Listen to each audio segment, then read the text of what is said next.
Her Sapphire Blade. Guardians of Camelot, Book 1. Written by Sarah Biglow. Narrated by Danielle Cohen. Chapter 1. Rain had driven more people than usual into the warmth and ambience of the witching hour, London's go-to bar for magic practitioners and the curious out-of-towners drawn in by the name. Those of us with powers didn't have to hide who we were here. Well, at least, not entirely. Big shows of power were frowned upon by the owners. Wards were in place to keep any possible destruction to a minimum. Just enough was allowed to make the tourists think we were just an act to draw them in and relinquish their money. The usual dull roar of patrons enjoying a drink out with friends was amplified tenfold tonight. The cacophony made my head throb as I stood behind the bar, trying to keep track of incoming orders. Every available inch of space at the bar was occupied, even though there wasn't enough stools to accommodate the number of people crammed in. "Oi, Morgan, get your head out of your arse! I asked for those pints 5 minutes ago!" Dean shouted at me, snapping his fingers in my face. I looked at the server long enough to register what he wanted and pivoted, filling 2 beer glasses, and passed them over. "Sorry," I muttered, but he couldn't hear me over the noise. Tending bar in London was not where I had thought I'd be as I approached 30. Yet here I was, busting my ass for tips and still living at home with my aunt. I'd much prefer to live on my own. However, Aunt Nim's health was on the decline, and there was no way we could afford to hire someone to care for her full-time. The front door opened, and a gust of damp air blew through, sending shivers down my spine. Something just didn't sit right with me today. I could write off the ache in my temple to the weather, but this odd sense of dread had followed me all damn day. Something bad was coming, and I couldn't see what it was. Not that I could do a damn thing about it, even if I could see it coming. I might technically be a witch. I could feel the power in the world around me, but I was practically useless otherwise. I understood the general mechanics. Magic existed everywhere. Magic was basically its own natural force. It couldn't truly be destroyed, just transferred and remolded into some other purpose. There wasn't any of that good or evil bullshit. It was pure. Only the way a person shaped it made it good or bad. The specific intent was all that mattered. At least, that's how it was meant to work for everyone else. For me, nothing I had ever tried to do went the way I wanted. Even simple things like boiling a kettle for tea goes pear-shaped. Most days, I might as well just pretend I'm mundane, like the rest of the world. Get out of your own head, Morgan. Wallowing wasn't going to get people their drinks or give me any tips. Forcing a smile, I tugged my shirt into place to best show off my modest cleavage and leaned on the bar. Slowly, the mob at the bar had thinned as people found tables farther in the establishment. The rain appeared to be letting up as the clock ticked past 11 o'clock. I didn't realize until there were only 10 people at the bar that I'd been holding my breath. I exhaled, and the tension eased between my shoulder blades. "So, anything decent to drink in this place?" a familiar voice asked from my left. I pivoted to find my best friend, Julaine Sellers, leaning on the opposite side of the bar. She wore her hair, with the iridescence of an oil slick, pulled up into a knot at the back of her head, which only accentuated the sharp contours of her face. Even in the dim light around us, her sapphire blue eyes sparkled brightly. She, like me, was a witch. However, unlike me, she could do some decent shit. It explained how her hair looked perfect right after coming inside from a rainstorm, though she'd never held it over me or thought she was better than me. "You know the menu better than I do," I teased as I moved to stand across from her. "But we're running a bit low on most things." "That's all right. I wasn't that interested in drinking. I only came to steal the bartender." "I don't get off shift until 2, I reminded her. She let out an annoyed huff. "I can't believe they made you work today." "Come on, Jules. We're not kids anymore. We're grown adults who can manage to work on their birthday without it being the end of the world," I quipped. "But you only turned 30 once," she whined. I knew that tone. It was her "your practicality is ruining my carefully constructed plans" voice. Since we were teenagers, Julaine had treated my birthday like some exalted holiday. "Get Dean to cover. We are going out," Julaine insisted. I snorted. "You really think Dickwad Dean would do anything for me?" She flashed me a mischievous grin. "Oh, he could be persuaded." "Absolutely not. You know that sort of magic won't fly here. Look, how about this? I'll call Tasha and see if she can come in at midnight. Deal?" "Fine." She gave an exaggerated eye roll and turned to lean her back against the edge of the bar. "While you're at it, I'll take a bourbon." I made the drink and slid it over to her on a napkin before scanning the rest of the patrons loitering by the bar. None of them looked like they needed me, so I ducked out the back into the small passageway between the bar and the kitchen. I pulled my phone from my pocket and dialed Tasha's number. It rang 5 times before going to voicemail. I didn't bother with a message. Julaine could wait until I got off work. I needed the money more than we needed a girls' night to celebrate another year of my existence on this earth. That sense of foreboding washed over me as I hurried along the passage and out back behind the bar. I stayed under the meagre awning to keep dry as I sucked in muggy summer air. Rain still drizzled around me. A few drops splashed down on my skin. It felt almost icy, sending shivers dancing up my arm. I focused, pouring all of my energy into summoning my magic. The barest hint of lime tickled my nose as my power sputtered to the surface. "Keep me dry." The scent grew stronger for a brief moment, and I stuck my arm out beyond the protection of the awning. Raindrops fell, but didn't hit my arm.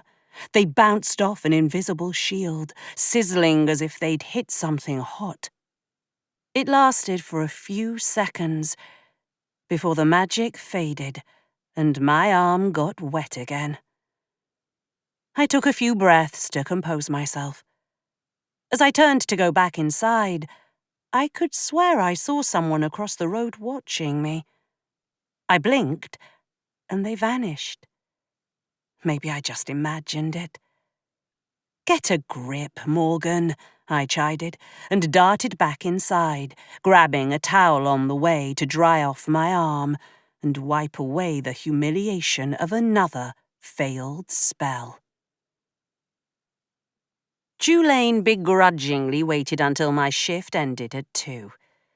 It didn't hurt she'd ordered 3 more bourbons while she hung around either. She could drink most people under the table. I suspected she used magic to give herself an advantage.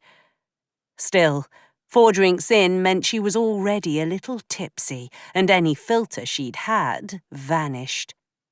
"You can't hang around after closing," Dean said, making shooing gestures. "Sod off, dickwad," she snapped, flipping him off. "I'm waiting for the birthday girl, so why don't you show some respect?" "It's fine, we're going anyway," I said, closing out the till and stowing my tips for the night in my bag. I rounded the bar and looped an arm through Julane's. "See you tomorrow," I called as I dragged Julane out of the bar and onto the street. "We better not be going home," she said, sounding offended at the notion. "Jules, I just worked an 8-hour shift on my feet. I just want to go home and sleep," I answered. "But it's your birthday. We need to have some fun." "I'm just not in a celebratory mood." "Let's at least take the scenic route," she grumbled, tugging on my arm. I obliged her, and we walked arm in arm down the street. The rain had finally stopped altogether, but the streets and sidewalks were slick. The few cars still out this late splashed through massive puddles. It was a miracle we didn't end up drenched. "You know, I think I know why you hate birthdays," Julane announced as we walked. "Enlighten me," I said. "You hate how they remind you of all those wishes you made as a kid that never came true." For as long as I could remember, Aunt Nim had told me stories of the fantastical kingdom of Camelot, with its gleaming castle on a hill, where one day, she said, I would return to claim my birthright as the heir to the throne. For years, I'd wished every night before bed for it to be true, for some portal to open up and lift me out of the reality that I was a shitty witch with no future. Like I told you before, we aren't kids anymore, Jules. It's time we grow up and realize they were just fairy tales. They weren't true. Girl, we are literal witches with magical powers. But you draw the line at magical kingdoms. You may be a witch, but I can't keep a spell going longer than a few minutes, if I'm lucky. That's because you are supposed to be there, not here. She waved her hands wildly around her, upsetting her balance and sending her staggering into the street. It always amazed me how tightly my best friend clung to this fantasy that I was some exiled princess from a mystical land. If either of us deserved that title, it should be her. "And Nim knows it too," Julane said as I pulled her out of the street. "She's been getting stuck in the past more these days," I said, sadness permeating my tone. "It's going to be okay," Jules assured me. We'd reached the unlit half-block leading up to Jules's flat, and I instinctively picked up the pace. I hated this stretch of road. It always felt as if it was just inviting danger to lurk in the shadows. I heard footsteps behind us where they hadn't been before. I pulled Jules forward. We'd almost made it to her front steps when a knife whizzed by my head, embedding its blade in the mortar of the brickwork framing the door. "What the fuck?" I spun to see a man approaching, another knife at the ready in his hand. "Finally, we can put an end to this," he said in a gravelly tone. Jules pivoted at the sound of his voice, and despite her questionable balance, thanks to those 4 bourbons, she looked clear-eyed. "Get the hell away from my friend, you perv!" A rush of air rippled out from her hands, and she sent our would-be attacker skittering across the street. I tugged on her elbow, trying to get her inside. "We've got to phone the police," I urged. "No shit," she agreed, and dug in her pocket for the keys to the front door. Jules dropped them twice before she managed to get them into the lock. Our knife-wielding psycho had regained his footing and sheathed the second knife. For a split second, I hoped he was losing interest. Instead, he flexed his fingers, and a bluish glow appeared around each digit until the entirety of both of his hands glowed like the center of a white-hot inferno. The flames lit up his face, revealing a menacing smile as he cupped his hands together and the flames slithered off his skin into something akin to a ball. He lobbed it at us. I let out an undignified yelp and dragged Julaine down a step to avoid being burned alive. The fireball collided with the brickwork, sizzling against the damp surface. Heat rippled up my back, and panic set in as I flailed, trying to feel if it had made impact. My hands came away warm, but I didn't think I was on fire. Yet I heard the crackle of energy behind me. "Go, go, go!" I yelped. I glanced back to find him charging at us with a second fireball raised. It flew through the air, landing on the opposite side of the door from his first attempt. He reached for his belt, except rather than a knife, I could swear he had a fucking sword. I shoved Jules through the open doorway and slammed the door shut behind us, jumping away from it as I heard the solid thwack of the blade striking against wood. "Who the hell is this guy?" Jules shouted as we thundered up 2 flights of stairs to her unit. "How should I know? I've never seen him before," I replied as I struggled to free my phone from my pocket and dial the police. I had to stop myself from dialing 999 for the mundane authorities. Regular police couldn't do a bloody thing against this magic-wielding psycho. Lucky for us, practitioners had an elite unit who dealt with magic-based crimes. My heart thundered in my chest as the line rang. And rang. No one answered. For a moment, I was worried we were stuck in a nightmare where every stupid horror trope that scared the life out of me happened all at once. Please don't let there be skeevy blokes in masks, too. "Police, what is your emergency?" A disinterested female voice finally squawked in my ear. "Oh, thank God. Please, you've got to send help. There's a man with a knife or maybe a sword, and he's been throwing fireballs. He just tried to kill me and my friend," I said in one long breath as I trailed Julaine inside her flat. "You said a sword, miss? And fire?" "Please, you've got to send someone." I moved to the front window and peered down at the street. Our assailant stood watch, and sure enough he sported a sword in his hand. I could even make out the afterglow of the flames he'd been handling. "It is definitely a sword." "Are you somewhere safe?" I think so." "And what is your name, miss?" Morgan le Fey." She rattled off my address, likely because it was associated with my mobile number. "Is that right?" "Yes, but no, that's not where I am," I said, fear and adrenaline making my words come out too fast. Julaine snatched the phone from my hand and provided the proper address.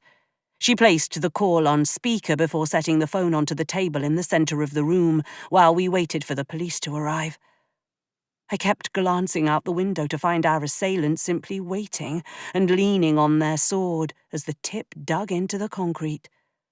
"What's he waiting for?" I muttered, straining to pick up any hint that the police were in fact on their way. On the table, my phone buzzed with another incoming call. I scooped it up, ready to decline the call, when Aunt Nim's name flashed on the screen. My heart leapt into my throat, and I couldn't breathe. I fumbled to accept the call and put the police on hold. "Aunt Nim," I croaked out. All I heard was ragged breathing on the other end of the line, followed by a loud crash. The world flew off its axis, and I couldn't remain upright. I slumped to the floor, the phone thudding on the hardwood. "They found us." Nim's voice was weak and breathy. Aunt Nim, I'm here. Who's found us? What is going on? I clutched the phone tight, holding it close to my face, forgetting in the moment it was on speaker. You have to run. The line went dead. Chapter 2. I was halfway to the door before Julaine grabbed me by both arms and spun me around to face her. Did you forget about the psycho standing watch like a creepy executioner down there? Aunt Nim's in trouble. I get that, but you can't be serious about going to her. She's the only family I've got, Jules. I have to help her. She told you to run. I'm not abandoning her. I was already formulating my route from here. It was only 3 blocks away to the flat Nim and I shared. It would be risky, but I had no choice. Look, I'll take the back stairs and go the long way round. He won't even see me. And what am I supposed to tell the police? If they ever bother showing up. Tell them I went to find my aunt. It was the truth after all. Julaine released her grip on my hands and darted across the room to a small table. She flipped open a decorative box and plucked out a tiny can of pepper spray on a keychain, tossing it overhead to me. Just in case.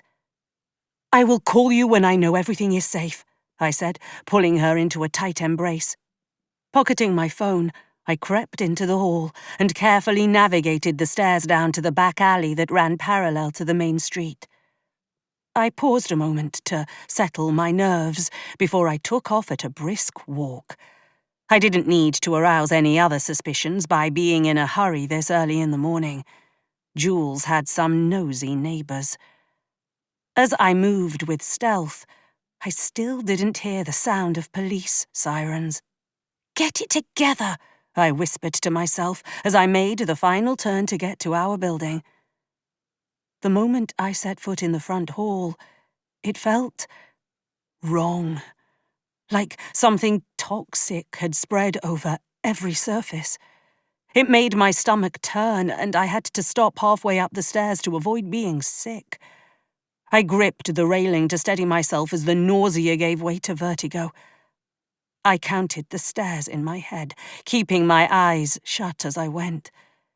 It was enough to allow me to make the trek without falling down 3 flights of stairs and breaking my neck. I'd walked these steps thousands of times since my childhood. Even without seeing them, I knew to skip the second from the top step on the 4th floor landing to avoid the squeak that would have otherwise revealed my presence. I pressed my body against the wall, slinking down past the neighbours' doors one by one. I held my breath as I reached the far door at the end of the corridor, the entrance to our flat. My legs shook, and tiny black dots popped in my vision from the lack of oxygen. I sucked in a big gulp of air before I darted through the front door. The kitchen and adjoined living room area was in shambles. Shards of broken pottery lay strewn across the floor, along with shattered glass and discarded cutlery on the kitchen counter. I could see spots of something dark red and sticky on the floor. I couldn't lie to myself. I knew it had to be blood. "Aunt Nim!" I hissed. No reply. I moved along the back of the flat towards my bedroom. I didn't dare turn on the light for fear it might alert whoever had turned the front living area into a disaster zone. That sense of wrongness lingered in the air around me. I held up my hand, tugging at my recalcitrant magic to illuminate the area around me. A faint glow shone from my palm. It lasted just long enough to confirm the room was empty. That left Aunt Nim's bedroom. I was about to back out of my room when I realized that would be a foolish move. So, I pivoted and shuffled as quietly as I possibly could to the next room. I thought I could hear something from within. Aunt Nim. I threw caution to the wind and barged in, my left hand groping along the wall for the spot where I knew the switch would be. Light sputtered above me, and I immediately regretted it. Aunt Nim sat curled up against the edge of the bed, a ruined dish rag pressed to her stomach. Her hands were slick with blood, and her cheeks were dangerously pale. I couldn't quite explain it, but her ears looked strangely pointed. It had to be a trick of the light, or the trauma of being attacked affecting my eyes. "I'm here," I said, falling to my knees. "I told you to run," she said, her voice hoarse. "Couldn't leave you, now could I?" She winced when I tried to remove the rag. "I'm sorry. I couldn't keep you safe." "That's enough of that. I'm going to get you a clean rag and then we're going to take you to the hospital. You're going to be fine," I said, and pushed myself to my feet.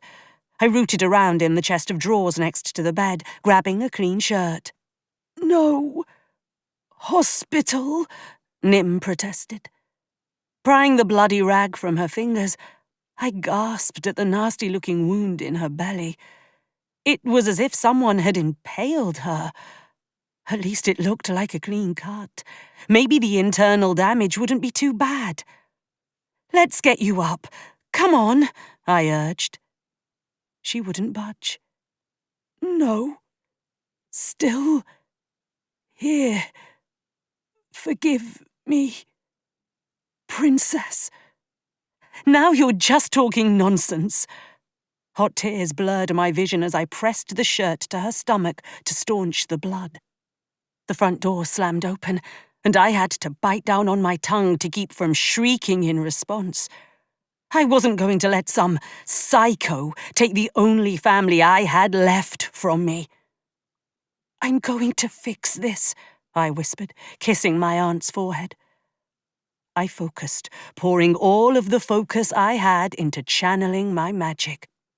The most fragrant explosion of lime I'd ever experienced washed over me, and I directed it to the wound in her belly. "Heal her."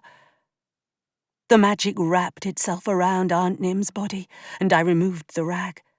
The sliced flesh and muscle in her abdomen fought to knit back together, but it just wouldn't heal. Some bloody witch I was. I couldn't even heal the one person who mattered most to me. Heavy footfalls clomped through the flat, and the bedroom door slammed open against the wall. Psycho sword guy now hovered over me along with another man bearing a similar sword, except his was stained red with my aunt's blood. Fury mixed with the first taste of grief, and I let out a guttural howl. I was on my feet, facing down the two men with my hands balled into fists. "Come on then, you assholes! You think you can break in and kill a defenseless old woman and get away with it?" The man who'd attacked me at Julane's raised a hand, as if to swat away a gnat. Before I knew what was happening, I was 2 feet off the ground and hurtling toward the wall. I collided against the hard surface with a painful thump and couldn't hold back the groan as my head hit both the wall and the floor when I landed on the ground.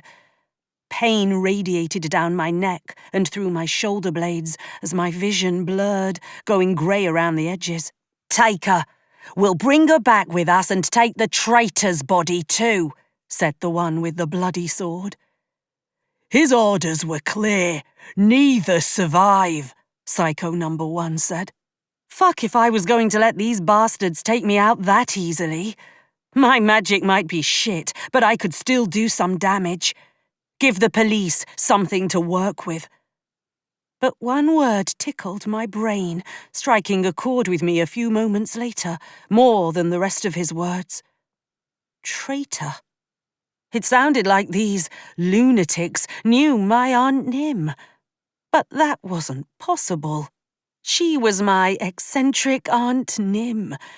She'd told me fairy tales even when I was too old for them. She worried about me constantly. She'd even tried to get me self-defense lessons when I was 15. I'd laughed her off. Despite that, she'd still insisted I go and had driven me every week after school for a year. Did she know they were coming? My vision cleared as I lay there on the ground while they debated what to do with me. It was probably the oncoming concussion, but I could swear in the bedroom light their ears looked different. Pointed, just like my aunt's had looked earlier. But that notion was ridiculous. People didn't have pointed ears. A word from my childhood filtered to the surface. Seelie. In Aunt Nim's stories, she'd always made sure to paint the picture of Camelot with both its allies and its enemies. The most dangerous of those being the Seelies. All she'd ever told me was they were manipulative and powerful. As I looked back, she always got this wistful expression when she spoke of them. Not like they were something she missed, necessarily, but maybe sadness for something else she'd lost. It couldn't be true. Yet these two men with fucking swords were standing in my aunt's bedroom talking about murdering me. Something unnatural was going on. I needed to get up. I had to fight. For my Aunt Nim and myself. I rolled onto my side and pushed myself off the floor. My head swam in protest to the change in orientation, though I didn't have a choice. I tried to gauge which one would come at me first as I swayed on my feet. Maybe I could disarm one of them. Without thinking, I rushed the one closest to me, bringing my left knee up to his groin. The move hit true. He groaned, doubling over and dropping his sword. I followed it with a jab to his throat before I scooped up the sword. Except that's where my self-defense skills ended. I'd learned to fend off an attacker who was coming at me to grab me, not how to brandish a medieval weapon. "You don't even know how to use that, girl," Psycho number 1 taunted, brandishing his own blade. "I don't know where you're from, but here it's rude to call someone girl." I was stalling for time and we both knew it. I had no idea what I hoped would happen next. Possibly for the police to come barging in to arrest this loon and his partner in crime. Only, I realized in that moment, if police did come charging in, they'd find me holding a bloody sword. Not a good look if I wanted to convince them I was innocent. The longer I stood there, sword hilt clutched in both hands like the amateur I was, the more my 8-hour shift and being thrown into a wall were catching up with me. My arms felt leaden, and my hands shook from the exertion to keep the blade upright. I tried desperately not to look to my right, to where Aunt Nim lay motionless and ghostly pale. Her hands had fallen away from her wound. The blood had now soaked through the shirt. "Why are you doing this?" I shouted, not caring that it was nearly 3 in the morning and I could wake the neighbours. "Orders," he replied, angling his weapon down. Wait, was that a hint of hesitation in his tone? "I have no idea who you are, but I promise I'm not who you think I am. I'm literally no one important. I'm a bartender. I work for shitty tips." "The magic doesn't lie," he replied. "I don't relish taking lives. I can make it quick. You won't suffer." "Bullshit. You're mad if you think I'm just going to lay down and let you kill me," I argued, doing my best to raise the sword in a fighting stance. The blade wobbled in my untrained hands, and when I tried to charge at him, he blocked me with barely a flick of his wrist. The defensive move knocked the sword out of my grip, sending it skittering across the floor toward his still groaning partner. I didn't back down. Another grief-fueled howl ripped from my throat as I lunged. He intercepted me mid-motion, his beefy hand wrapping around my throat. He lifted me off my feet and squeezed. The world greyed out faster this time, and my lungs burned from the lack of oxygen. Maybe he was right, and it would be quick. Fight! I could hear Aunt Nim's voice in my head, pushing me onward. If I let this bastard kill me, she'd have died for nothing. I dug my nails into the flesh on the backs of his hands and dragged them across his skin. He yelped as I drew blood, but the bastard didn't let go. I tried to dig in deeper, but it only made his grip tighten. I sputtered as I tried to get any last vestiges of air into my aching lungs before I blacked out. Going into the light must be a real thing.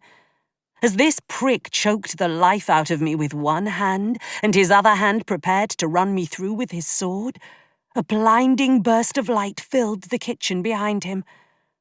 What I could see tunneled, narrowing in on what looked like a hazy figure approaching. Jules. The sudden lack of pressure on my windpipe shocked me out of dying, and I fell to my knees. I coughed, trying to regain my body's normal functions. Around me I could hear the muffled sounds of a skirmish, but I couldn't put the pieces together in my head. My vision came back to me before my hearing, and I caught sight of a red-haired woman waving her hands in some complicated gesture. Both men and their swords vanished from the flat.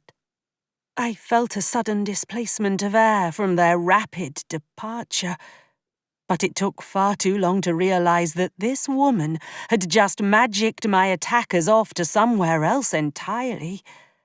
Part of me hoped it was a prison cell, or some deep, dark hole with alligators. Big ones. "We need to get you out of here," the woman said, pulling me to my feet. "I have delayed them for a time, but they will be back. They are nothing if not committed to their cause." "Not that I'm not grateful for the save, but I'm not going anywhere with you. I don't know you. And what exactly did you do to those blokes?"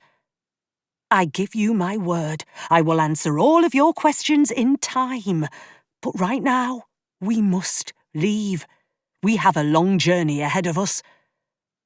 "And where exactly is it you think you're taking me?" "Home to Camelot, of course. I've been looking for you for a very long time." Chapter 3. I stared at her in stunned silence. She couldn't possibly be serious. Those were just fairy tales, stories Aunt Nim had fabricated to cheer me up as a child. They couldn't really be true. I rubbed at the base of my skull where it had connected with the wall and floor. I pushed past the stranger in the doorway and rummaged in the kitchen cupboard for a glass. "What are you doing?" she demanded. I reached into the cabinet to the left of the sink and pulled out a bottle of scotch, pouring it liberally into the glass. "Having a bloody drink." "I told you already they will be back. You are no longer safe here." I tossed back the contents, slamming the glass down onto the countertop.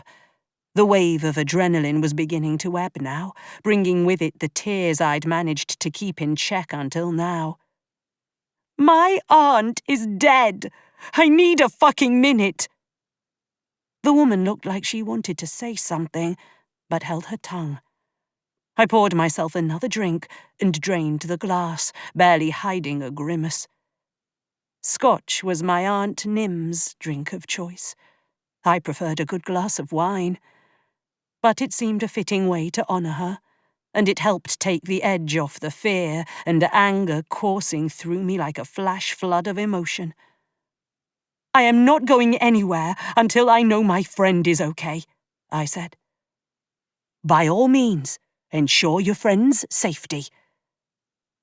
Somehow, my phone managed to stay stowed in my pocket and hadn't broken on impact with the wall. I hit number 2 on my contacts list and waited as the line rang. "Morgan, are you okay? Please say something." Julane's words tumbled out of her mouth. I'm okay. But my Aunt Nim... Jules... she's dead. They killed her." Tears turned my words into a sob. "Morgan, I am so sorry. That psycho from your place, he was here. I tried to fight him off, but I couldn't. Tell me how to help." I don't know. I have to go.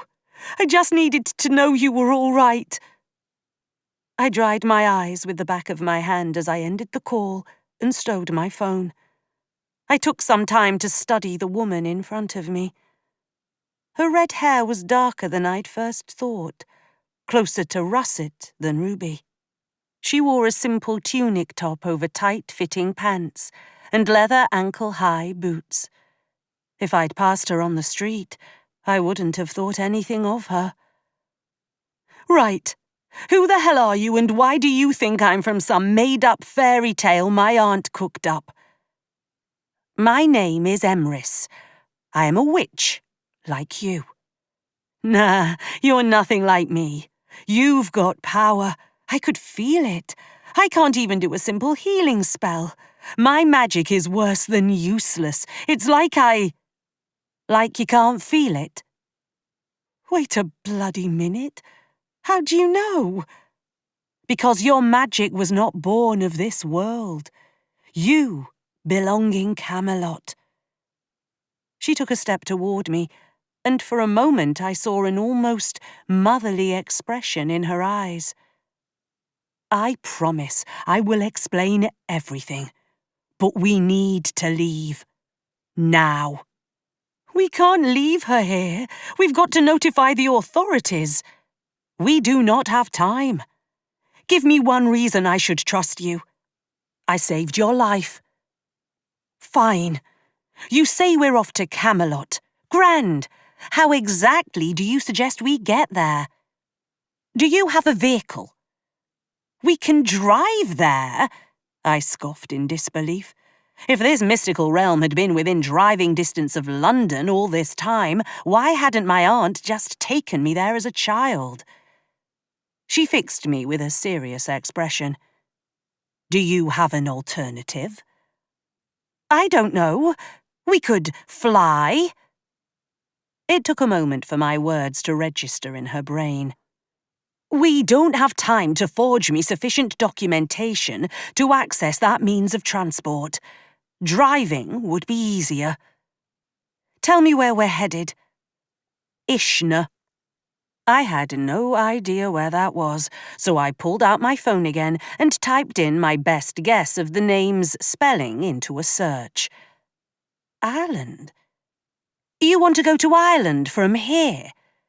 It's the only portal I'm aware of that will take us both to Camelot and Albion at large. You're telling me you came through a portal in Ireland and travelled all the way to London to save me, but you don't have a convenient way back? I'm afraid my trip here was one way only. A bit of borrowed sorcery. We will have to use your means of travel to get back to the portal." This was madness. "Where'd you send those blokes?" "Here is not the place to continue this conversation. Pack what you can carry. We need to leave." "But, did you send them back to wherever they came from, or did you punt them to somewhere like Manchester?" "Even with my power, I could not expel them from this realm. But they are going to keep coming for you. So, the sooner we are back on Camelot's soil, the safer you will be from them. Give me 10 minutes to get a bag together." After trying to start Aunt Nim's old junker of a car for 10 minutes, I realised driving wasn't going to get us where we needed to go. Well, at least not right away. It was probably for the best. Gas was expensive as shit. I leaned on the boot of the car, studying my phone, while Emrys paced nearby, watching me. "Okay, looks like there is a ferry out of Liverpool that gets us to Dublin. Then it's just a few hours' drive from there," I said through a yawn. "Where's Liverpool?" "About a 4-hour trip from here by train. Probably better, anyway. Even if they found us, I don't think they'd want to do anything with all the witnesses on a train." "Can you make the purchase?" I held up the phone to show her I'd already purchased tickets for a 6 o'clock morning departure. It gave us enough time to reach the station and maybe get some coffee. By the time we arrived at the train station, the sun had risen, reflecting off the windows opposite us.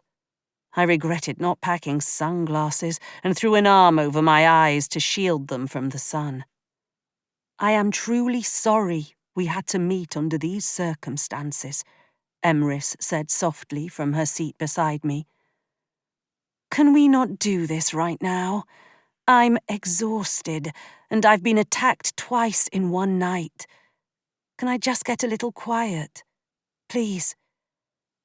She made a yielding gesture and remained silent until our train was called. I led the way to the platform and climbed aboard. She followed after me. Given the early hour, we had most of the train car to ourselves. I drew the shade on the window next to me and curled up as much as I could. I felt her hand on my wrist, and a warmth spread throughout my body from her touch. "Sleep now, child," she whispered. The sound of the train coming to a halt on squeaky rails roused me. I sat up, groggy and disoriented.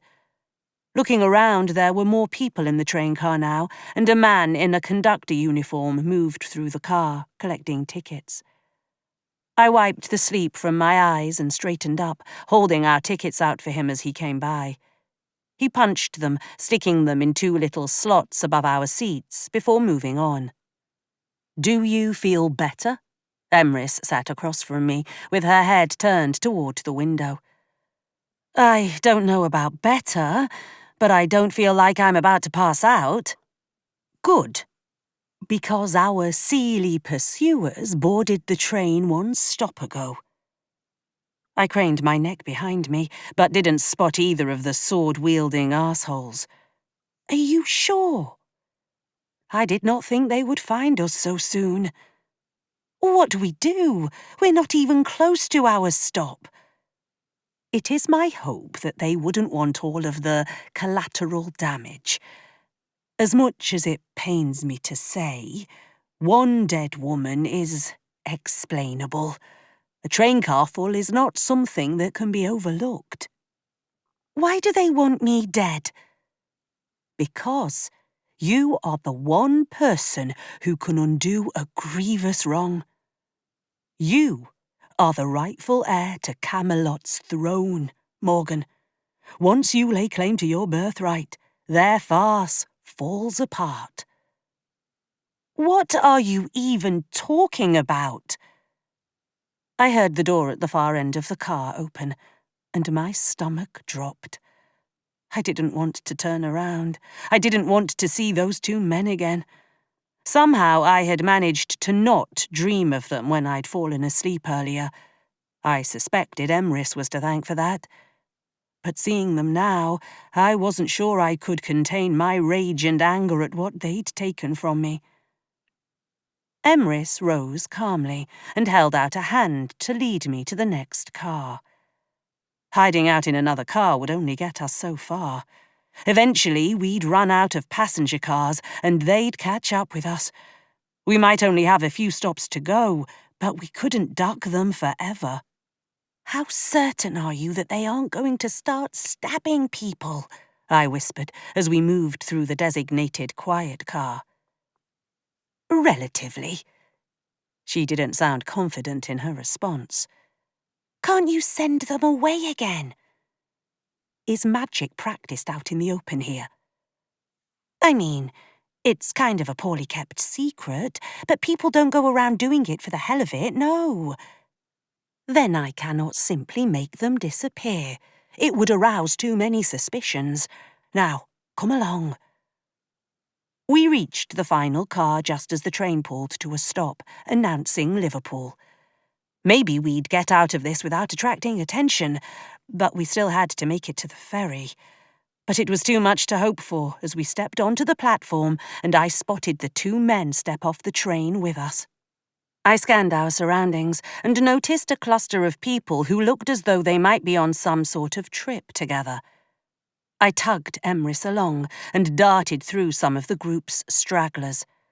Sorry, I apologised when one of the women in the group gave us a nasty glare.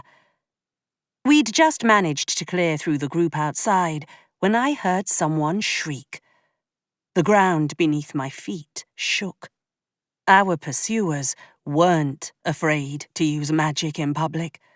I could see cracks forming in the concrete platform, spiderwebbing out toward the tracks. If they managed to dislodge any of the concrete onto the rails, it could cause derailments, or worse. The man closest to me, the one who'd nearly choked the life out of me, was controlling the magic with his hand. It glowed a vivid gold, and whenever his fingers twitched, new cracks formed. We were screwed, but still had a ways to go to make it to the ferry. Somehow, I swallowed my nerves. I couldn't afford to break down now, not when there were so many innocent people around to become casualties of a fight I still didn't understand. Innately, I knew I owed it to these people to try and keep them safe. The ferry's just up that way. If you hurry, you can make it, I said, urging Emrys ahead of me. I tried to slip her the money, but she wouldn't take it. She stayed firmly rooted to the spot when I didn't move. If you stay, I stay.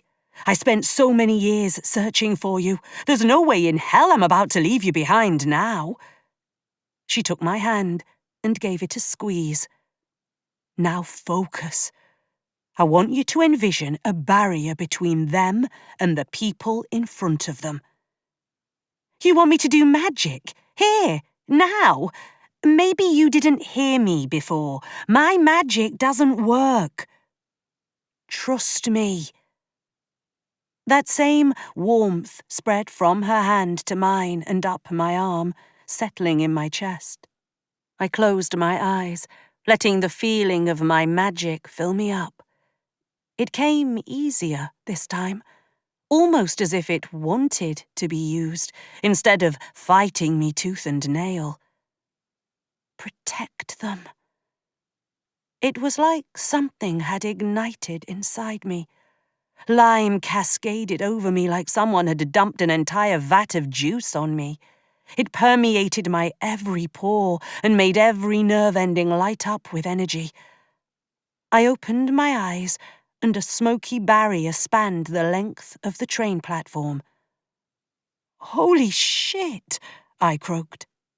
The cracks in the concrete slowly closed, repairing themselves, now that my would-be murderers were busy trying to contend with the magic keeping them firmly separated from us. To their credit, most of the civilians didn't notice and just hurried on their way. Now we need to go. Emrys tugged me backward and I stumbled as I turned to follow her. She never let go of my hand. I looked back to see both men draw their swords and begin slashing at the barrier. It kept them busy long enough for us to make it out of the train terminal and onto the ferry. The moment Emrys let go of my hand, the energy I'd felt faded and my body ached. I rolled up my sleeve to see faint pink marks, as if someone had cut me. Let me guess. Magic swords, I sighed. How had I not felt their blows before? Had Emrys taken the pain from me? You did well back there. Untrained, yes, but you have good instincts. That's the first time I've ever managed to sustain something like that, and I mean ever. After a moment, I added, You did something. Lent me your power, or I don't know. I merely gave your magic something familiar to hold on to. to buttress itself again. You did the rest." She gave me a sympathetic look. "As I said, your magic was born of another place. It recognized that place in me." We queued to board the ferry, and I couldn't help glancing back. The men had to have gotten through the barrier by now. The fact I didn't hear any more shrieks suggested they hadn't taken out their frustration on innocent bystanders. "Next!" a deep bass voice called from the front of the line. We shuffled forward, paid our fare, and boarded. The moment we set out on open water, I caught Emrys letting out a sigh of relief. There was a lot she wasn't saying. We were about to be stuck on a boat for 4 hours. Time to get to know my rescuer. Chapter 4. The fresh air helped settle my nerves as I found a seat in a secluded area of the ferry. Emrys joined me, staring out at the water. After a moment, she turned to look at me, expectation written all over her face. She was ready for my questions now. Where did I start? When I was young, I'd had millions of questions that I'd never gotten the nerve to ask Aunt Nim. Now I couldn't ask her. I'd longed to know how I'd gotten here. Why had we come if I was supposed to rule a kingdom? Were my parents okay? She never talked about them. How do you know that I'm the person you think I am? Because magic recognizes like magic. I've always had an affinity for tracing magic in a bloodline, and while you may not feel it here, yours is strong. It is the beating heart of a kingdom. If I'm so special, why am I here? I do not have all the details, but from what I understand, your mother endured a difficult delivery. She was weak afterward and easily manipulated. She was led to believe her child was, in fact, born a boy. I gestured to my very clearly female anatomy. Pretty sure it would have been obvious I didn't come out with a knob and bollocks. It was only your mother and the midwife in the room. I was otherwise engaged. Perhaps if I had been there, I could have prevented what happened. How'd I end up here? I repeated. The midwife disappeared, claiming the child needed to be examined. When she returned, she carried a boy in her arms. No one questioned it. You lot don't have ultrasound machines. Aunt Nim had always given me the impression that Camelot was a lot like here. Technology can be incorrect, or miss things, Emrys replied. So what, this midwife just dumped me somewhere and someone found me? No, I believe you were given to a Seelie woman who had orders to kill you. By some miracle, she disobeyed those orders and fled the kingdom.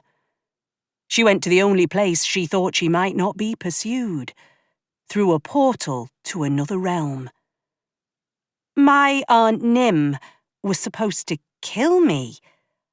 I believe so, but I see now that she gave her life to protect you.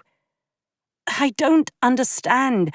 If she could go through this portal, what stopped those thugs or you from coming after us before now?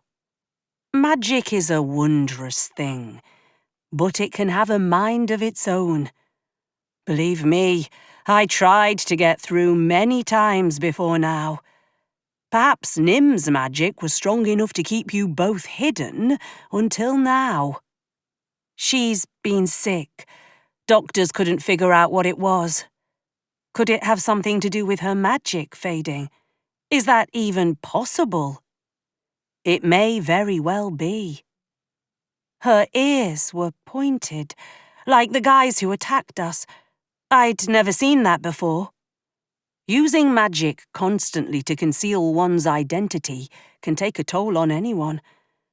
Perhaps being away from the root of her own power for this long was too much for her. She always warned me that Seelies were dangerous and not to be trusted. Why would she say that about her own people? Because it was true. Do they know about me?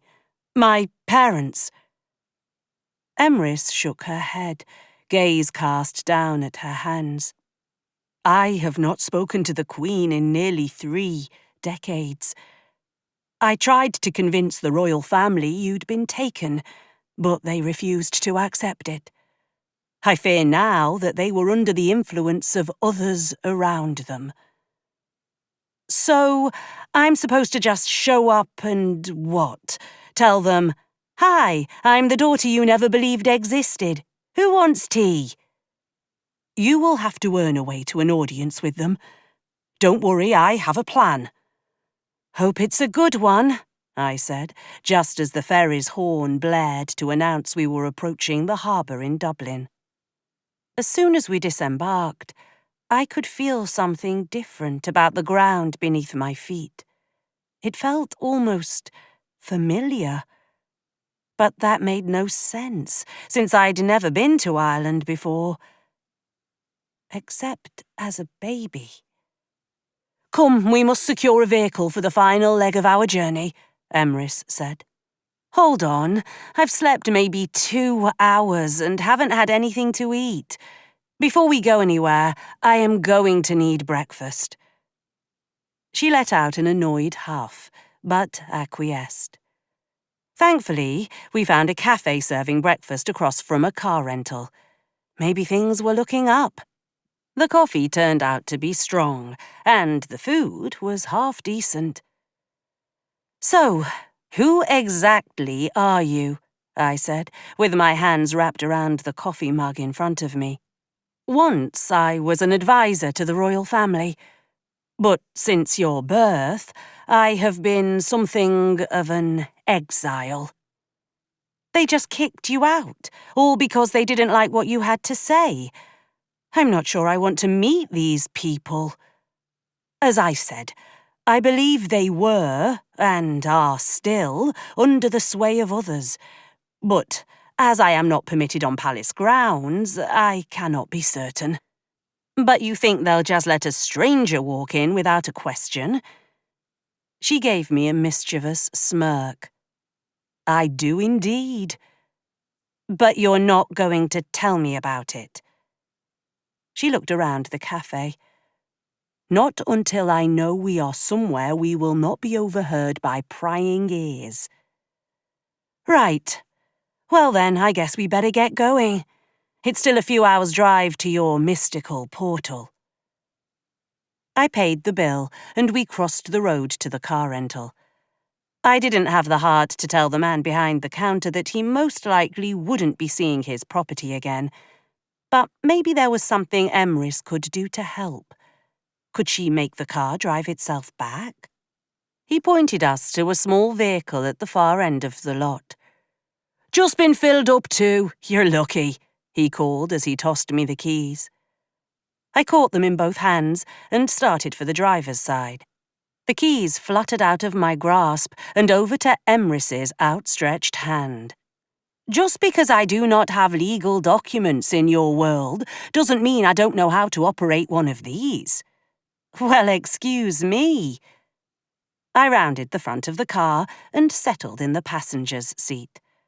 Emrys slid behind the wheel and revved the engine.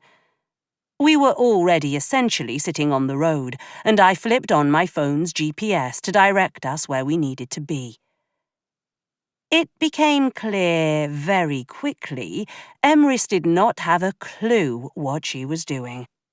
The road was empty for about a 1/4 kilometre before other cars appeared. Horns blared angrily as they swerved to avoid us. Shit! You drive like a bloody American! I shouted, making a mad grab for the wheel to force us out of the flow of traffic coming at us in the wrong direction.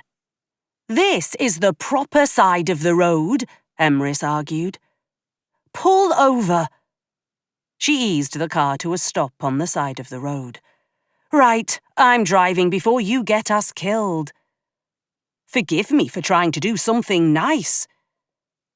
I released the seatbelt and climbed out of the car, marching around the front, and yanked open the driver's door.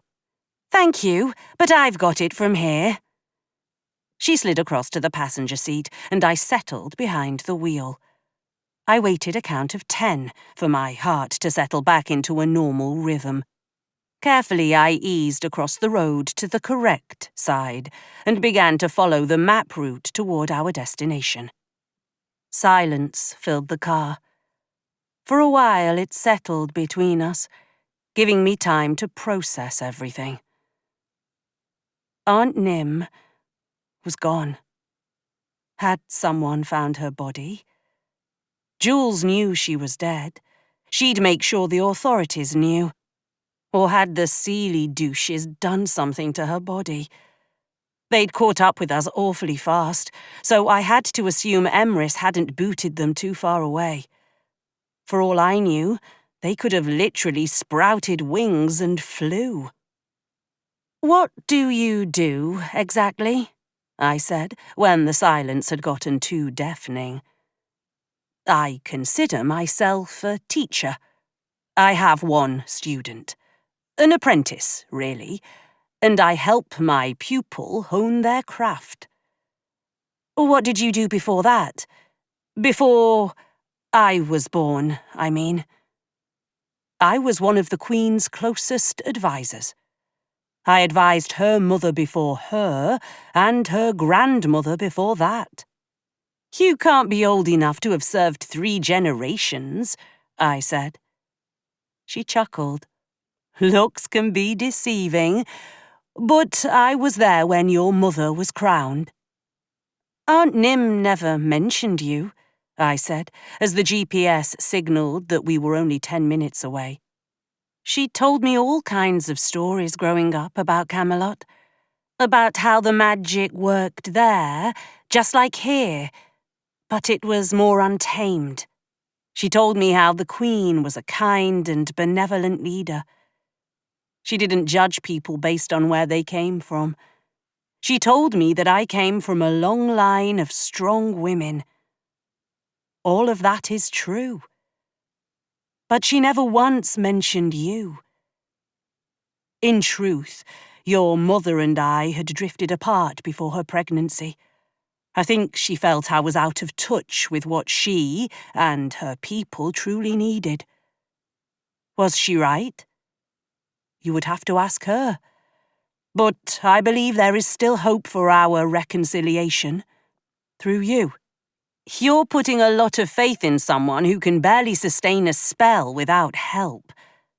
Trust me, you will feel differently once you are back where you belong. The GPS beeped, indicating we'd reached our destination. I could see fencing around some rock formations. I spotted a small break in the fence and guessed we'd be sneaking in. I didn't see any other cars in the vicinity, or cameras. You're sure we're not going to get arrested?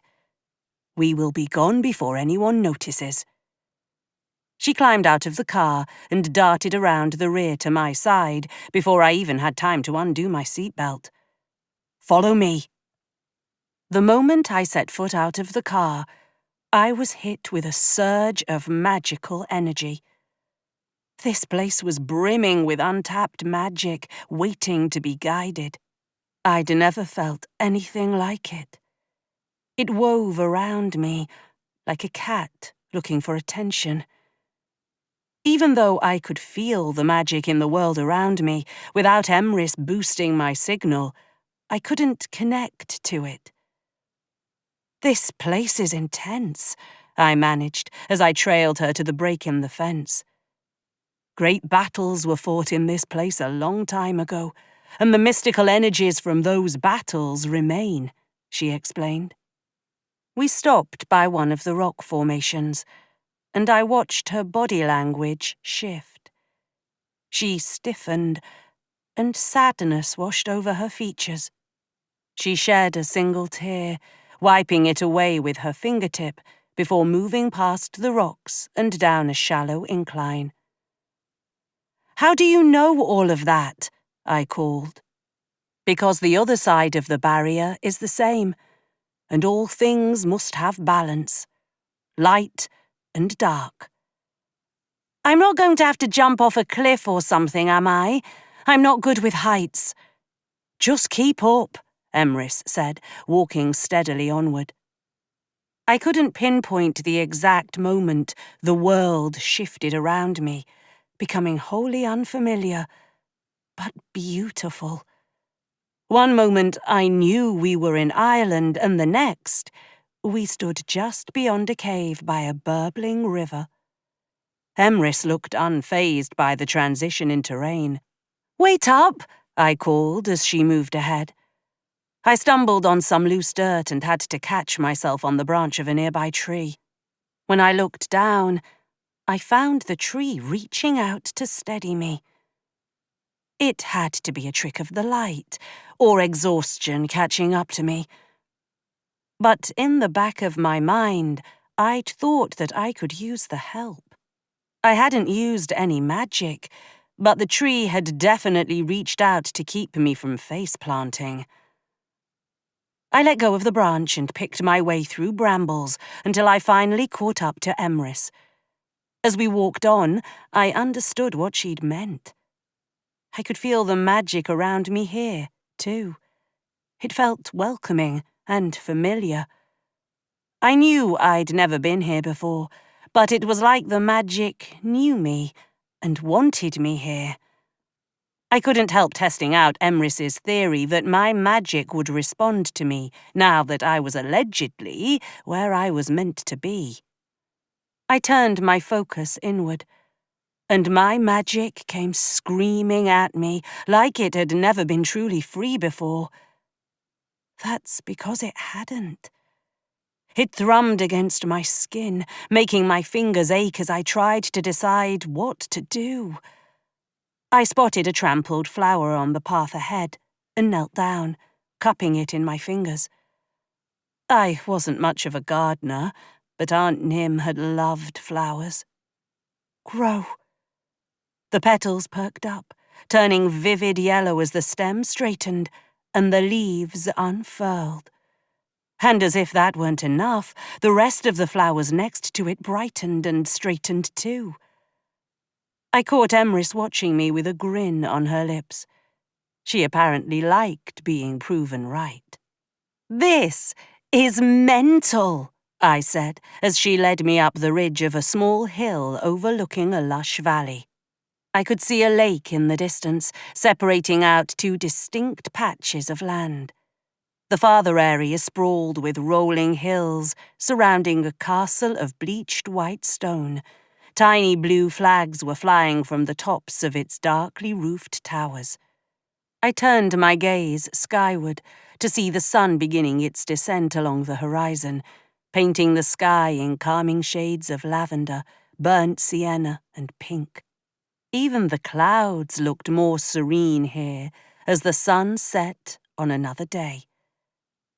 I could almost hear Aunt Nim's voice in my head, whispering about what the sky would look like once dusk fell and the stars came out. Aunt Nim was right. It really is beautiful here, I murmured. My breath caught in my throat at the realization that she would never be buried where she came from. She'd never get to come home again. I let out a sniffle and wiped my eyes. There would be time to grieve later. I caught Emrys beaming at me as she made a sweeping gesture with her hand. "Welcome to Camelot." Chapter 5. I could almost picture an 8-year-old me doing cartwheels down the hill toward the lake, with Aunt Nim chasing after me. I could hear her laughter in my head, and a fresh pang of loss gripped me, squeezing my chest tight. "Come, we have a lot to do," Emrys said, placing a guiding hand on my arm. You said when we got to Camelot, you'd tell me what your mysterious plan was to get everyone to believe I am who you say I am. We're here. Don't be so literal or stubborn. There are far too many watchful eyes in these woods to speak openly. I tamped down my frustration and followed her along the ridge toward the lake. As we walked, I realized just how far the castle really was from our current position. The lake was massive, and we navigated part of its circumference for what felt like an hour before a modest cabin came into view, partially hidden amongst a stand of trees. You live in a log cabin? I couldn't help but snicker. I couldn't serve you if I lived in a tree, she muttered, and produced an ornate brass key from her pocket. She slipped it into the lock on the front door and pressed her forehead to the wood. I could swear the door gave an audible sigh, like it was relieved to have her back, as it opened. She stowed the key and stepped inside. I stayed outside, just taking in the scenery. Don't just stand there dallying. Come in, she called. From within, I heard thundering footsteps, and a moment later, a bloke about my age came skittering into view. He had dark, shaggy hair that fell artfully above his aquamarine-coloured irises. Thin, wire-framed glasses rounded out the look. He was kind of handsome, in a bookish sort of way. Nothing could have hidden his pure excitement upon seeing me. You did it! You really found her! He exclaimed, with an accompanying fist pump. Emrys gave him a disapproving look. He lowered his hand and tried to contain himself. She turned to me and explained, This is Gethin Westbridge, my student. Apprentice, really, he offered. Right. Hey. I gave a small wave. You're Morgan. I've heard so much about you. Well, I mean, not everything, obviously, but we've been waiting for you to come back for ages, he gushed. Gethin, enough. Let the girl take a breath. Why don't you go put something on the stove? It's been a long, trying journey to get here, Emrys instructed. Of course, right. Should have had something ready when you got here. He darted out of sight. Moments later, I heard the clang of pans against burners. Emrys made another enter gesture. I had no reason to refuse. After all, she was offering me food and shelter. He's a bit...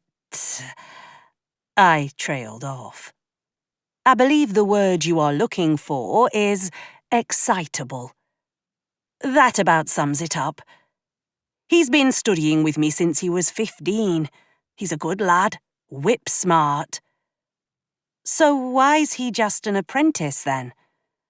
Because it takes more than a decade to truly master magic craft. Gethin appeared, or rather his head and shoulders popped out from behind a doorframe, and he waved a hand to get my attention. You, eat meat, right? Yeah, I'm good with whatever. He vanished again, leaving Emrys and I standing in what I assumed to be a sitting room. There were a few oversized chairs next to an empty fireplace. The overhead lights were dimmed, and yet I could still see. I wondered how she got electricity out this far in the forest, but figured it was rude to ask. But I couldn't say I wasn't relieved that the place was modern, if a bit on the rustic side. I noted the lack of photos or anything personal on the walls. Spartan. I suppose I should give you the tour while Geth's busy, Emrys said. She led the way to a small dining area with a table big enough for 4 people. I peeked through the open doorway to find Gethin, his back to me, stirring something on the stove. Beside him, a knife chopped vegetables of its own accord on a cutting board. "Give me about 20 minutes, he called, as if he could see me standing there. I turned and found Emrys waiting at the bottom of a short staircase. "Follow me." The single flight of stairs led up to a floor with 3 bedrooms. She stopped at the room at the far end of the hall. "This will be yours for now." I peered in around her. It sported a small bed and a wardrobe in one corner. A single window overlooked the lake. I set my bag outside the wardrobe, eyeing the bed. I could use some sleep. "You can rest once we've completed the tour," Emrys said. "The privy, or what you call the loo, is that door over there. Fair warning, Gethin hogs the hot water in the mornings. So, he's got the sleeping hours of a proper adult, but the courtesy of a teenager." "Got it," I said with a small smile. "One more stop," she said, and retreated back down to the first floor. I couldn't imagine what else she had to show me.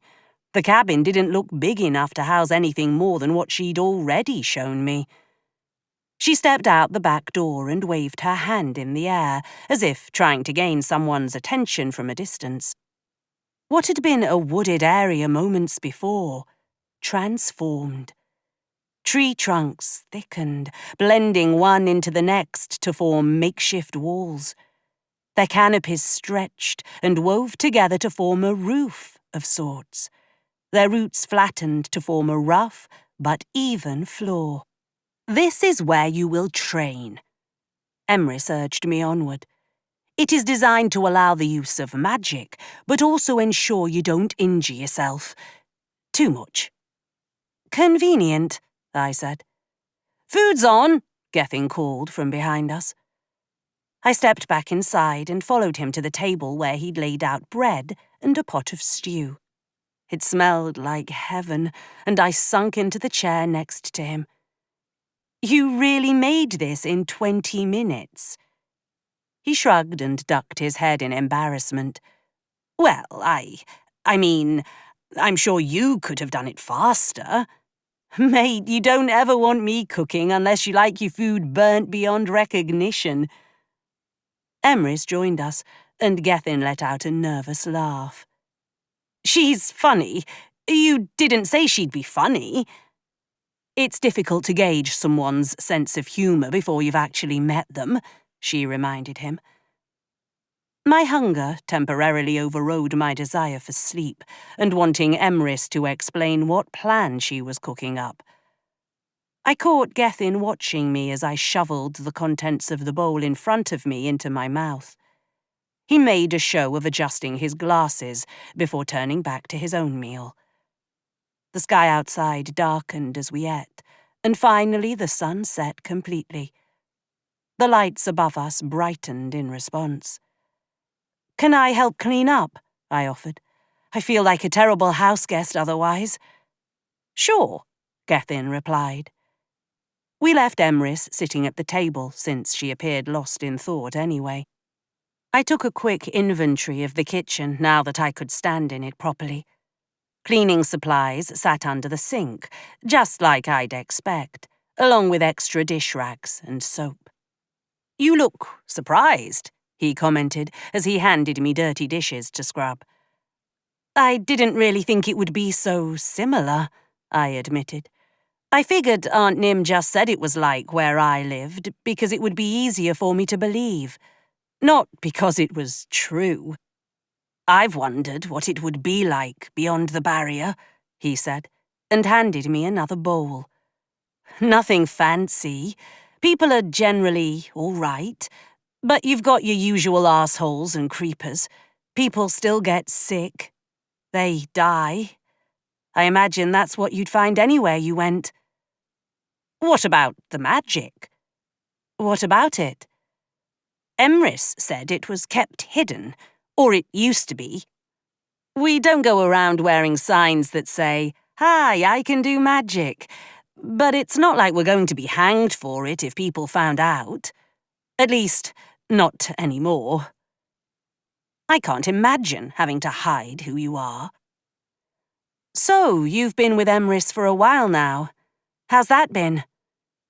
It's been good, really good. I've learned so much from her. Not to be rude, but she told me that she got exiled by the Queen. Why would you want to study with someone who got kicked out? Just because she had a falling out with the royal family doesn't mean she still doesn't know a lot about magic craft. She's been around for a long time.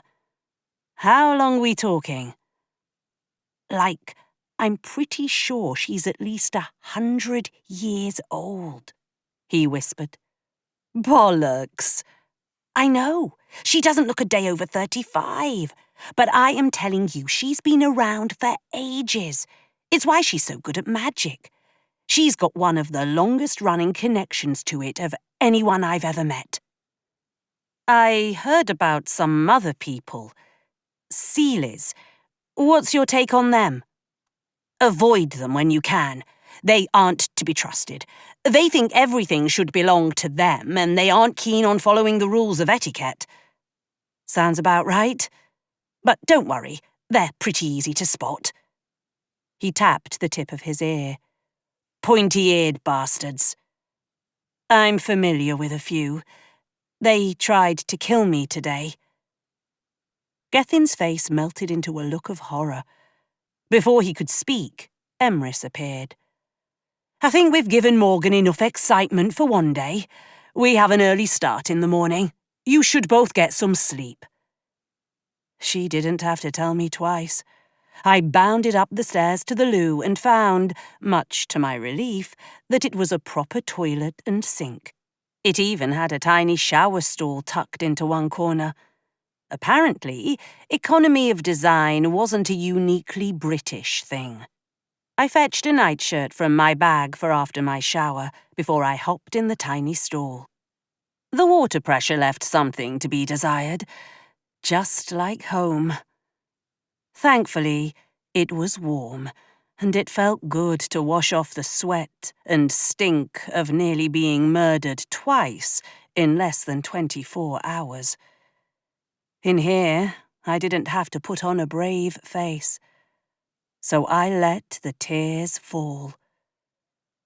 The sound of the water pattering against the stall door wasn't quite enough to mask the sobs that ripped from my throat as I bent over double, the weight of Aunt Nim's death crashing into me again.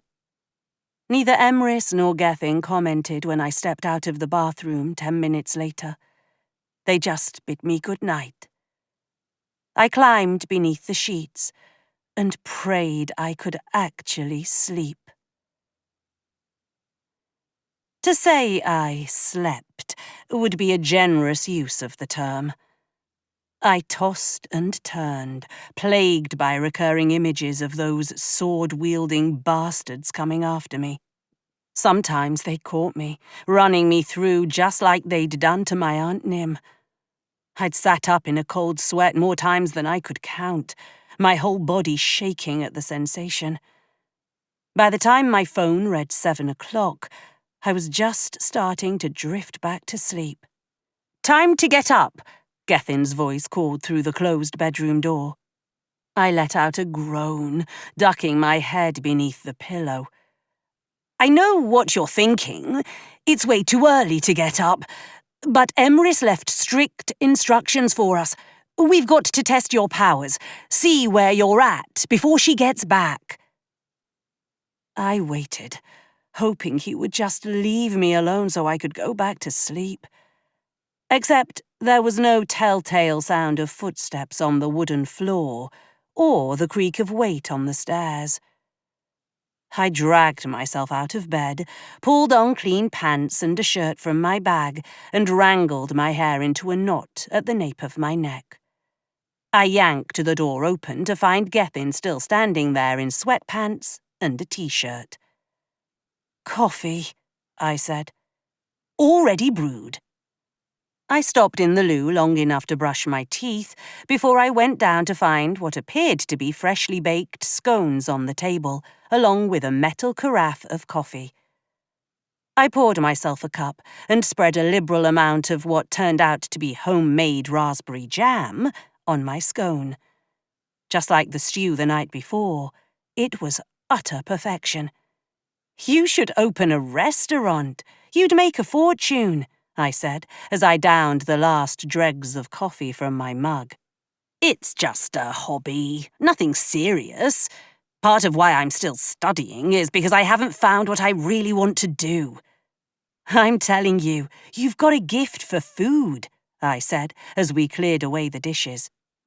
"Right, well, let's see what you're working with," he said. He did the same waving gesture Emrys had done the day before, and the woods transformed again into the enclosed space. My stomach dropped the moment I set foot inside. I was about to make an absolute fool of myself. "Let's start easy," Gethin said, and pointed to a fallen log on the other side of the space. "Stand that log upright." "That's easy." I started to walk towards it, but Gethin blocked my path. "From where you're standing is fine." "But it's really far," I protested. He didn't move.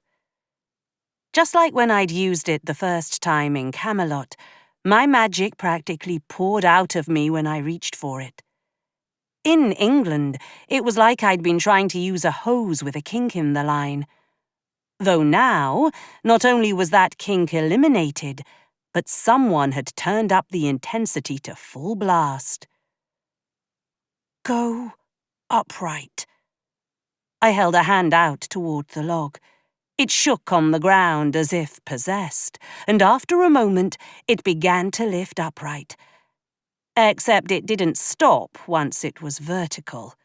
My power continued to flow full blast, and the log tugged free of the flooring and shot up into the canopy, lodging itself halfway through the branches. Well, I got it upright," I said with a sheepish grin.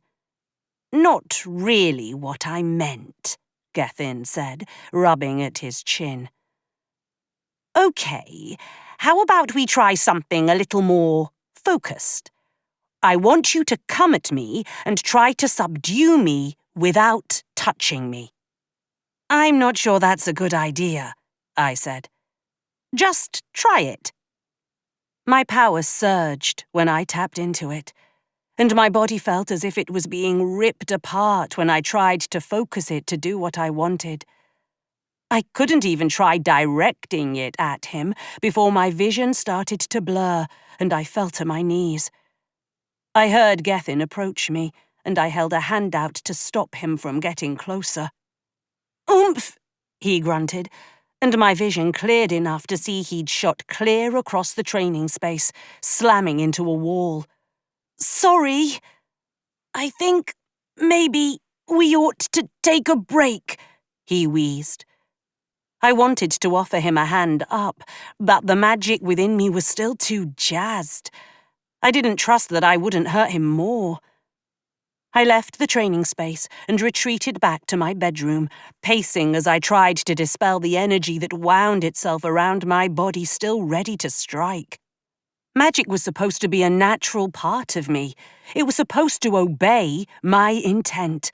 So why the fuck was I a live wire now?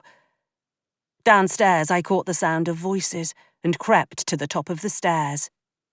"You said she was powerful, but you didn't say she was so unpredictable," Gethin accused. "But it's like she's never cast a spell in her life. She's completely untrained. I've met 5-year-olds with more control than her." "We will make it work. We have to. I know you want her to be what you've been looking for, but if she can't control her magic, there's no way anyone is going to follow her." I didn't need to listen to this bullshit. I thundered down the stairs and left them both standing there, the front door slamming shut behind me. I didn't stop to think. I just ran. Chapter 6. The lake spread out in front of me, and I turned right, running away from the cabin. My legs carried me along the bank as far and as fast as I could muster. I could feel the power within me begin to ebb as I ran, bleeding off the more I ran. Finally, I skidded to a halt and sunk to the grass, my legs collapsing. My heart hammered against my breastbone as my lungs fought for air. I bent over, taking steady breaths until my heart and lungs settled down a bit. I gazed up at the sky, which was far more vivid blue than I'd ever seen in London, and noticed for the first time there wasn't a cloud to be seen. The sun shone down unimpeded, and it warmed my exposed skin. Closing my eyes only conjured Aunt Nim's face. There was so much I wanted to say to her, so much I needed to share, but I would never get the chance to now. I kept the tears at bay this time as I squatted there in the calm stillness of the forest by the lake. This was all so different from the life I'd lived until now. I couldn't shake the disappointment in Gethin's words as he'd reported on my failed training session.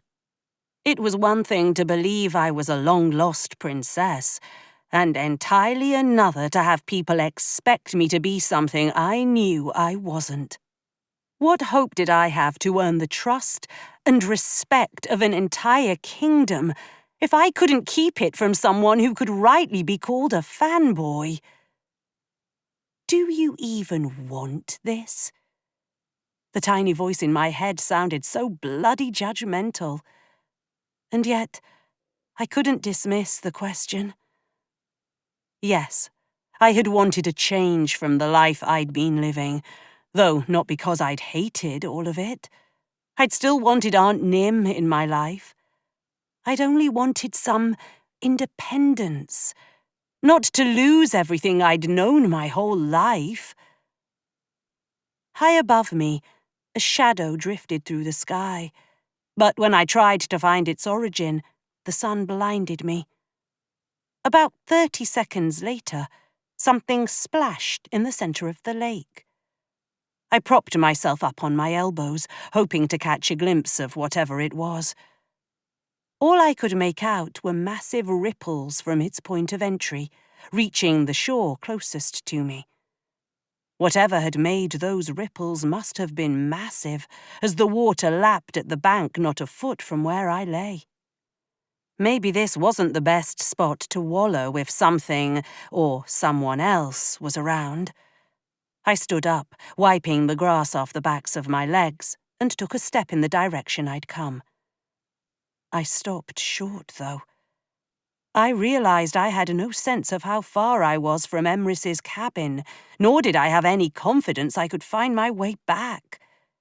Shit! I turned back toward the lake, in time to see new ripples forming a half-meter from shore. I stood still, petrified of what might arise from the waters. Although I did not expect to see a man's head emerge from the depths. In what felt like slow motion, the rest of his body followed. Shoulders, biceps, and bare pectorals. Then, up to his hip bones. The closer he came, the more I found myself staring. Water evaporated off his skin as soon as each body part met the morning air, leaving behind a vapor trail as he approached the shore. To say I'd never seen someone so handsome as him wasn't an exaggeration. His sharp jawline and the slender slope of his nose accentuated his intense dark gaze. The neat beard he sported made him appear almost regal. I didn't intend to look down, and yet I chose the moment he stepped fully from the water to avert my gaze. He was naked. I swallowed the lump in my throat and was fairly certain I made a most impolite sound as he stood there in all his manly glory. I closed my eyes, but the image had seared into my memory. "Do you mind?" he asked in a soothing baritone. My eyes snapped open, and I looked at him, taking care to focus only on his face. "Sorry?" He gestured to a pile of clothing I'd been oblivious to lying on the grass. "Right." I snatched up the shirt and tossed it at him, regretting the move instantly. Did he really need to cover up? He slid the lightweight fabric over his head, and I held out the pants for him next. He shimmied into them, without breaking eye contact with me. "I didn't mean to disturb you," I said, finally finding the ability to form coherent sentences. "I just needed some air. I think I'm a bit lost." "I don't usually take my morning swim with an audience, but for a lady as beautiful as you, I think I can make an exception," he said with a smile. He tugged dark curls that hung just to his shoulders behind his ears, securing it in a low knot at the nape of his neck. When he smiled, the expression lit up his whole face, and I felt a warmth deep in my chest. I couldn't help glancing down at his waist as he stood there, waiting for... what, exactly? "I would be happy to help reorient you if you could tell me where you were going." "Oh, that's kind of you." I trailed off. I had hoped he'd fill in the pause with a name or a mobile number. Do they even have mobile phones here? "Taryn." He held out his hand. My palm felt clammy as I extended it, feeling his firm hand wrap around mine. It was firm yet comforting, like a reassuring embrace. I could picture those arms wrapping tight around me. Fuck, why did he have to be wearing so many damn clothes? "This is generally the point in the conversation where you tell me your name." I'm Morgan." Gethin's voice filled the air, and I turned to see him barreling toward us. He skittered in the grass. "I've been looking for you everywhere." "Ah, she's yours then," Taryn said with a smirk. That was enough to break his hold on me. "I am owned by no one, thank you very much," I interjected. "I just meant you are not as lost as you thought. You have an acquaintance to help you find where you're heading."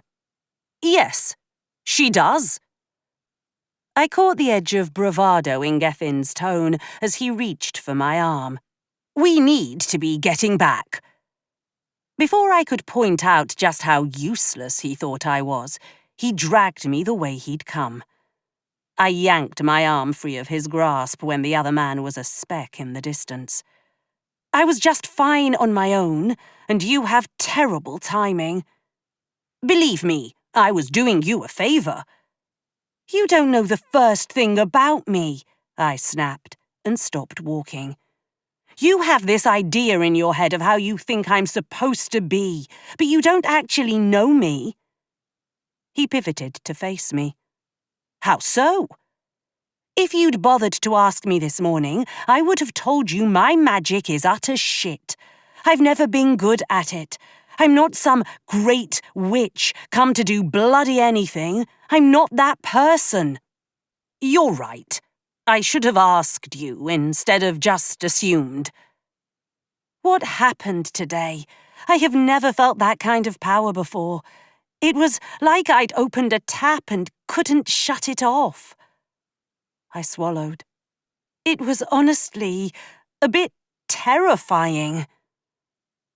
"And my telling Emrys how untrained you are didn't help anything." He took a step closer. "Morgan, I'm sorry. I've spent the better part of my life listening to Emrys talk about how one day the rightful ruler would come home and take back what's hers.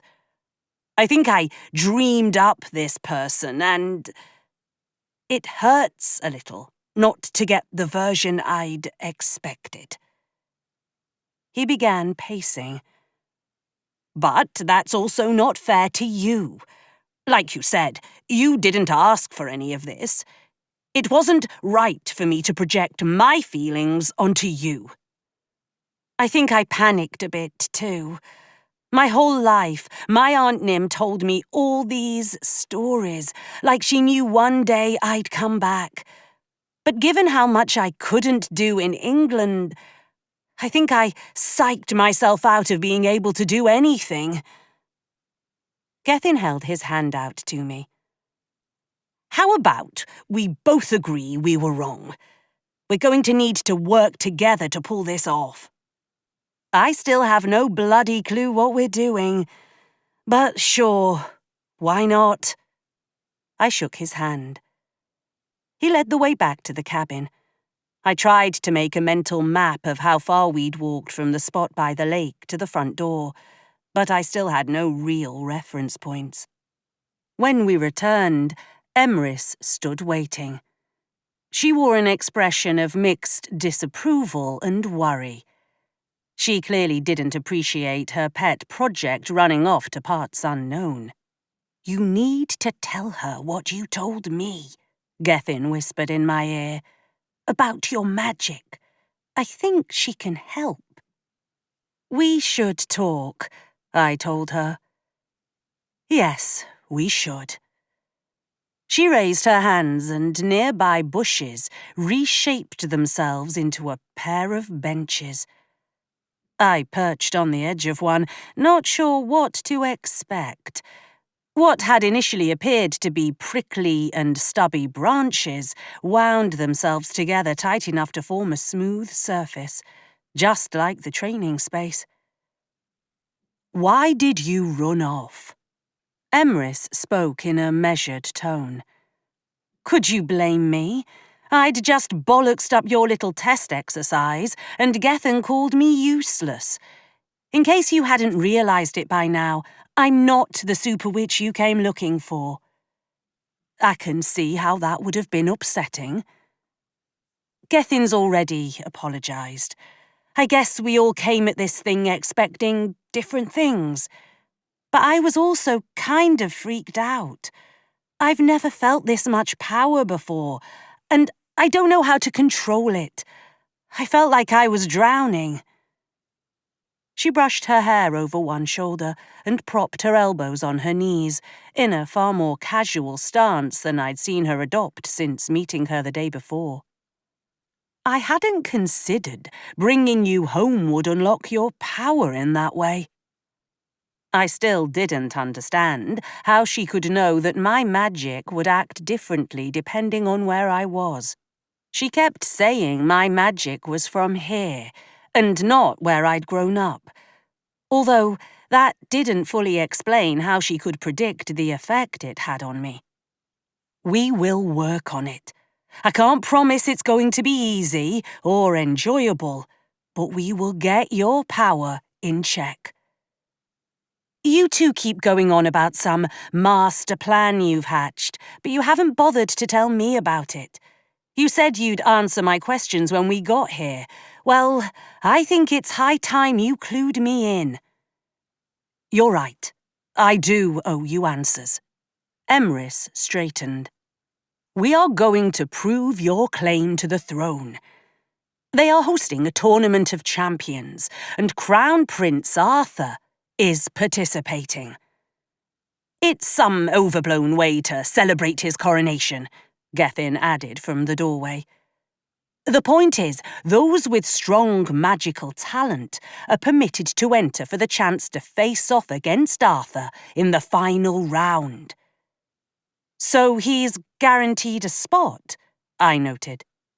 "Of course he is," Gethin muttered. "There is no question you possess enough raw magical talent to enter. We will just need to refine your skills. If we can do that, you would be able to compete. Let's say, hypothetically, all goes to plan.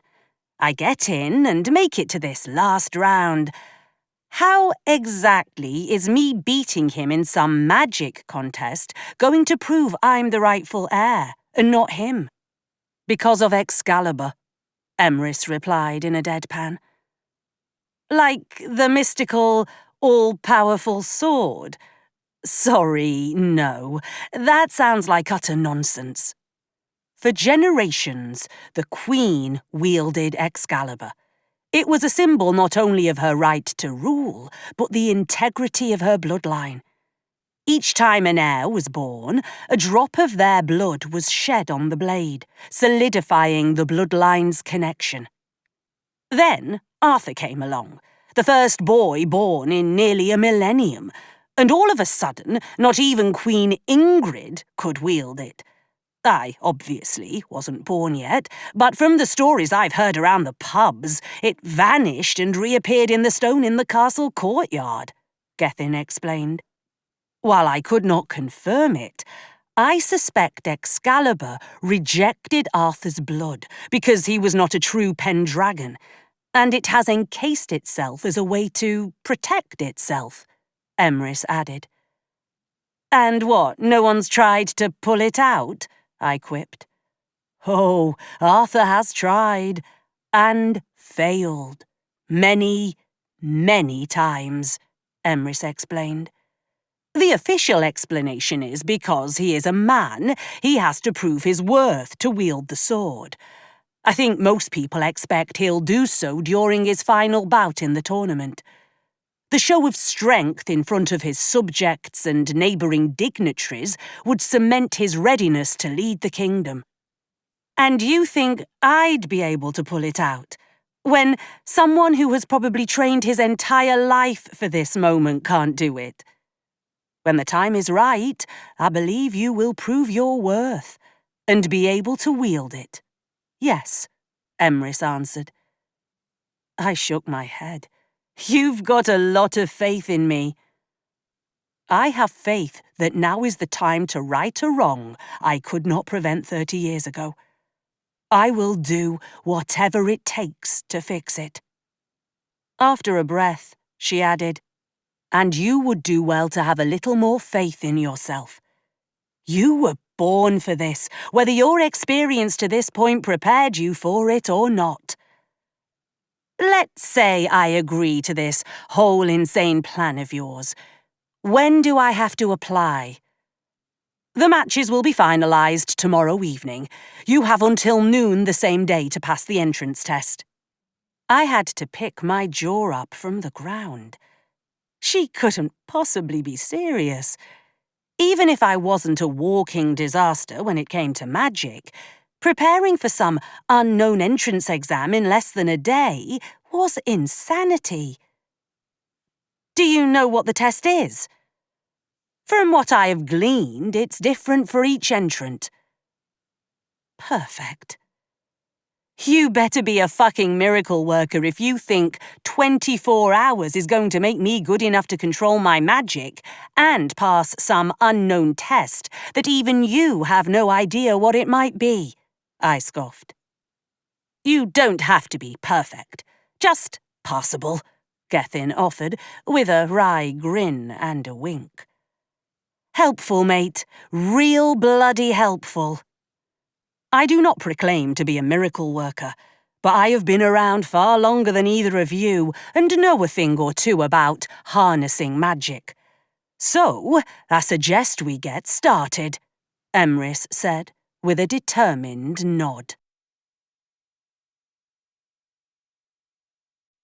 Chapter 7. 2 hours later, all I'd managed to accomplish was cementing a divot in the dirt where my arse had landed for the millionth time. Emrys stood across the training space from me. I could see the frustration and the worry lines pinching the skin around her lips. She'd clearly not believed Gethin's assessment of my lack of ability. You must at least try, she chided as I hauled myself to my feet. I have been, I protested, but I keep telling you, I can't control what comes out. I'm afraid it's going to drown me. Emrys closed her eyes and took a deep breath. I watched her chest rise and fall until she reined in the emotion that threatened to spill out. She crossed the space and waved her hand. Behind me, the ground twisted and bent to form two small stools, and I plunked myself down on one. "I believe I have approached this the wrong way," Emrys admitted. "I heard your words, but did not understand your meaning. Just another reason why I'm a disappointment." "You are not a disappointment." Emrys's tone was sharp and forceful. I looked her in the eye. "Aren't I? I spent my whole life hearing stories of this fantastical place where I'm supposed to fit in. And the moment I get here, I can't even control my own magic. How am I supposed to be the hero you say I am if I can't even handle doing a simple spell?" "If anything, you are a victim of circumstances beyond your control. We will sort this out." "But how can you know that?" "Because I have seen your greatness. As I told you yesterday, I have been looking for you for a long time, and I have known of your coming for far longer than that. Forgive me if I find that hard to believe." Emrys stood, and the stool receded back into the floor. She gestured for me to stand and follow her. I took my time getting to my feet. She made more hurrying gestures, and I picked up the pace. She led me out of the cabin and back down the path we'd walked the day before. We passed the lake, and heat washed over me at the image my mind conjured of Taran emerging from its depths. "Come along," Emrys called ahead of me. We picked our way through the brambles again, ending up back near the cave I'd spotted when we'd first made the transition from my world to this one. Emrys stepped up to the mouth of the cave and pressed her palm flat to the rocks, worn smooth by time. "This is the Crystal Cave," she said, as if that should answer every question I had bouncing around in my head. "Because it's full of crystals?" I surmised, as we reached the back of the cave after only a dozen paces. "You will find that this world's magic is far wilder than the one you left behind. It does not appear to need a mortal's whims to shape it constantly. I have found answers to many questions in this place. It was here that I first learned your existence and your importance." She stepped inside, leaving me no choice but to follow. I stooped to avoid slamming my head into the tiny spirals of crystal hanging from the roof. Somehow, despite having no obvious light source or openings to let in natural light, the space was bathed in a soft, pale glow. I could swear I heard a humming resonating off the walls, and realized the crystalline structures must have been formed at just the right spots to harmonize within the cave. Unlike when I'd stepped through the portal, the magic in this place felt calmer, more serene. I could sense the tension in my neck and shoulders loosen just by being in the cave. What sort of magic was this? "So, how exactly did a crystal show you I was meant to be this all-important hero?" Emrys pointed to a small outcropping of rocks near the back of the cave. Careful not to get my hair snagged in the stalactites above me, I shuffled to the outcropping to find a shallow pool of water. I couldn't see any source for the water, and assumed it had been there for a while. In the back of my mind, I wondered why, if there was no source to refill the pool, it wasn't stagnant. The water was clear. I also recognized now was not the time to ask such questions. We were here for a purpose. one I hoped would lead me to a way to control the surplus of power coursing through my veins before tomorrow morning. So, I perched on the edge of the rocks and peered into the still pool. My reflection looked up at me, mirroring my position as one would expect. Then, I blinked, and the water shifted, creating ripples on the surface, to show me sitting on what I guessed was a throne, a crown set upon my head. I couldn't deny that the image filled some part of me that had been empty my entire life. So, it shows you what you want to see. Sometimes, but it always shows you the truth, Emrys answered from behind me. I peered down again, hoping the image would change to give me some hint of how I was meant to get to that point. Couldn't it give me a hint of how I'm supposed to make this a reality? It is up to you to find the path to it. I heard her footsteps crunch against the dirt of the cave floor as she closed the distance between us. She patted my arm and said, "But I think if you sit a while, it may illuminate your way." With that, she turned and left me to sit in the cave in solitude. Her departure stopped me from pointing out that she was the one with all the magical knowledge that spanned ages, but she'd disappeared before I could even begin to form words. I turned to my reflection, which had coalesced back into a mirror of my current position. Still, having seen that glimpse of what was waiting for me, I couldn't unsee it. It appeared I had no choice but to accept that at some point in the near future, I would reclaim something I never thought possible. But only if I could get my damn magic under control. I let out a sigh and addressed my reflection. "I don't suppose you've got any advice?" The reflection of me sat up straighter and said, "You've just got to remember that you're the one in control, not the magic." I sat there in stunned silence. I hadn't expected to get a response, let alone one that came back to me in my own voice. If I'd been anywhere else, I'd have chalked it up to too much working. My reflection still sat there, as if waiting for me to say something else. How do I turn my power down? It feels like I'm going to get swept away by it. She held up her right hand in response, and I could feel power ripple over me, as if her magic were mine. It was strong, but not overwhelming. Picture it as an extension of your body, doing what you want it to do, not something that's happening to you. I'd never thought of it that way. Maybe because until this point, my magic had always felt so far away. I was hesitant to try anything within the cave's confines for fear of it backfiring.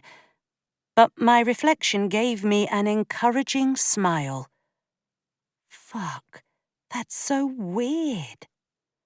As if sensing I needed something to react to, the tiny crystals overhead began to shake, threatening to come down on my head any second. The resonance that had until this moment been peaceful and soothing shifted to something akin to a cat being skinned alive. I swallowed back the lump in my throat and held my hands at shoulder height. As it had done earlier, my magic flooded every pore of my body. "I'm in control," I said through gritted teeth, and in my mind's eye I pictured a gauzy barrier between my head and the shards in the rock above me. The power within me leapt to attention, ready to race out of my body and do my bidding. "Not so much." The scent of lime washed over me as my magic seeped out into the world and built a latticework of energy to keep the crystals from coming down. I did my best to commit to memory the way my magic felt as it responded in a more measured way to my desire. It cascaded from my core, up through my torso, through my shoulders, and past my elbows to become an extension of my fingertips as the interlacing energy wound itself tighter and tighter until it became a solid barrier. I held my breath, waiting for it to collapse a moment later, but it remained solid and connected to me. No more power. I imagined myself throttling back the magic like easing off the gas pedal of a car, and still the spell above me held. I glanced down at my reflection in the pool, and Mirror Morgan gave me a smile and a wink. It couldn't have been that simple, could it?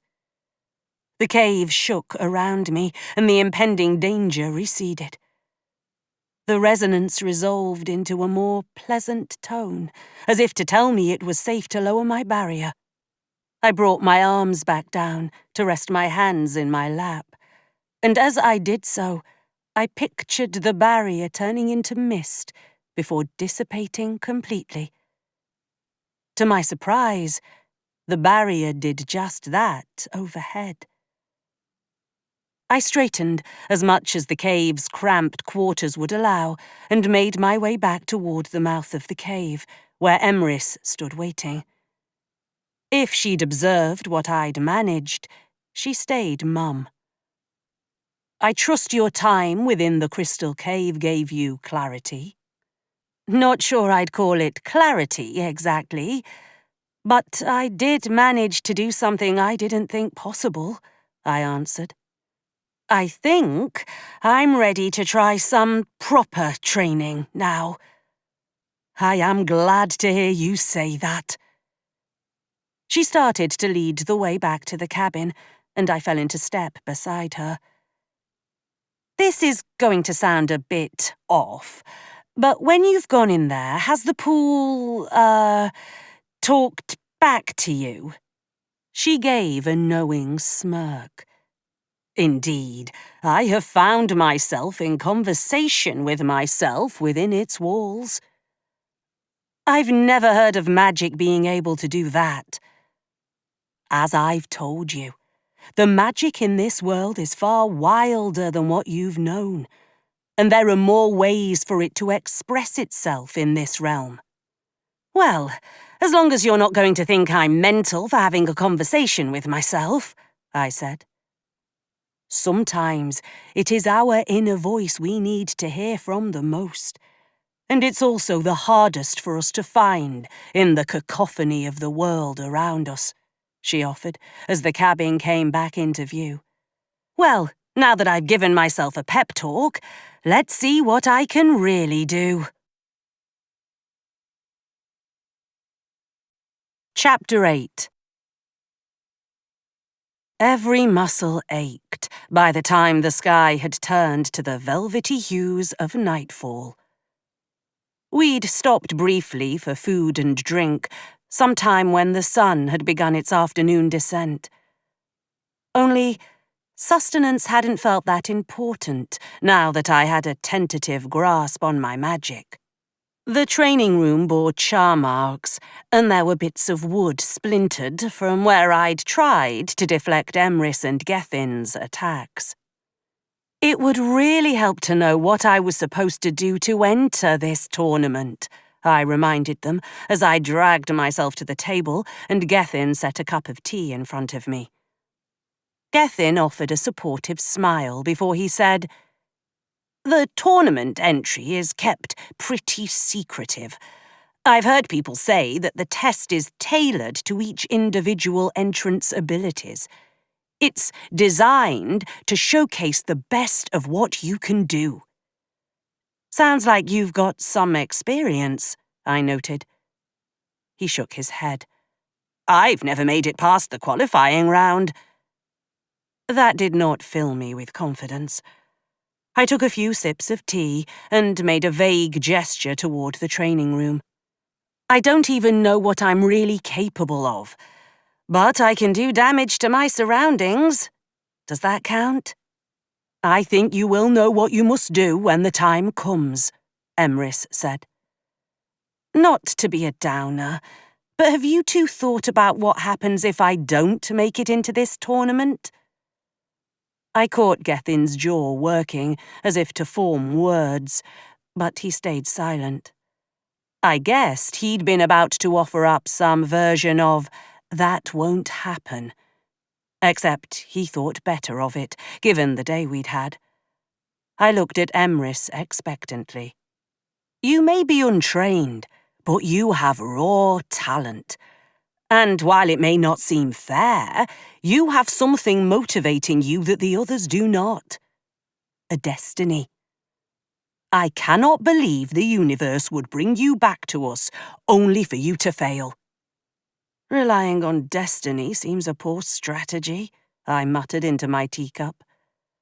I could see Emrys wanted to argue, but she kept quiet. Even I could sense we'd be going in pointless circles if the conversation carried on much more. If neither of them knew what awaited me in the morning, fine. I'd face whatever it was as best I could. Right, I'm going up to bed, I announced through a poorly stifled yawn. In the back of my mind, I suspected Gethin had put something in my drink to help me sleep. Normally, I'd be offended by someone I barely knew trying to drug me, but honestly, I could use all the help I could get. Somehow, I managed to make it up to bed before passing out. I was back in the flat, standing at the sink with an empty coffee mug in my hand. It was Aunt Nim's favourite one. She'd bought it at a flea market when I was 12. She'd said it reminded her of home. I accidentally dropped it a week later, and we'd spent an afternoon gluing it back together. I'd stared at it for years, and yet now I couldn't quite remember what it looked like as I held it. It's funny how quickly memory fades, right? Aunt Nim's voice caught me off guard. I turned to find her standing there behind me. There was something off about the way she held her arms across her torso, though, as if she was trying to keep something in. Blood. The agony of losing her hit me all over again, and the mug slipped from my fingers into the sink, shattering into a dozen pieces. I'm so sorry. I couldn't save you, I said through shallow gasps. No tears, my beautiful girl. You're where you're meant to be now, Aunt Nim replied, her cheeks turning paler by the second. Our surroundings shifted, from the flat to the sprawling forest just beyond Emrys's cabin. I could make out the silhouette of Camelot's castle in the distance. We were so close to the portal, a plane ride away all these years. Why didn't you ever bring me back yourself? I dried my eyes with the back of my hand. Selfishness. I knew what awaited me here if I ever returned. I'd defied a direct order from my king, and I knew I'd pay for it with my life one day. But I knew I couldn't harm you, my brave girl. I don't feel brave. I don't feel like I'm meant for any of this. It would be so much easier if you were here with me. She stepped up and pressed a hand to my cheek. I could feel the warmth fading from her skin. You are never alone, Morgan. I may be gone, but the things I've taught you live on in you. Trust in those sent to teach you, and when the time is right, you will do what I never could. What's that? Fight. Fight for this place, for the people in it. You'll find your place. You'll find your people. Some part of me knew this wasn't real, but I couldn't resist pulling her to me in one final embrace. I kissed her cheek and held her until she faded, leaving me standing in a place that felt so very far from home. I woke to the quiet stillness of my bedroom in Emrys's cabin. I half expected Gethin to come knocking to rouse me, but the second floor was silent as I climbed out of bed and headed for the loo. I grabbed a quick shower and headed down to the kitchen. I found the coffee pot and filled it, waiting for the ground beans to percolate. Leaning against the sink, I was reminded of my dream. I could almost feel Aunt Nim's body against mine, and I held back tears. Get it together, I chided myself as the coffee finished brewing. I rummaged in the cabinets until I found a thermos and filled it to the top. I had no idea how long it would take us to get to the tournament grounds. Except Emrys's statement about entries closing at noon stuck out in the back of my mind. My phone said it was only 6:30 a.m. I left the cabin behind, tracing the path I'd taken the day before, sipping my coffee as I went. The lake came into view, and I scanned the surface, hoping to see evidence of Taran. I made it a quarter of the way along the lakeshore before I spotted a pile of clothing on the grass. This time, when he emerged from the water, I wasn't so caught off guard. But that didn't mean I missed sneaking a little peek as the water sizzled against his dark skin. He spotted me as he tugged his pants on first. "Twice in 2 days. Is this going to become a habit?" he called, leaving his shirt on the grass. "Morgan, was it?" "Yes, and I'm just on a walk, enjoying my coffee. I can't help if that walk happened to take me by your favourite skinny dipping spot." He laughed, and the early morning sunlight sparkled in his eyes, turning his irises almost bronze. "So what you're saying is I should get used to having an audience?" Every retort I could think of died on my lips. I could suggest he find somewhere else to swim, or put on a swimsuit. My libido rejected both ideas vehemently. "I suppose you should." He finally tugged on his shirt. "What really brings you out here this early?"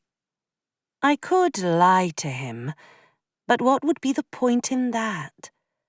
"Just trying to clear my head. I'm entering the tournament they're holding for the Crown Prince. I'm a bit nervous." "Ah, yes. Camelot's golden boy." "Not a fan?" "Don't let him hear me say this, but I've always thought him a bit too entitled. You know, the whole first boy born in nearly a millennium and all that." "I have heard that," I agreed. "I also heard that he's the one to face in the final bout, if someone were to make it that far." "I'm sure you'll do well," he said. "Everyone keeps saying that. I'll believe it when it actually happens." "Manifest it. Put it out into the world and let the world reward you." "Thanks. I'll give it a try." "Guess I'll see you tomorrow," he said, and offered a small bow before starting off along the lakeshore, away from me. By the time I made it back to the cabin, the rest of its occupants were bustling about. Gethin set a platter of fresh pastries on the table, along with just squeezed juice. I tucked in, setting the thermos on the table beside me.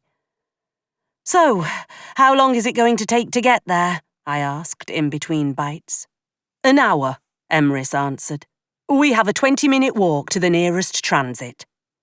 "Please tell me it's not a horse and buggy," I quipped. Emrys arched a brow at my words. I do not know what you have heard, but Camelot has come happily into the modern age. We've had high-speed rail lines for ages, Gethin added. Great.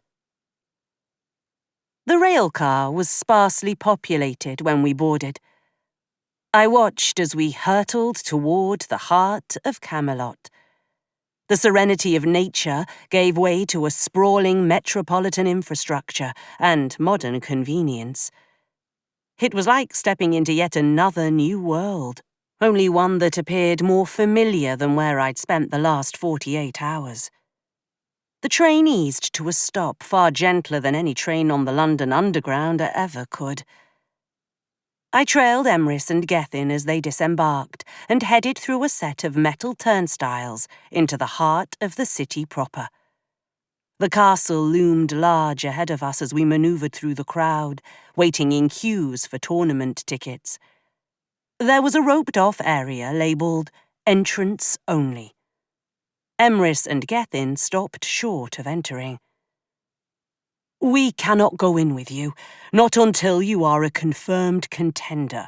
Then you are allowed an entourage, Emrys explained. She gestured to a grey-haired woman seated at a table just beyond the barrier. She will ensure you are administered to the qualifying round. I didn't like not having them with me, but I could understand the reason. Only allowing potential participants in would presumably cut down on the amount of cheating. I stepped around the rope and approached the woman. She glanced up at me and said, Name? Morgan le Fey. She cast a sideways look toward where Emrys and Gethin stood, watching. After a beat, she scribbled something on her clipboard and locked gazes with me. I'm glad you were able to make it in time. So, what do I have to do exactly? What category are you entering under? There's categories. I'm not really sure. She gave me a pitiful look. Are you witch, fey, or dragon? Oh, witch. She held out what looked like a biometric reader and gestured for me to place my right hand on it. I did so without argument or question, and only winced slightly when the device zapped me. The scent of limes tickled the back of my nose. Good on you for not lying, the woman said, before pointing toward a small tent. Good luck. For what it's worth, I hope you make it through. Thanks. You can do this. You are a witch, damn it, and, according to everyone, a powerful one at that. The moment I stepped into the tent, the world tilted off its axis. The space was far larger than it had any right to be. The air crackled with energy and power. I could feel it calling to my magic, begging it to respond. Your objective is simple, an alto voice boomed from overhead. You must face 3 obstacles. Complete fewer than 2, and you will be eliminated from entry. Okay, only have to survive 2. That's not so bad, I told myself out loud. The tent filled with thick fog, blinding me instantly. I couldn't see my hand 6 inches in front of my face. Panic gripped me for a moment, before I heard Aunt Nim's voice in the back of my head. Fog's worst enemy is light. Be the beacon in the dark, my pretty girl.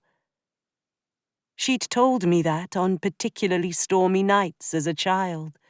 We'd always lit a candle, and her magic had sustained it through the morning until the sun would come out and dispel the fog. I could hear vague noises that could have been someone or something else in the space around me. They grew closer, the shuffling footfalls growing louder from my left. My basic sense of self-preservation kicked in. I held my left hand aloft and pictured it shining bright as the sun. An electrical current of magic bolted up my arm, leaving my elbow tingling as 1,000 limes let loose their citrus scent, and my hand blazed an iridescent green. I swiped the light in the direction of whatever was approaching to reveal some creepy wraith-like creature. It flinched as the light touched it, and I charged at it, chasing it out of existence.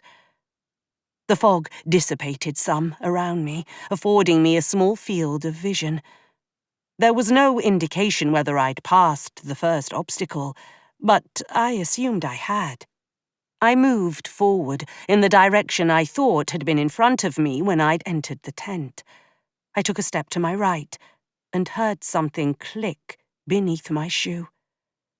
My mind immediately filled with the sound of ticking as I tried to bend, using the light from my hand to reveal what I'd stepped on. It certainly looked like a landmine. But they wouldn't really attempt to blow up their entrance, would they? Still, I couldn't make myself move from the spot. The ticking grew louder, and I realized it wasn't in my head after all. Whatever I was standing on was counting down. I didn't have the luxury of just standing around, hoping some knight would come along and rescue me. "Think, Morgan," I muttered under my breath. I'd watched enough action films to know that if I could get something of equal weight to my body mass onto the mine, it might not trigger. Or it would give me enough time to get clear of the blast. But the fog still obscured everything beyond the radius of my magical light. Even if I could find something, I'd need both hands to maneuver it into place. Yet if I let the light go, I'd be blind again. I closed my eyes, taking a slow inhale. I had seen Aunt Nim multitask with magic tons of times. It looked as if it were as easy to her as breathing. I'd never asked her how she'd managed it. Why bother when I couldn't even manage a single spell reliably? But it had to be doable. Here goes nothing. Keep the light going. I put my intent out into the world and flicked my left hand upward, as if to let go of the light. When I opened my eyes, the light hovered above me, casting its greenish glow from overhead. It dispelled enough of the fog to reveal the ground was made of soil and small shrubs. I could work with that. I'd watched Emrys bend the nature around her to her will over the last 2 days. I reached out with both hands, careful not to shift my weight, and tried to sculpt a human-like shape from the nearby shrubs, uprooting them to make a torso and limbs. It wasn't perfect by any means, but it would have to do. "Sorry about this," I said, addressing the shrub mannequin as I raised my arms and watched it levitate into position just beside me. I took a deep breath and stepped off the mine. The shrub figure landed in my place, and I threw myself into a roll. 10 seconds later, the shrub mannequin exploded in a shower of branches, roots, and greenery. I had told Gethin I was good at damaging my surroundings. The blast's shockwave rippled over me and sent me rolling about 1/2 meter away from where I'd been standing. In the chaos, my concentration slipped and the fog pressed in around me again. I beat back my fear as I crawled forward in the direction I'd been going the whole time.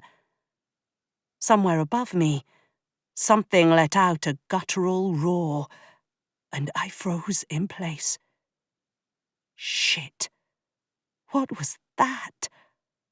I hastily raised my hand, casting a much feebler light this time. It was still enough to reveal the underside of something scaly and massive.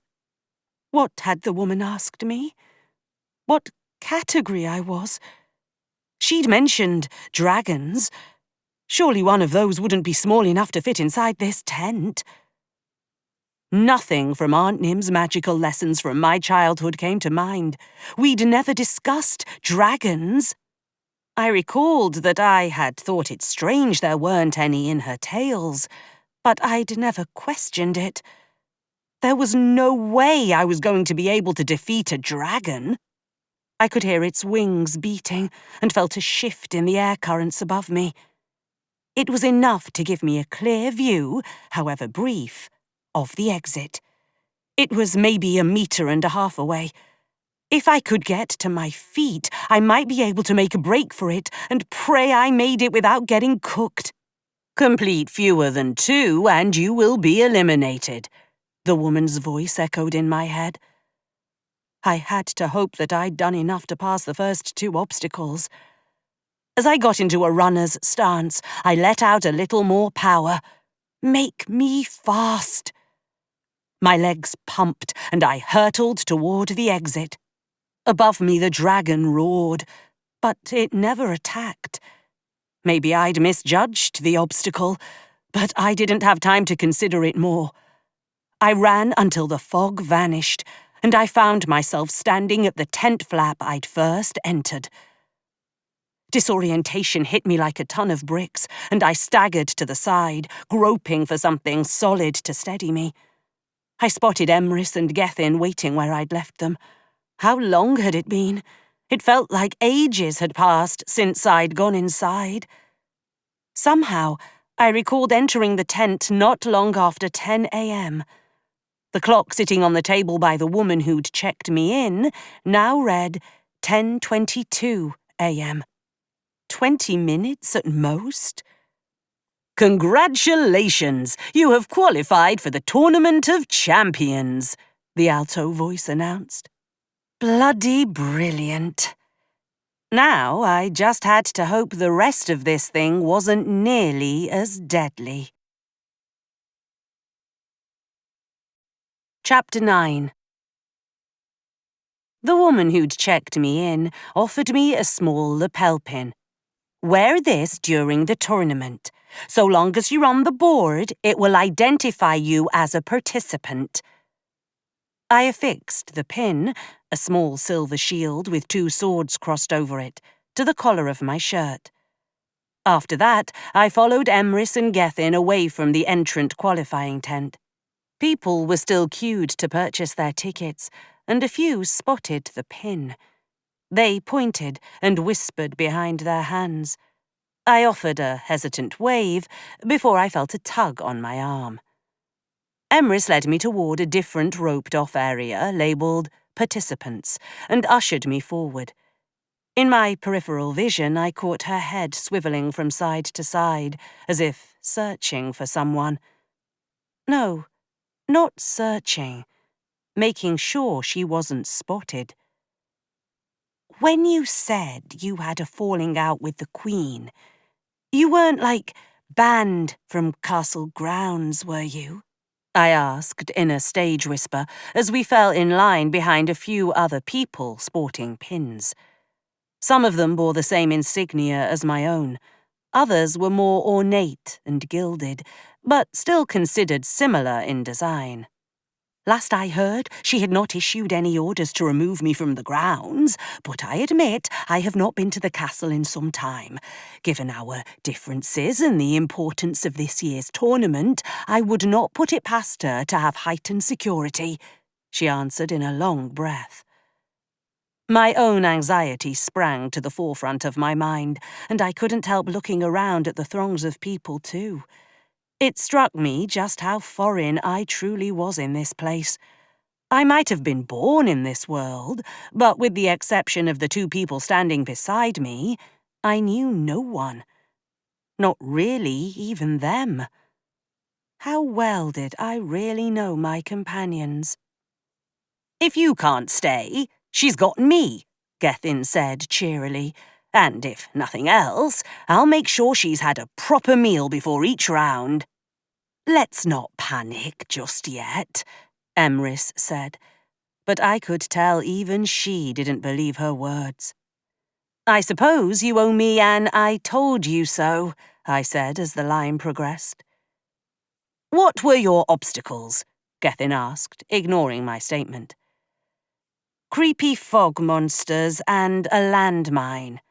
Oh, and a dragon. I'm pretty sure I failed the last bit with the dragon. I just ran as fast as I could to get out. Didn't even engage. Not to sound ignorant, but what's a landmine? I eyed him skeptically. A device you put in the ground that explodes to take out your enemy, usually triggered by pressure and shifting weight. Is it magical? Not particularly. Pretty mundane, actually, I answered. Sorry, just never heard of something so non-magical being in the trials. Aunt Nim loved watching action movies. I've seen enough to know you need to replace the exact weight. It gives you enough time to roll clear, or keeps it from triggering altogether. And how do you defeat the fog? Magical light. We had some nasty fog growing up, and my Aunt Nim would always light a candle, infused with a little magic, to keep it burning to dispel the darkness. Seems like she prepared you better than you thought, Emrys noted softly. Yeah, I guess she did. I never got to fight a dragon when I had taken on the qualifying trial. Then, again, I never actually made it through, Gethin said with a pout. Just hope I won't have to face a real one. Statistically, it's probable one of your rounds would pit you against one, Gethin answered. Not helpful, mate. I'm just trying to temper your expectations. How about you tell me what this whole thing is even supposed to be? The line ahead of us moved forward to reveal a large complex that looked like a hotel with rooms on 3 or 4 of the walls. Gethin tapped my shoulder and hooked his thumb over his shoulder. I turned to see a massive screen displaying the tournament bracket. 4 rounds split in 2 brackets, set to meet in the middle. I spotted Arthur's name already on the top of the left bracket. I pitied whoever faced him on his way to the finals match. There was no chance he wouldn't make it there. The right-hand bracket was slowly populating as well. Each round you've got to get 4 points to advance to the next round. They usually space the rounds out every other day. So, the top bracket goes tomorrow, and then bottom bracket the day after. It usually takes about 2 weeks to complete the tournament. Maybe by then I'll actually be decent, I mused. Participants are expected to remain on tournament grounds when they are competing, Emrys said, as we neared a central table with what appeared to be room assignments. I was just getting used to the cabin, I said. But I didn't mention it meant missing my morning encounters by the lake with Taran. Lucky for you, I know a few secret passages, she whispered, before ducking her head and falling into step behind me. She gave me a nudge between the shoulder blades. The entrant ahead of me had finished at the table, and I was left standing there, awkwardly. A rotund man with bushy eyebrows looked up from a clipboard, not unlike the one the woman had possessed at the qualifying area. Name? He asked in a lilting accent. Morgan le Fey, I answered on autopilot. He pored over his clipboard, squinted at the bottom, and then looked up at me. Late entrant, I see. He gathered a pile of papers with 2 keycards and held them out to me. You're entitled to have 1 member of your team with you in the lodging area. You have 2 members on the grounds during tournament rounds. Fill out these forms and leave them on the outside of your door when you're finished. I took the papers, but didn't move. Aren't I supposed to find out where I'm meant to go next? He pointed to the papers. Room assignment is in there. Final bracket determinations will be made this afternoon. We will be holding the opening ceremony at sunset. He gave me a small smile. "Don't worry, you won't miss where to go." Before I could ask about sharing rooms with other entrants, I felt someone tug me out of line by the elbow. I glanced over my shoulder to find Gethin leading me away from the queue of people still getting their room assignments. "Let's see where we've ended up," he said, taking the papers from me. I scanned the crowd, realizing I'd lost sight of Emrys. But maybe it was by design. As soon as she'd gotten within the castle's confines with people she didn't feel she could trust, she'd done her best to obscure her identity. Part of me wondered if she'd really been away for 3 decades, were there many people who would recognize her on sight? "We're East Wing," Gethin said, drawing my focus back to him. "We're not meant to room with other entrants, right?" I whispered as I followed him to a staircase that led up to the second-level rooms. "From what I'm reading here, no, we room by ourselves. Less chances of spying and cheating." He stopped walking halfway down the balcony connecting the upper set of rooms at a door marked E14. He held one of the key cards up to the locking mechanism and it clicked, swinging open. Everyone else must have qualified earlier because I could see small clusters of people scattered around the grounds below. "Let's get the boring stuff done first, and then we can scope out the competition," Gethin called. "You're going to be the annoying bloke who insists on living vicariously through me, aren't you, fanboy?" I pulled the door shut behind us. "Let me have this, Morgan. I've been waiting my entire life for something like this," he said, and rifled through the papers. I took a minute to acclimate to our surroundings. The room was spacious, sporting 2 queen-size beds. I couldn't deny I was grateful we wouldn't be sharing a bed. I walked past Gethin and ducked into the loo. There was a full-size shower, a simple sink, and a vanity on the opposite wall of the toilet. "Has this place always been around, or did they construct it for this tournament?" I called as I poked around the closet. "They built it about 40 years ago.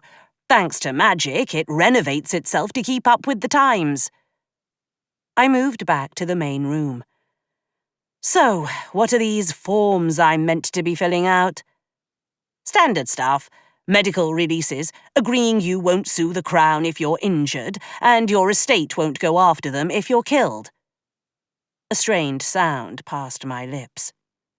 "Please tell me that was a poorly delivered joke." He looked at me, a serious expression on his face. The glasses only made him look sterner.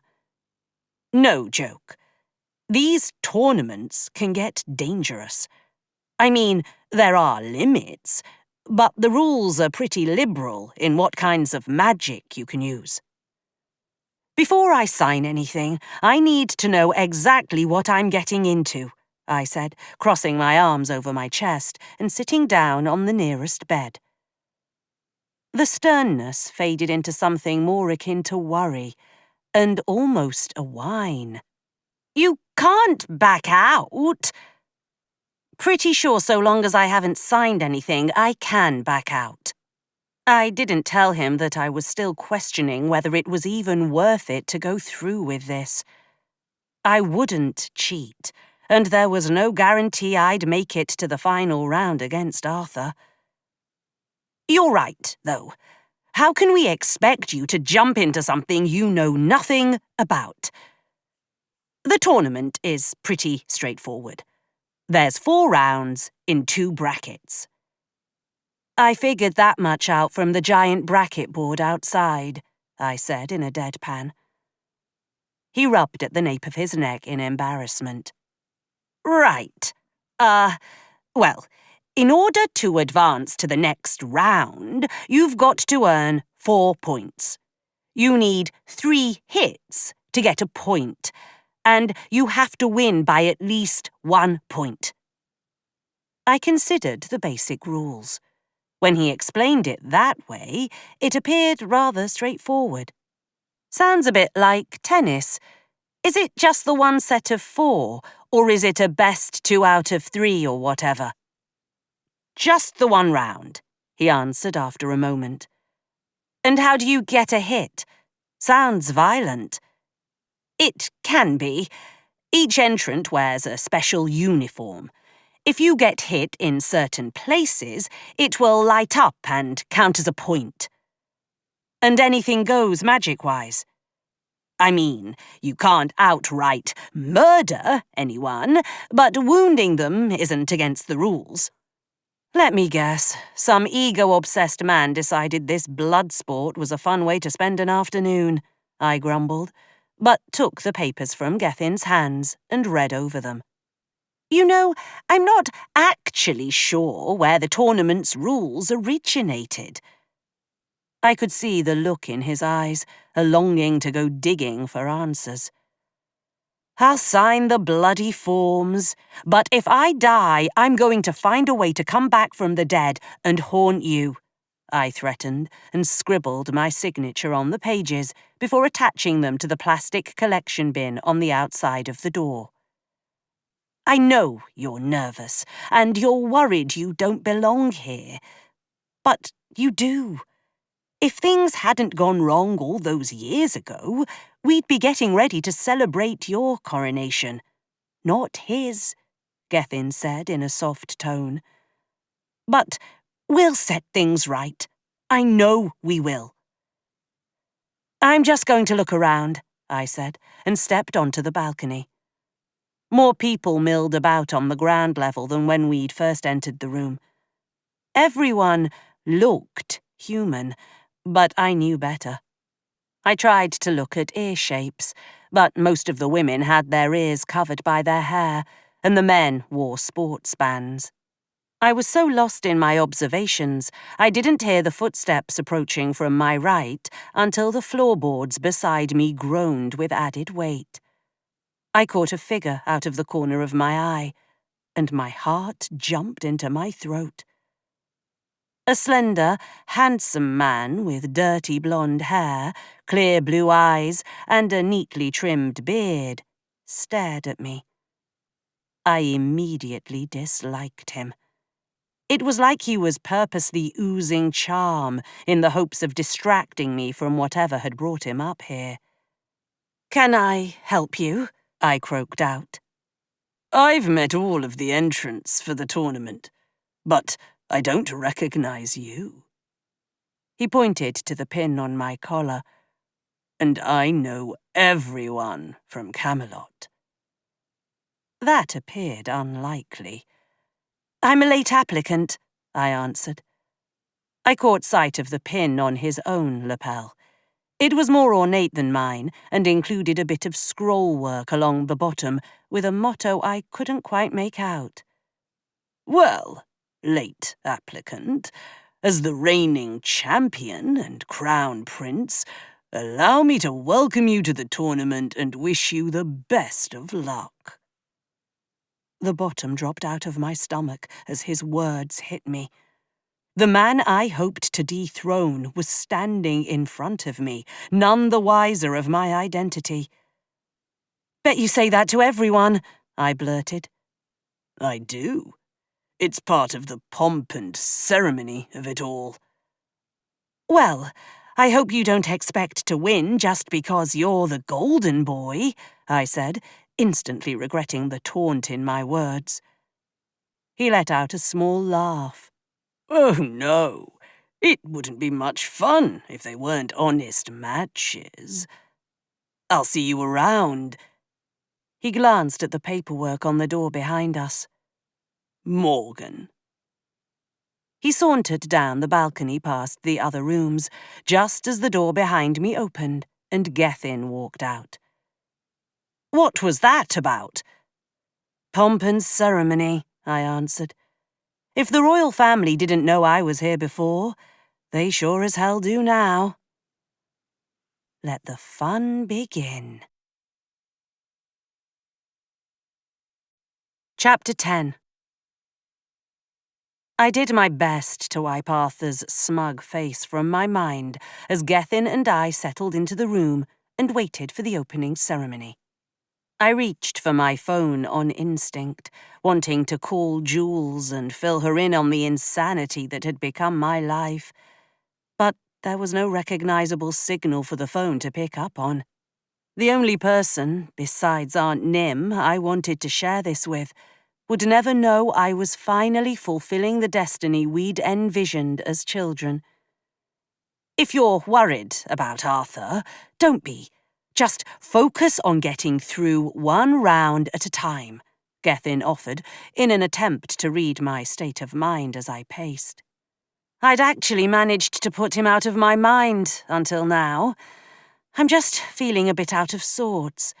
My best mate back home would love all of this. If I'm honest, she believed in the whole Camelot and Lost Princess thing more than I ever did. It feels weird to be here without her. His face fell. I'm sorry. That's got to feel so isolating and lonely. It's not what I was hoping for right before this big fight, but it's not like I can just pop back and pick her up. A thought occurred to me, and excitement welled in my chest. Or can I? Afraid not. The portal doesn't work that way. From what I've read, it is only active when there's a reason. Usually on a world-changing scale. Damn it.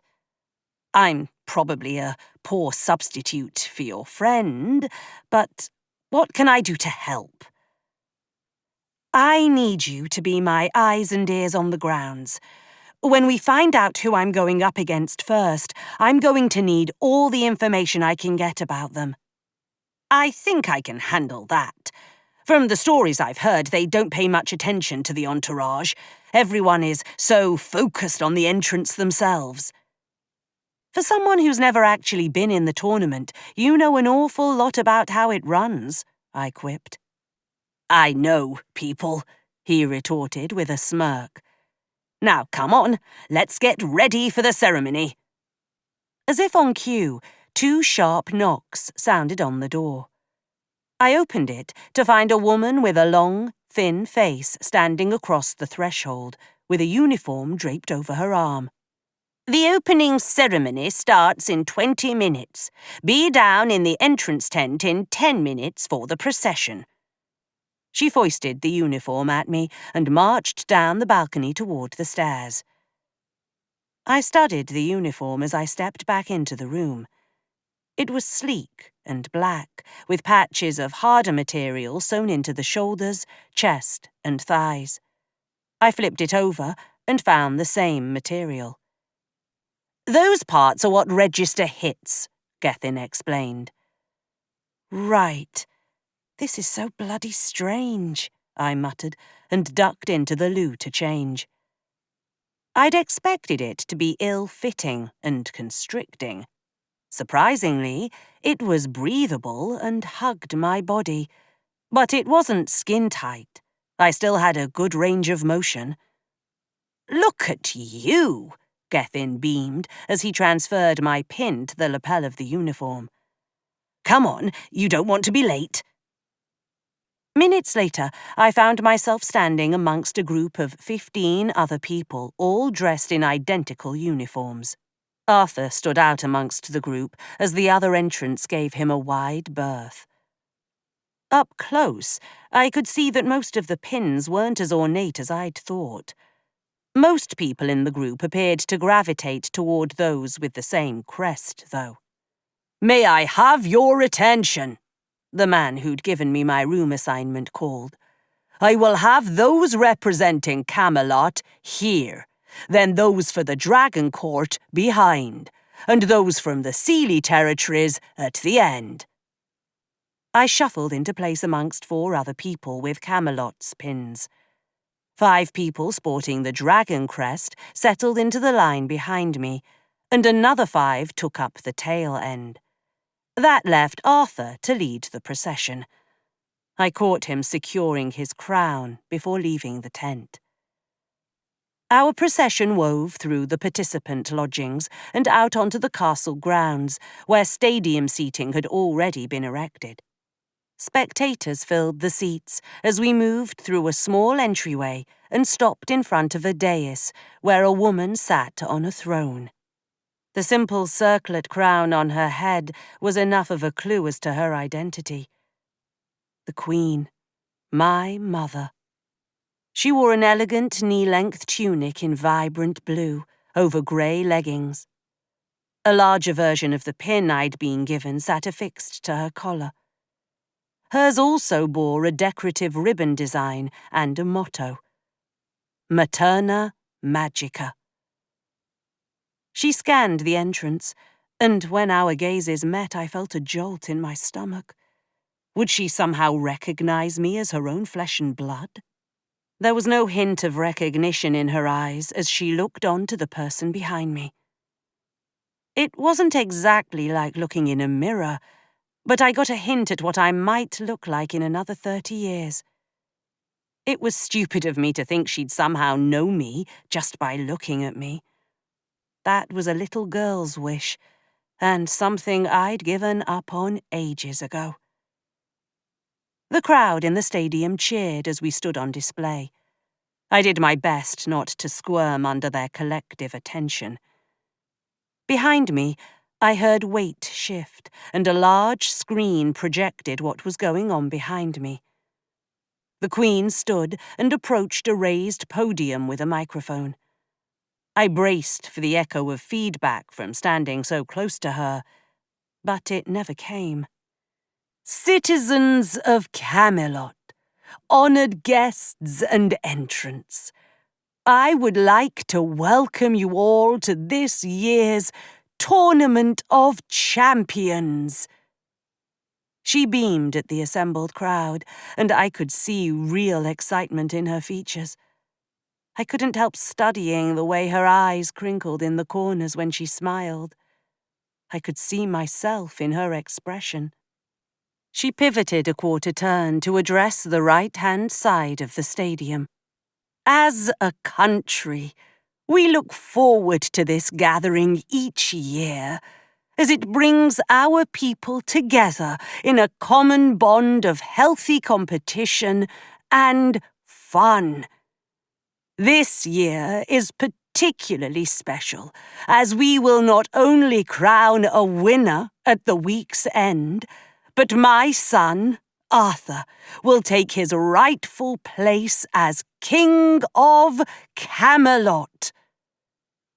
Whoops, cheers and whistles went up from the crowd. I spotted several rows of men who looked to be in their 30s, sporting shirts spelling out Arthur's name across their chests. I also caught Arthur raise a hand to acknowledge his ardent supporters on the big screen. He opened his mouth as if to speak, but the Queen cut him off, at least temporarily. As is tradition, the previous year's winner will light the ceremony beacon. Arthur left the line of entrance and joined the Queen on stage. I hadn't noticed the beacon until now, perched on a silver pedestal. I noted a small placard at the bottom with Arthur's name etched onto it. It must have doubled as the tournament trophy. Shaped almost like a champagne glass fashioned out of crystal and sapphires, there was a small central spot that looked like it might have once held the wick of a candle. With a flourish and wave of his hand, Arthur lit the beacon. The flame he produced leapt high into the air, shimmering a vibrant blue, before settling back into a normal yellow-orange glow. "Let the tournament commence!" Arthur's voice boomed throughout the stadium. The crowd cheered again, and the image on the screen shifted, replaced by the bracket board I'd seen in the entrance lodgings. Arthur's name remained on the top left bracket, facing off against someone named Merrill Farnaz. My eyes glazed over the other names in the search for my own. There, at the bottom right bracket, sat my name. I faced off against someone called Shanae DeVoe. Arthur returned to his spot in line and led our procession out of the stadium to raucous applause. We marched back to our lodgings, and I scanned the waiting faces for Gethin or Emrys. The stoic faces around me melted away once we were out of range of the public. The 5 entrants sporting the dragon crest shuffled off together, as did the Fey. "There you are," Gethin called from behind me. I spun, resisting the urge to throw my arms around him at seeing his familiar face. Before I could open my mouth to respond, he continued on. "We need to go study." "Study? This is a tournament, not a quiz," I reminded him. "You're facing Sinead DeVoe," he said, as if I hadn't been able to read the bracket. "So I saw." It was then I registered the mild panic in his tone. "Why does that freak you out?" He gave a nervous laugh. "Oh, she's only last year's runner-up. And, she's brutal." By some miracle, my round wasn't scheduled until 2 days from the opening ceremony. It gave Gethin and I plenty of time to hunker down in my room and study all of the available footage of Sinead's previous matchups. Each one filled me with a deeper sense of dread as the day wore on. I didn't sleep that night at all. Every time I closed my eyes, I saw her coming for me. "I'm going to die," I announced after watching the 6th video of her slamming someone into a wall with just a wave of her hand. "This is good, actually," Gethin said when a knock came at the door on Sunday morning, a mere 2 hours before my match was set to begin. "You're mental," I noted as he opened the door to reveal Emrys in a hooded cloak, as if she'd stepped out of a medieval history book. If she was trying to be inconspicuous, she was doing a piss-poor job of it. "I trust you have had some time to learn your opponent's fighting style." Emrys slid her cloak off and slung it casually over the back of a chair. "If by fighting style you mean the way she just throws people around like rag dolls, then sure, I've studied it. Your apprentice here thinks this is wonderful." "I didn't say wonderful. I said it's good. You get past her in round 1, and people are going to start to take notice of you. Everyone knows she was runner-up last year." Gethin isn't wrong. Making it through your first match against such a strong opponent would make you a viable contender for the final fight. How am I supposed to fight someone like that, let alone last long enough to score, 4 points? "Haven't you been watching?" Gethin scoffed. "Yeah, all I've seen are people getting decimated by her." "But she didn't win. And it wasn't even a close match last year. Arthur won by 2 points. I'm not convinced he didn't let her get a few hits in just for fun, for the showmanship of it all." Gethin waved back to the screen. "Here, watch." I let out a groan, but joined him as he hit play on the screen. He'd slowed it down to half speed, and I followed his finger as he pointed out how Arthur got behind her and had managed to hit her from behind. Unlike in the sports I was used to, not that I was conceding this was a sport, he was permitted to hit her as many times as he wanted. It's how he'd gained points so quickly. "So, you're telling me I've just got to dodge and pray I can hit her fast enough to get points?" "You won't know until you try," Gethin said. "And she favours her right hand. If you can find a way to restrain that hand, you've got a shot at getting her into a vulnerable position. You may not feel it, but you are more evenly matched than you believe," Emrys said. "You are both witches. You draw your power from the same elements. Use that to your advantage. I'm just going to remind you that no one's going to want someone who gets pummeled near to death as their leader. You should get changed, Emrys said, ignoring my doom and gloom attitude. I retreated to the loo and donned my tournament uniform. Just like 2 days ago, it fit snugly without restricting my movement. The silver pin on my lapel shone in the overhead light. I couldn't help but run my finger across the 2 crossed swords and the tiny shield beneath them. Well, Aunt Nim, here I am, just where you said I'd one day be. Wish you could have warned me about this blood sport tournament. I just have to trust you prepared me for what's coming, I whispered to my reflection. Morgan, the attendants have come to bring you down to the arena, Gethin called. I twisted my hair into a knot at the nape of my neck and joined them on the balcony. Emrys fell into step behind Gethin and I, with her head looking down.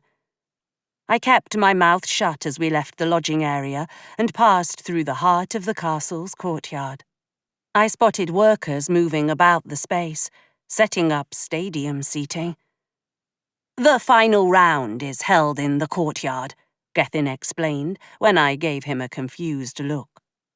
We passed by the large stone, where a sword sat lodged within from halfway up the blade. The sapphires on its hilt glistened in the morning sunlight, and I felt my heart skip a beat. Blood rushed in my ears, and I felt my body jerk to the left, as if drawn to the weapon by some unseen force. Free me. It was like it knew I was here, and it knew who I really was. Gethin put a firm hand on my arm and guided me back into formation. If I'd doubted the truth of who I was before, a part of me couldn't help but believe it now. Once the stone and sword were out of my line of sight, the strange feeling receded. Instead, my adrenaline spiked as we stepped into the arena. I could see a large divider midway through the stadium. The second match starts this afternoon, Gethin explained, as if reading my mind. What if we haven't finished yet? That's why there's a divider. He patted my arm. You've got this, Morgan. With a firm shove between the shoulder blades, he sent me staggering forward. I stopped beside Shanae, who didn't bother acknowledging my existence. That is, until the referee approached us. I want a clean match today, ladies. I will not be cleaning up blood. Am I clear? Yes, sir, I answered. Understood, Shanae replied in a deep alto voice. Follow me out to the pitch, the referee said. Shanae stepped in front of me, leaving me no choice but to bring up the rear in our little processional. The crowd cheered upon seeing Shanae. She gave them all a confident fist pump before taking her position on the far side of the arena. The referee blew 2 loud bursts on what looked like a trumpet and shouted, Begin! Chapter 11. Every muscle in my body froze as the referee's words rang in my ears. The thousands of eyes watching us from the stands were a palpable weight pressing in on me. The sudden realization that I didn't know what the fuck I was doing made everything take on an angry red haze. Every doubt raced through my head like a screaming freight train. I wasn't some champion. No, I was a bartender from London with shitty magic. I wasn't a savior. I was no one, a nobody. This was a huge mistake. My fear and indecision gave Shanae an easy opening to make the first move. 1 minute she stood on the other side of the pitch, and the next she was springing into the air toward me like a predator about to pounce. I had just enough time to register the movement before she tackled me to the ground.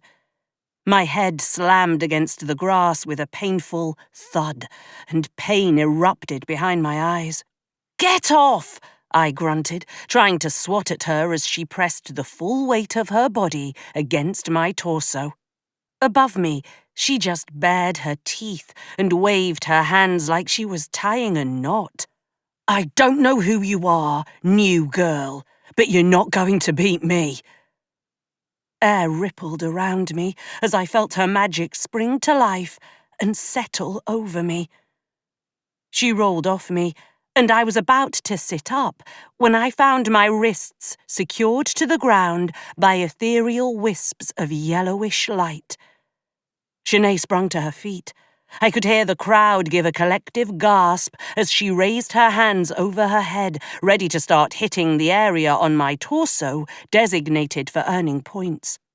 My body ached as her magic lanced out and struck me twice in quick succession, earning her 2 hits in less than 5 minutes. 2 hits to 0, an announcer's voice boomed through the stadium. This match would be over if I didn't figure out a way to fight back.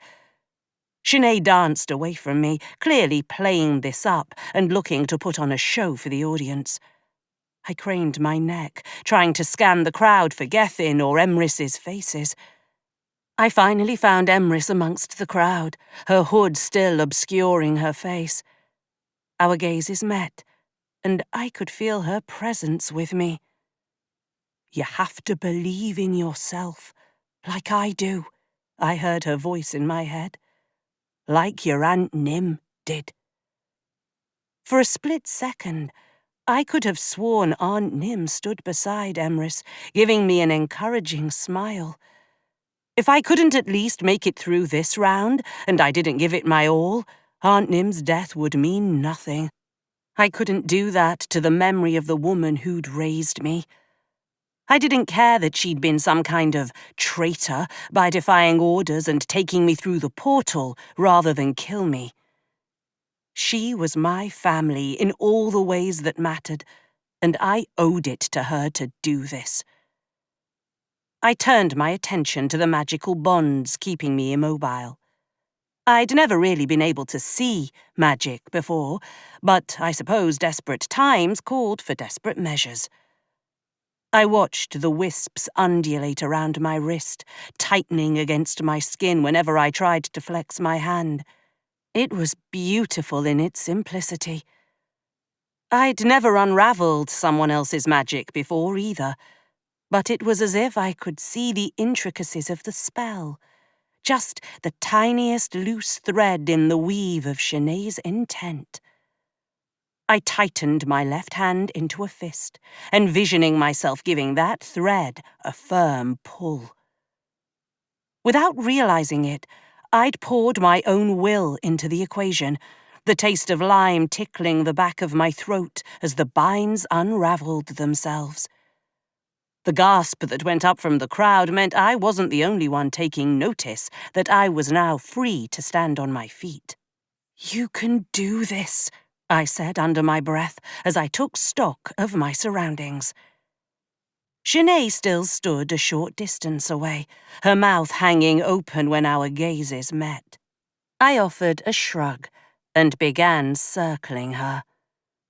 Gethin had noted she was right-side dominant. I needed a way to get behind her without her seeing me, though. The fog from the qualifying trial came to mind. It had appeared more like a bit of Seelie magic, but surely I could do it too. In my mind's eye, I pictured the pitch covered in a thick, early morning fog.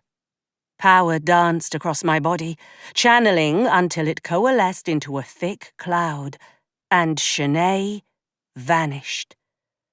More gasps from the crowd signaled they hadn't expected such a move from a witch either. For a moment, panic threatened to immobilize me again, but I was the one in control this time. "Give me a little light." I cupped my right hand down my thigh, and a ball of greenish light coalesced.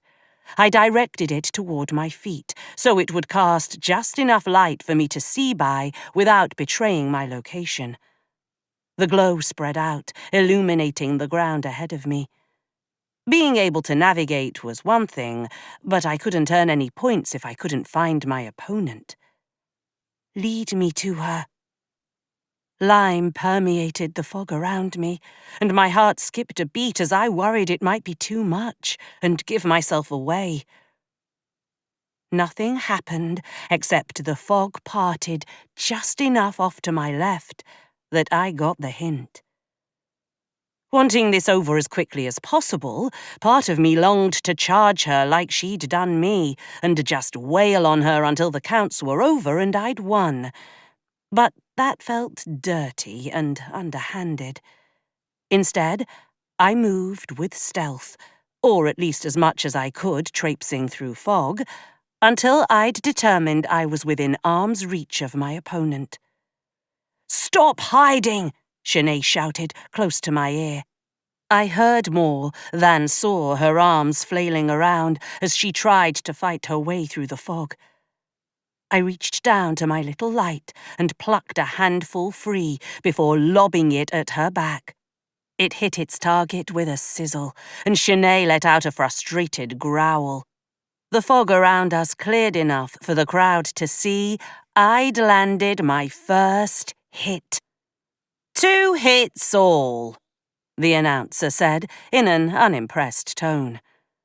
A loud crackle of lightning overhead drew my attention as the current arced through the air, disrupting the fog around us. It hissed and charred the ground around us. "You really shouldn't bother fighting back. You're only going to lose," Shanae taunted as the lightning danced along her fingers. "Everyone loves an underdog," I quipped and took a small step closer. "Besides, even if you beat me and make it back to the finals, Arthur did beat you pretty easily last year." She let out a howl, and lightning arced across her fingertips before it came crashing toward me. I didn't even realize my magic reacted until a blinding white barrier rose up around me, crashing against her attack like a wave. It turned her electric current back on her, slamming into her torso and sending her head over heels into the grass. The fog around us thinned enough for the referee and the assembled crowd to see the move. "First point to Miss le Fey," the referee called, his voice booming through the stadium. The crowd erupted into cheers. I stood stunned into immobility. My brain couldn't comprehend that these people, total strangers who didn't know me from a hole in the ground, were supporting me. Maybe they really did like an underdog after all. I scanned the crowd, finally finding Gethin and Emrys. They both looked pleased, and I caught Gethin mouthing, "3 to go." Oh, shit. The rules of this stupid tournament came flooding back to me. I'd merely survived the first attack. If I wanted to get through to the next round, I needed to keep fighting and score more points. Before I managed to gather my wits about me, Shanae had regained her footing and charged at me, slamming her fist into my jaw. My vision blurred, dark spots popped across my field of vision, and my body listed to one side. The pain didn't immediately register as I caught my balance and raised my left hand to touch the spot where she'd slugged me. The act of acknowledging the injury was enough to make it throb at the barest hint of a touch. The taste of copper filled my mouth as blood pooled within. I must have bitten my cheek or my tongue on impact. I managed to spit it out and wipe the red from my lips before she came toward me again. I wasn't the best in a fight, but I could hold my own for a few swings. But that wasn't what this was about. It was a battle of magic power, not who could hit hardest. "Come on, you're better than this," I called to my opponent. "You want to beat me? Do it the right way." Before Sinead could react, the trumpet blared once, echoing through the vast space. The referee approached me. "Get checked out," he ordered, giving me a rough shove toward where Gethin and Emrys stood watching. "I am fine," I protested, even as my jaw clicked unnaturally with every word. The stern look from the referee made me think twice about arguing further. As I made my way to my support, I overheard the referee threaten to dock Sinead a penalty hit for her antics. "You're doing brilliantly," Gethin praised as I sat down between them and accepted the ice pack he held out. "Dumb luck," I answered, and winced as I touched it to my jaw. "Let me see," Emrys said, gently probing at the spot. After a moment and a soft, she continued. "It doesn't appear broken, perhaps a little out of alignment. I can heal the injury, but it may hurt." "Already hurts," I reminded her. She waved her hand in front of my face, and the pain grew sharp and stabbing to the point of taking my breath away. It subsided just as quickly, and I felt the lump on my jaw recede. "You need to conserve your strength and power. She will run you ragged if you let her," Emrys coached. "Remember, get behind her," Gethin said as I stood.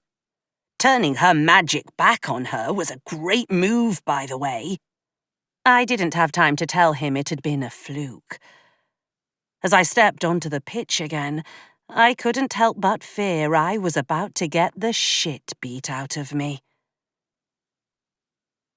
I glanced at the scoreboard through the sweat and blood dripping down my brow. Time had lost all meaning, and we were now tied at 3 points each. Every breath brought me closer to the brink of exhaustion and total collapse. But I could hear Gethin's voice in the back of my head repeating, "Just 1 more point." That was all I needed, and this would be over. Across the pitch, Sinead sported a few bruises and cuts herself. I hadn't meant to draw blood, but my magic had grown a bit erratic the more tired I became. The calm I'd found in the cave was deserting me now. The referee blew his trumpet again, and we stepped back into the centre of the pitch. The crowd had begun to grow restless the longer it took to decide a victor. Somehow, I'd managed to get a large portion of the crowd on my side, but even their cheers were more muted now. Sinead began pacing the grass across from me, planning her next move. I couldn't take this much longer. I swayed on my feet. I wiped more sweat and blood out of my eyes as my vision began to turn red.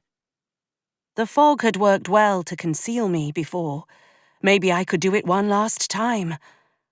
I clenched my fists tight at my sides and poured out as much will as I could to conceal my location. The fog rolled in, thinner this time, but it still blinded me. By the frustrated grunt ahead of me, it had, for the moment, obscured me from my opponent. Bright bursts of light erupted between us as Sinead fought to burn the clouds away. As approaches went, it wasn't a bad idea. Besides, she had a hell of a lot more stamina than me, and a decent chance of gaining enough of a view to send volleys of power in my direction. As I shuffled backwards, a thought occurred to me. The qualifying trial. The image of the landmine flashed before me. If everything Gethin had told me was true, then it was possible Sinead had never seen that particular trick before. The key would be to set the trigger so it wouldn't actually injure her. I watched more flashes of light erupt through the fog as Sinead made her approach. Crouching down low, I pressed my hands into the grass to my left. In my mind's eye, I pictured a device set to trigger 10 seconds after weight was applied, whether that weight shifted or not. Turn her magic back on her. My magic swelled around me, pulling power from the fog I was struggling to sustain. A tiny device popped into existence beneath my fingers. The fog cleared. I scurried backwards on my hands and feet just as Shanae loomed high above me. Our eyes met just as the click of the mine triggered under her weight. Her fiery gaze turned earthward, even as her hands burned bright with more fluorescent magic. I was as prone as I could get, frozen in place out of fear and a morbid sense of curiosity. I wanted to see if what I'd done actually worked. In my head, I counted down. 10, 9, 8, 7, 6, 5, 4, 3, 2... Shanae let loose all of the power she'd coalesced into her hands, sending it straight at my head. I braced for the impact, only to hear a louder boom as the mine launched her into the air. I watched, mouth agape, as the magic she'd intended for me stopped mere inches from my face before rebounding on her. The pressure of her magic colliding with her body knocked her straight to the ground with a meaty thump. The referee appeared through the dissipating fog and knelt beside Shanae. For one horrible moment, I feared my magic had gone wrong again, and I'd somehow killed her. She sat up, with her uniform glowing from the 3 clear hits. She glared daggers at me. I couldn't stop the whoop of relief that ripped from my throat that she was still alive. "Match point goes to Miss le Fey," the referee announced. Before I knew it, Gethin had raced onto the pitch and hauled me to my feet. Emrys joined us using a more respectable pace, still keeping her head down. The scoreboard changed to reflect I'd earned the final point.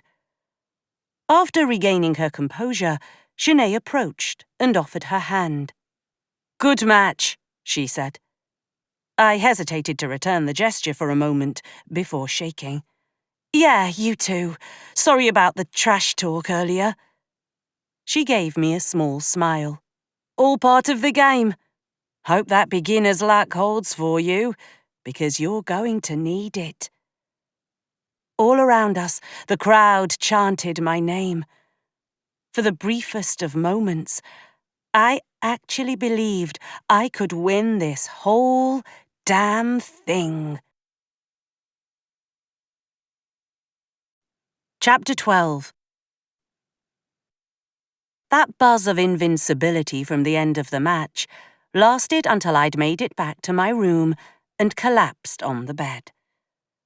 I sank into the pillows and the softness of the mattress and closed my eyes.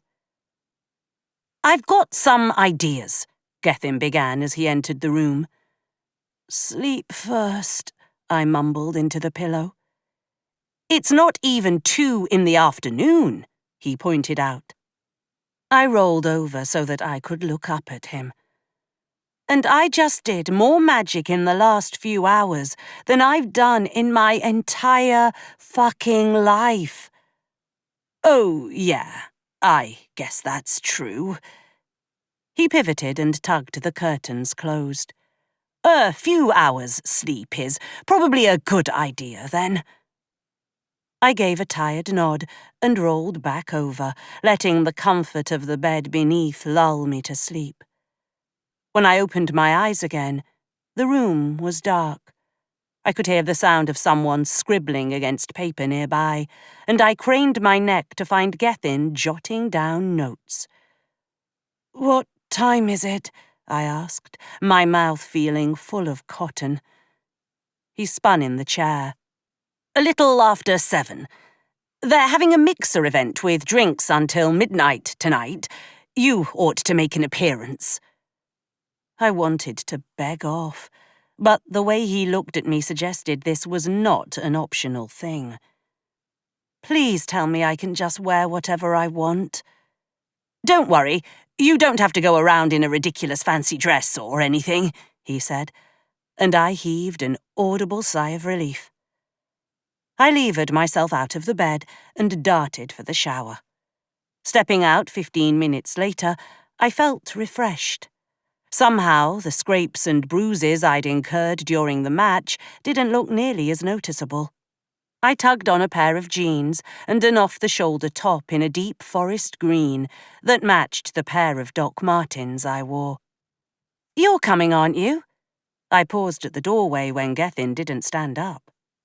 "It's just for the participants, but I'll be around if you need me." He didn't look happy with the fact he wasn't coming. I chalked it up to tournament envy. "But I don't know anyone. Besides, I don't want to say the wrong thing or insult the wrong person and ruin everything." "Just keep conversations to small talk, then," he said, offering what I'm sure he thought was a reassuring smile.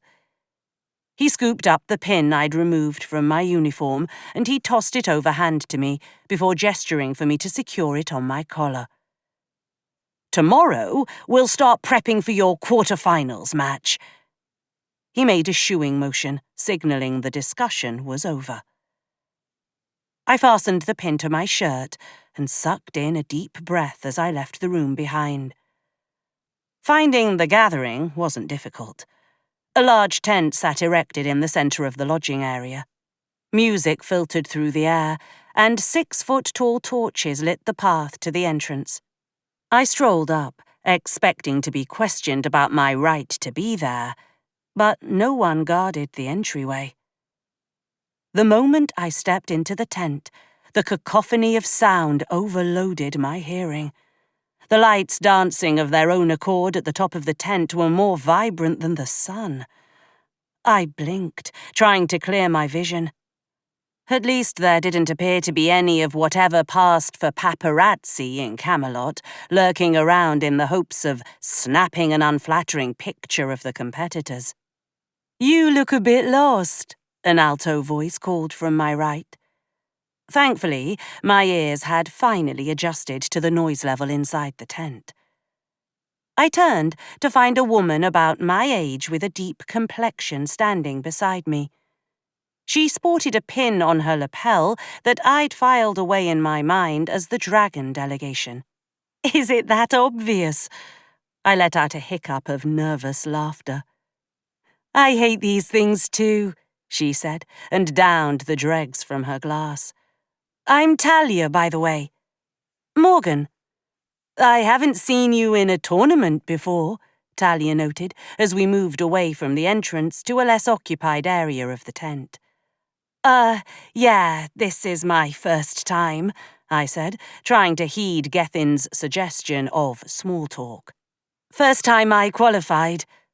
"The qualifying trial can be brutal," she agreed. "I almost didn't make it this year." "It's a lot harder than I expected. The matches, I mean," I said, feeling awkward as I watched the other participants clustered together in little groups of 3s and 4s. I spotted one of the taller Fey guys towering over everyone else. Our gazes met, and a shiver danced down my spine.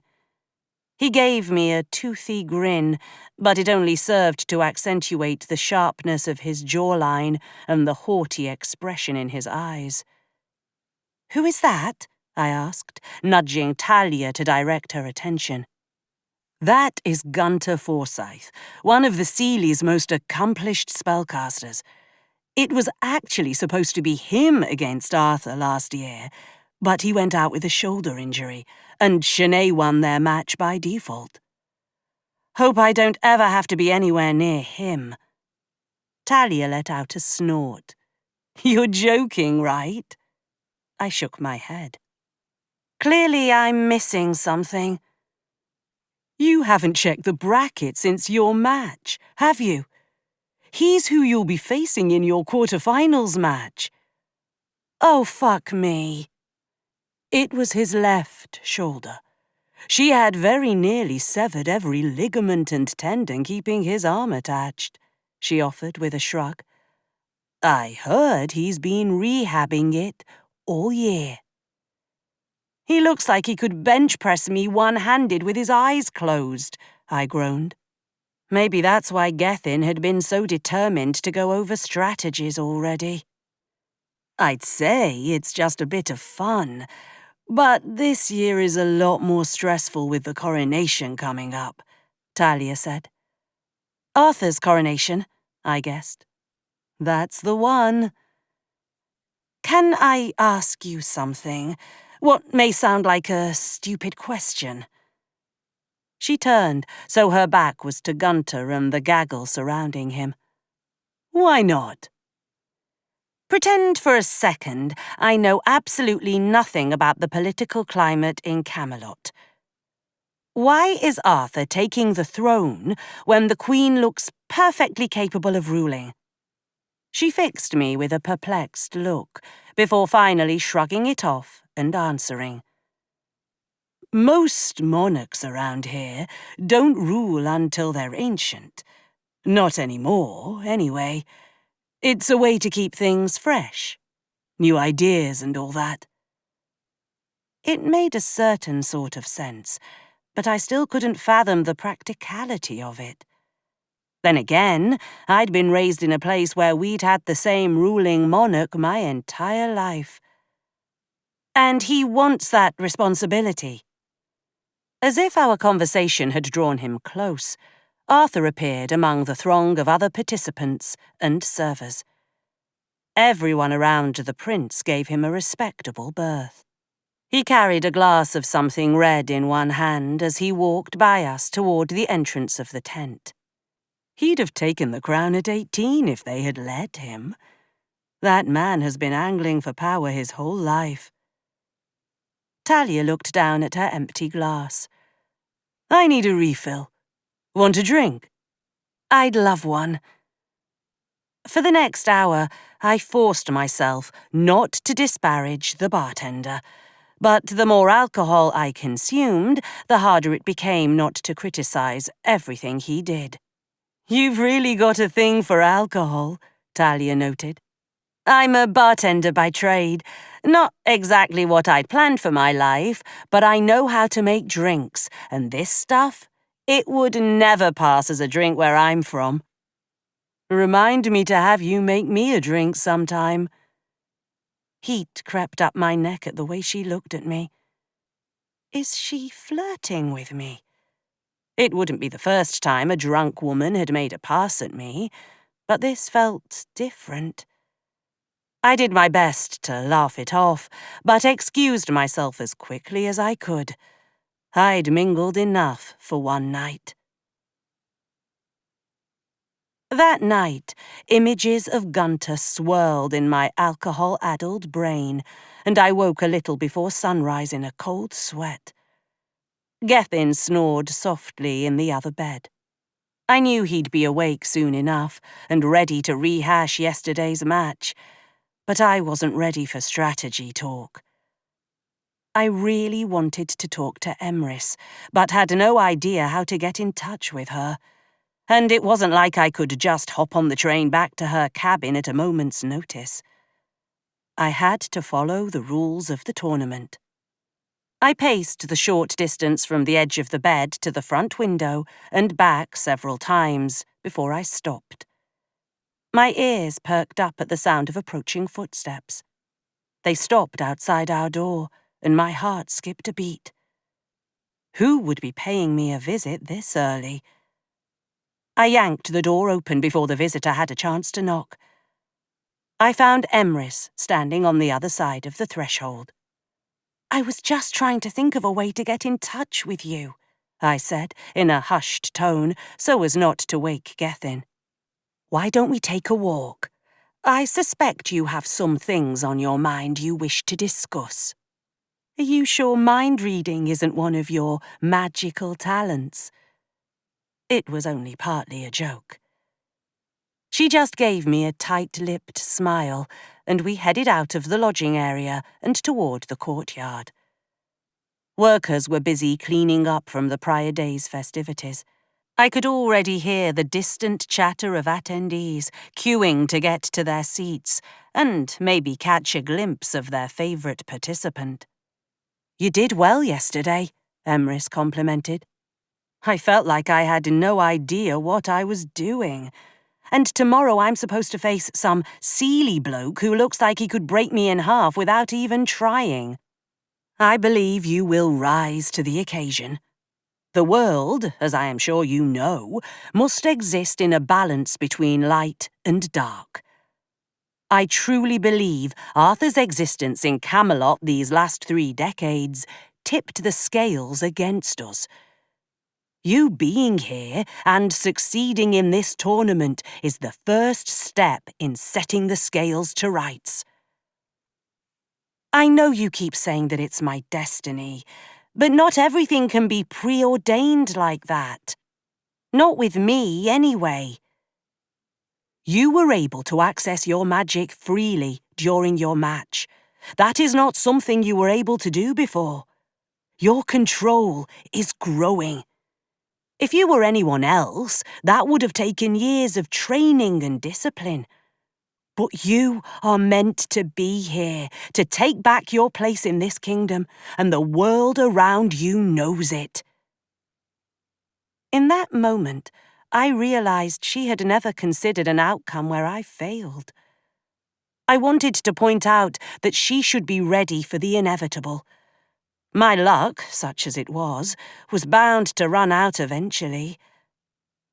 But I couldn't deny that she had a point. My magic had been far easier to access in the heat of the match than ever before, and I'd managed to win on my own merit, and not with dirty tricks either.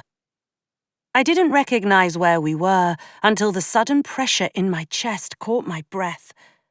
My body lurched to one side, and I found myself standing a meter from the stone in which Excalibur sat encased. My vision tunneled until all I saw was the sword. The hilt glittered an alluring blue in the early morning sunlight. It called to me, even without words, and my feet moved of their own accord until a firm hand on my shoulder halted my forward progress. "We cannot be seen here," Emrys urged. "There are too many prying eyes." I didn't mean to. I just got this sort of feeling, and then I was just here. I swear, I think the sword's calling to me. And you doubt your lineage and your right to be here. That sword can sense Pendragon blood, and it must be screaming out for you. Soon enough you can reclaim what's yours, but not yet. As we turned to head back to the competitors' lodging area, I thought I spotted a cluster of activity at the far end of the courtyard. The doors opened, and the Queen stepped out in casual clothes, carrying an oversized mug of coffee. In that moment, she looked like any woman in her 60s, just enjoying the sunrise. I could see myself in the way she leaned one hip against a nearby support column as she watched the people around her work. Beside me, I heard Emrys's breath hitch in her throat. I glanced over to see her also staring at the Queen, a wistful expression on her face. Even from here, I can see so much of you in her. It's strange, but I can too, I murmured. After a moment, I added, "She can't really hold a grudge this long." Emrys turned away, and I followed after her, leaving the courtyard behind. "She's probably forgotten all about it. I'm afraid, until the truth comes out, I won't be welcome back here." The longing in her expression was palpable. I must admit, I am ready to come home.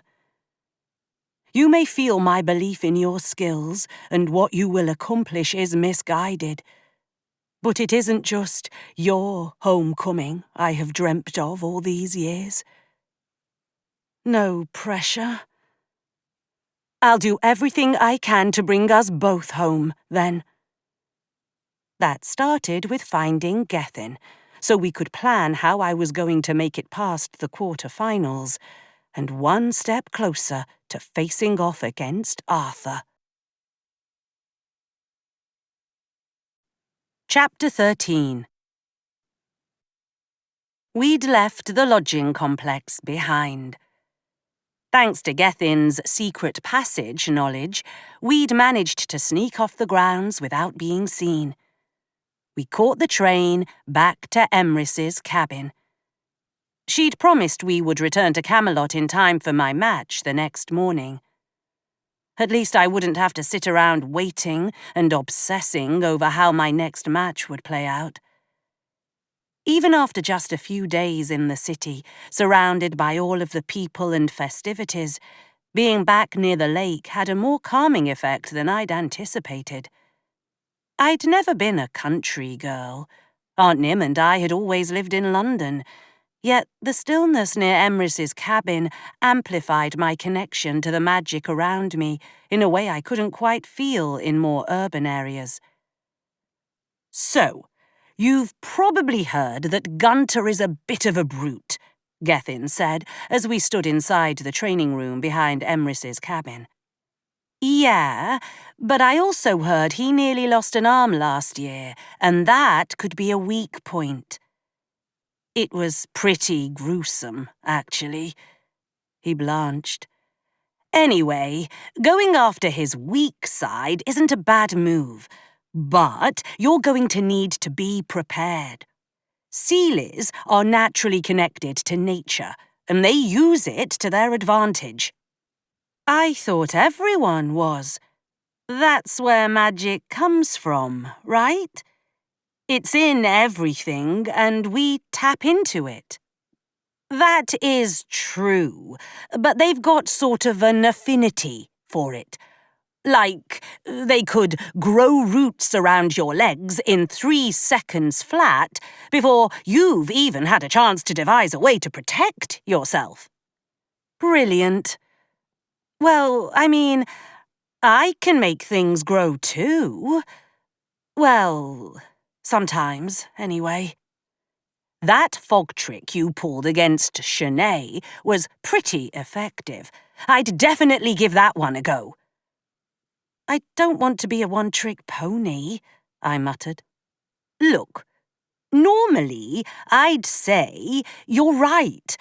But right now, your magic is still unpredictable. The more you use it here, the more control you gain, and the more versatile it becomes. Until then, go with what seems to work. Creating the fog might be simple, but I still haven't figured out a good way to see where I'm going and find my opponent without giving my own location away. That is a problem we can solve." The pallor of his cheeks brightened, and his eyes shone with excitement. "Why don't you show me what you've been doing so far?" I closed my eyes, allowing my mind to fill with an image of the fog rolling in across the landscape, enveloping us completely. I could feel the weight of the damp air pressing in against my body.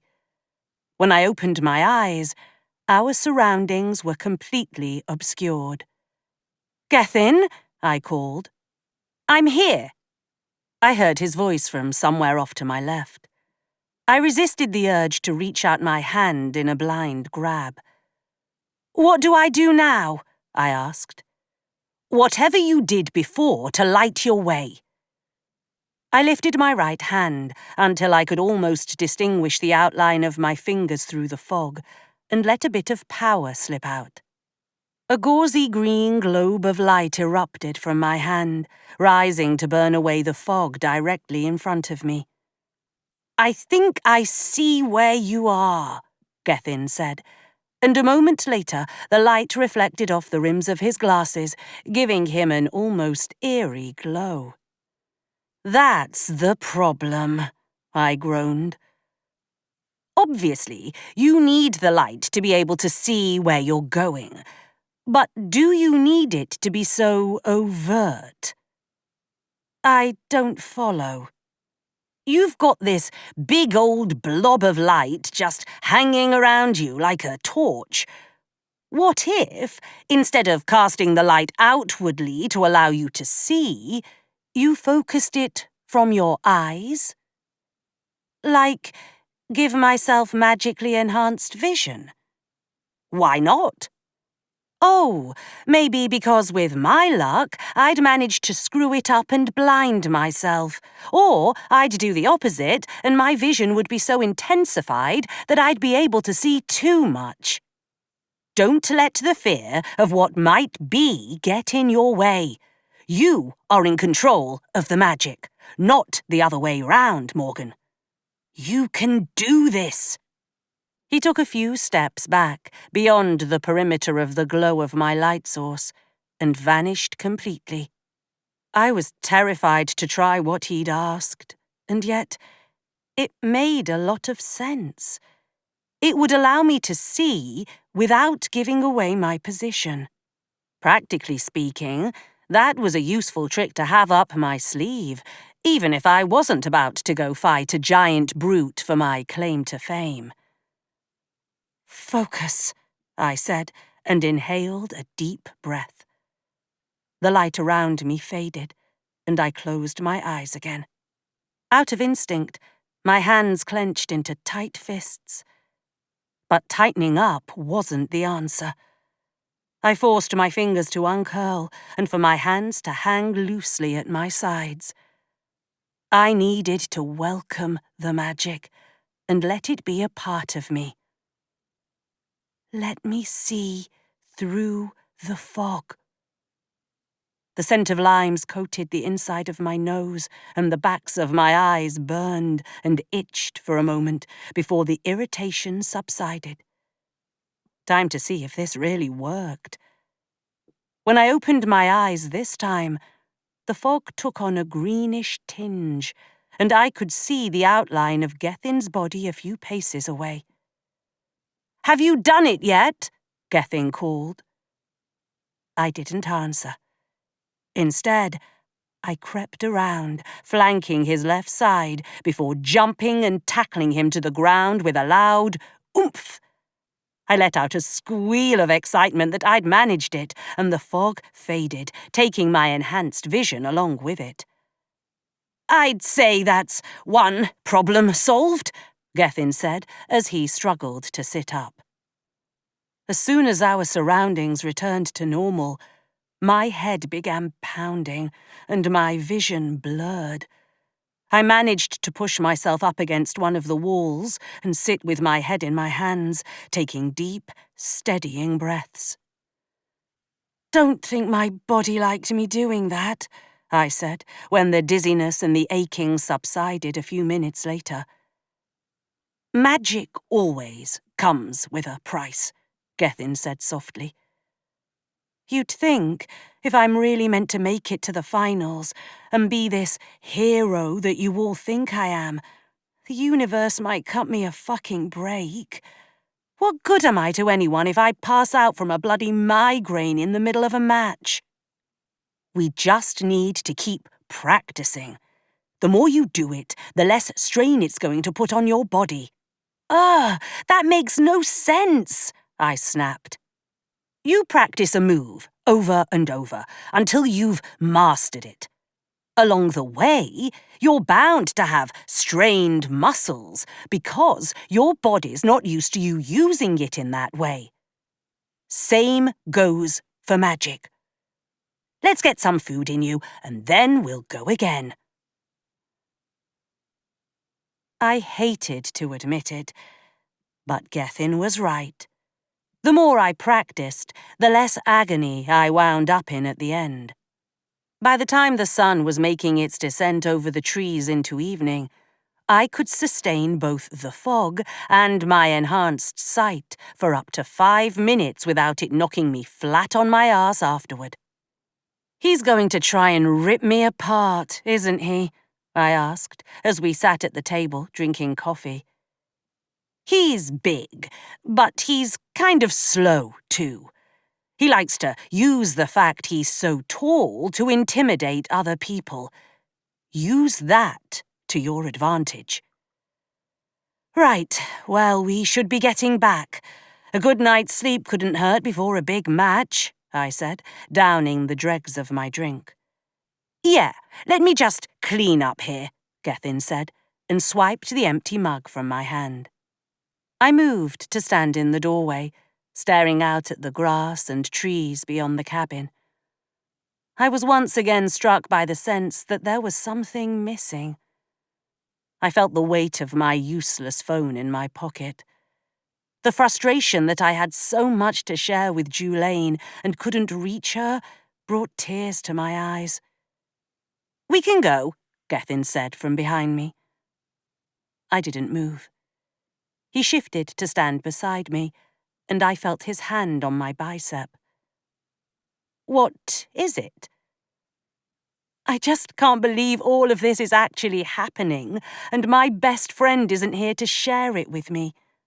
She would love all of this. I know you feel like everyone important to you is missing out on this, he said.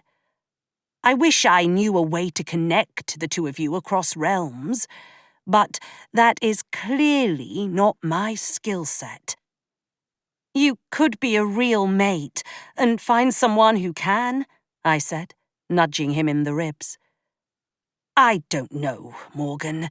That feels a little dangerous. How is making a phone call to my world dangerous?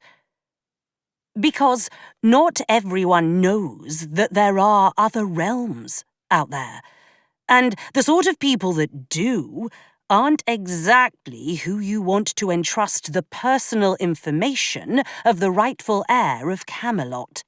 You're being paranoid. Look, I'm not expecting you to work miracles. Just see what you can find. I mean, Emrys is hundreds of years old. She's bound to know if there's anyone who has the knowledge. She's not going to be happy, but I'll try, he muttered half-heartedly. Come on, like you said before, we'd better get back. As we left the cabin behind, I felt the tiny hairs on the backs of my arms bristle. I glanced over my shoulder, but nothing obvious stuck out to me. Still, I couldn't shake the sensation of being watched. Let me see.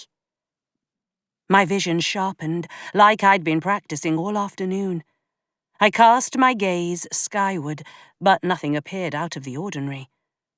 When I turned my attention back to the ground, I could see the vague outline of something moving in the trees, travelling away from us. Whatever it was looked to be cloaked. Even when I squinted, I couldn't make out more than a general humanoid shape. What is it? Gethin's question brought my focus back to the moment, and my enhanced sight receded. Maybe nothing, but I think something, or someone, was spying on us. He spun to face the way we'd come, his shoulder muscles tensing with anxiety. Maybe it was the very last vestiges of my vision spell, but I could swear I saw magic ripple off his skin, washing over both of us. What did you just do? I asked, as my equilibrium faltered. Made it so we're difficult to follow now. Just stick close to me. He looped his arm through mine for good measure as we headed on our way. He kept the spell going even after we'd made it to the train and were aboard, hurtling back toward the city. The car was mostly empty. Apparently most people were either already in Camelot for the duration of the tournament or weren't going anywhere near the place. That didn't mean there wouldn't be prying eyes to report that we'd snuck off. So, this friend of yours, what's she like? Gethin broached. Jules? She's brilliant, one of the best witches I've ever met. It's like everything comes easy to her, with magic. Besides her magic, tell me one thing about her that makes you like her. She's loyal. She's always had my back. We met in grammar school and lived in the same complex for a while too. Magic wasn't a secret where we grew up, but that didn't mean you wouldn't get picked on for not being able to do it, or do it well.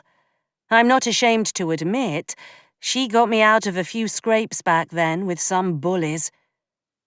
They didn't believe you were destined to rule a far-off kingdom. No, but she never stopped believing in that truth. That's why it's killing me she's not here to see everything and experience it all with me. It feels as if I've gone and just left her behind. Well, I mean, you were literally under attack. From what you said, there wasn't much time to do anything else. Maybe I should have insisted she come with us. I will see what I can do about your phone situation. You need to focus on beating Gunter in the morning. As the train pulled into the station, I couldn't dispel the sense of foreboding settling over me. I wanted to believe everything would go my way in the morning, that I'd be able to beat Gunter and make it to the semi-finals. It would make a brilliant tale to share with Julaine when I saw her again. But nothing was guaranteed. I knew that better than anyone. We managed to make it back to the grounds unnoticed, and Gethin finally dropped his spell. He unhooked his arm from mine, and we walked at a slow pace, hoping it would appear we had been around the whole time. "Excuse me," a high-pitched voice called as we reached the competitor's lodging. I turned to find a young girl with a pair of thick-lensed glasses standing there, a small book and pen in hand.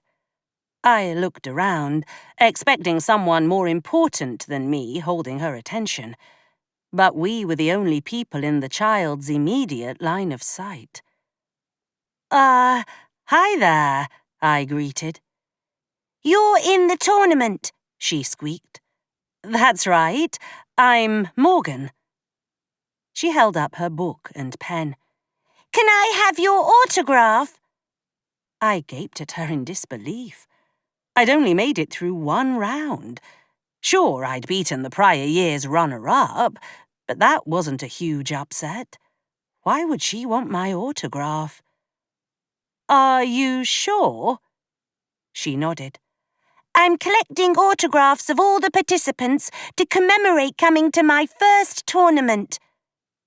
I cast a sideways look at Gethin. He shrugged, not knowing how else to proceed either. "Yeah, all right." I took the book and flipped to a blank page. I took a moment to see if she'd landed Arthur's yet. He was still missing from her count, it would appear. "Who should I make this out to?" "Tilly, with an I-E at the end." "To Tilly, with an I-E at the end. Thanks for being a fan," I said as I signed her book and handed it back. She examined my signature up close, tracing her finger along the scrawled ink. She looked up and beamed at me. "Thanks." I gave her a little wave as she ran off to join a woman in a blue dress. Tilly offered a wave back before they went on their way. "I think the universe is trying to give you a signal to keep your chin up. People are going to have your back here too," Gethin whispered in my ear. I let Tilly's admiration buoy me the rest of the day. I just had to keep that positivity as I faced off against Gunter in the morning. So much easier said than done. Chapter 14. The tension in the air as I marched out to the pitch the next morning was palpable. People were paying attention to me now. I'd already shown I could hold my own against one of the strongest witches in the tournament. Even if no one said anything, I could feel the heavy weight of expectation settle over my shoulders. "Remember, you're meant for this," Gethin whispered in my ear before I walked out to face Gunter. Even though I'd seen him kind of up close a few nights ago, I was still struck by just how tall he was compared to me. I barely came up to his navel. His biceps bulged twice the size of just one of my arms. He opened his mouth in a wicked grin, and I could swear his teeth were pointed. There was a glint of malice in his eyes when our gazes met across the arena. The referee, a thin woman with a beak-like nose and hair resembling the texture of candy floss with the colour of a spider's web, marched out between us. She looked up at Gunter and then turned her focus to me. "I want a clean match." She backed out of the way and blew the trumpet twice before calling, "Begin!" I took a few slow steps to the right, forcing him to mirror me. I had no doubt he had stamina for days. Outlasting him wasn't going to be the answer in this fight. I needed to go for quick, easy hits to score my 4 points. "You look weak, little witch," Gunter called in a deep bass voice, and smirked. "I'm going to enjoy crushing you." "I've dealt with plenty of blokes like you. Haven't you heard that the bigger and dumber they are, the harder they fall?" I quipped back. He tightened his hands into fists, like he was going to slam one into my face. I could hear his knuckles pop and crack as he did so. Somehow, I held my focus, even when my stomach did a flop as my mind imagined him landing a blow. To my surprise, he didn't strike. Time to get this over with. I flexed my fingers, spreading them wide at my sides, and felt my magic cascade over my body like a raging river. For a split second, panic set in. The fear that my magic would come out untamed and uncontrolled paralyzed me. It made everything around me slow down to half speed. But my power didn't overwhelm me or come pouring out. It just wrapped around me, ready and eager to enact my will. I pictured the same fog rolling in and the spell for my eyes I'd practiced with Gethin yesterday in my head. When I opened my eyes, everything around us had vanished, enveloped in a thick cloud. I blinked twice to get used to my magically enhanced vision. I could barely make out Gunter's looming form a few feet away.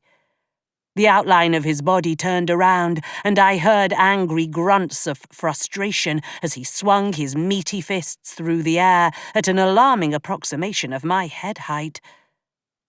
I took advantage of his disorientation and turned my attention to the ground beneath my feet. Several approaches ran through my mind. I could try and summon up something like lightning or fire to lob his way and score a few hits. But that wasn't exactly something I was experienced doing. I could try and confine him with the surrounding fog and earth beneath our feet. But it was entirely possible his connection to nature would overwhelm mine and backfire. What I really needed was a backup. Something that could take a few hits for me and keep him distracted while I came up with a more workable plan. The image of the plant golem from my qualifying round came to mind. It wasn't a half-bad idea, except for being made of plants. "Use your magic," I heard Emrys's voice in my head. Glancing in the direction she and Gethin had settled, I could swear I saw her give a small nod. I wasn't sure she was supposed to be giving me hints, but I'd take all the help I could get. I have no idea if this is going to work. I turned my focus inward, to the core of my magic. I felt it pulsing within me, pouring out through every inch of my body to fuel the fog. In my mind's eye, I watched myself reach into the pulsating beam of magic and tugged some strands away from the hole. My mental self began weaving the magic together, and between one breath and the next, it took on human form. Mentally, I flicked its fingers, and the magically woven figure stepped forward, approaching my viewpoint. It was definitely female. I could make out the slope of breasts and the curve of hips, but she had no other defining features. She was pure energy, magic, and that's all she needed to be. "Let's see if this works," I said. When I opened my eyes again, the faceless energy golem stood beside me.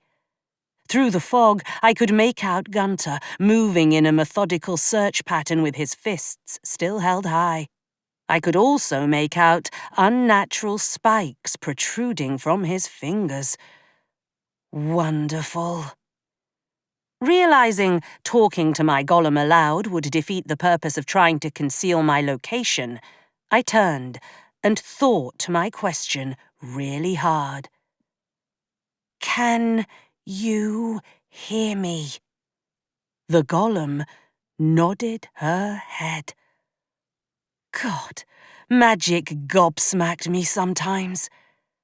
I gestured for her to flank Gunter as I went around the other direction. Once we were on either side of him, I urged the fog to lift.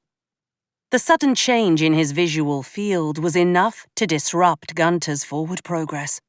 It also gave me a chance to take stock of the fact he'd grown rose thorns through his skin. They glistened, promising all manner of pain if I wasn't careful. "Get him." I wasn't expecting the golem to literally jump on Gunter's back, but that's exactly what she did. She wrapped her limbs around his torso, elongating them as she did so, making contact with all the parts of his uniform that registered hits. "Dirty witch!" Gunter howled as he tried to shake the golem free. I barely registered the referee calling out that I'd managed to win the first point. Not just one hit, but the entire point. Getting hits in would be so much easier if Gunter was stationary. Relying on nature was a risk, but it was one I was willing to take. I focused on the ground at his feet, urging it to swell, to envelop his feet as if stuck in mud, and harden again. It fought my intent, sending pangs through the base of my skull. Maybe trying to sustain multiple spells at once wasn't such a good idea. The golem's presence flickered momentarily as I strained to get nature to cooperate. All at once, something stung my left cheek. The spell I'd been trying to work crumbled as I lifted a hand to feel one of Gunter's thorns poking out of my face. That side of my face went numb as I plucked the thorn free. My vision went fuzzy and my head swam. Did this knobhead just poison me? The golem vanished from his back. I felt a rush of power as the magic reabsorbed into my body, redirecting its objective without me having to ask. Unfortunately for me, while I took the time to try and stave off the disorientation, Gunter sent a series of eerily purple globs of energy hurtling at my torso. They landed, knocking the air from my lungs, and I staggered backward. 1 point all, the referee announced. Gunter didn't even let me catch my breath before he bore down on me. That same purple energy crackled along his forearms and glinted in his eyes.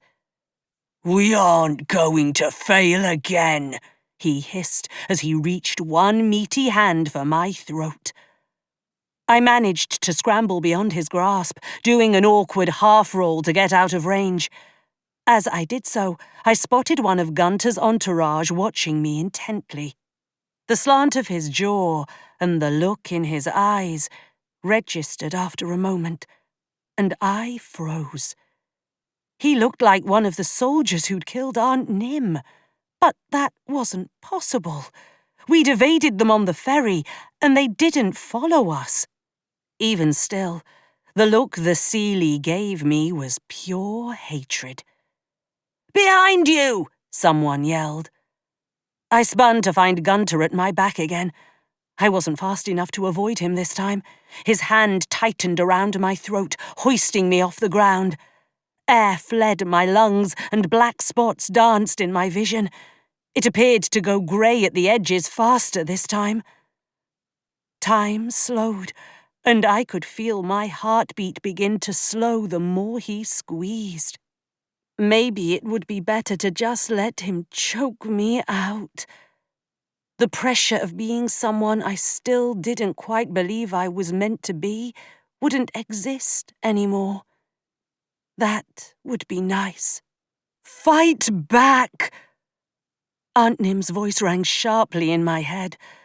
It was almost certainly a hallucination from my oxygen-deprived brain, and yet just hearing her voice was enough to snap me out of giving up. I tried to move my arms, to raise my fingers and claw at his hands that continued to squeeze my throat, but it was as if I moved in slow motion.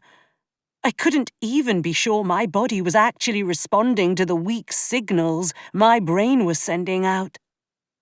Something shrill sounded off in the distance. I couldn't make myself focus on it, not when I had more important things to do, like survive being choked to death. There was some commotion around us, but my vision continued to turn grey and hazy. Without warning, the pressure on my throat ceased, and my legs crumpled beneath me as I fell to the ground. I coughed, choking as air passed through my strained airway. I felt 2 pairs of hands on my back. "Come on, let's get you up," Gethin said in my ear. All I could do was nod mutely as I coughed and sucked in much-needed oxygen. By the time we'd reached the side of the pitch, my vision was mostly restored, as was my hearing. I could make out that the crowd was angry about something. "He tried to kill," I rasped. "We know. Everyone saw. The referee is giving him a dressing down right now.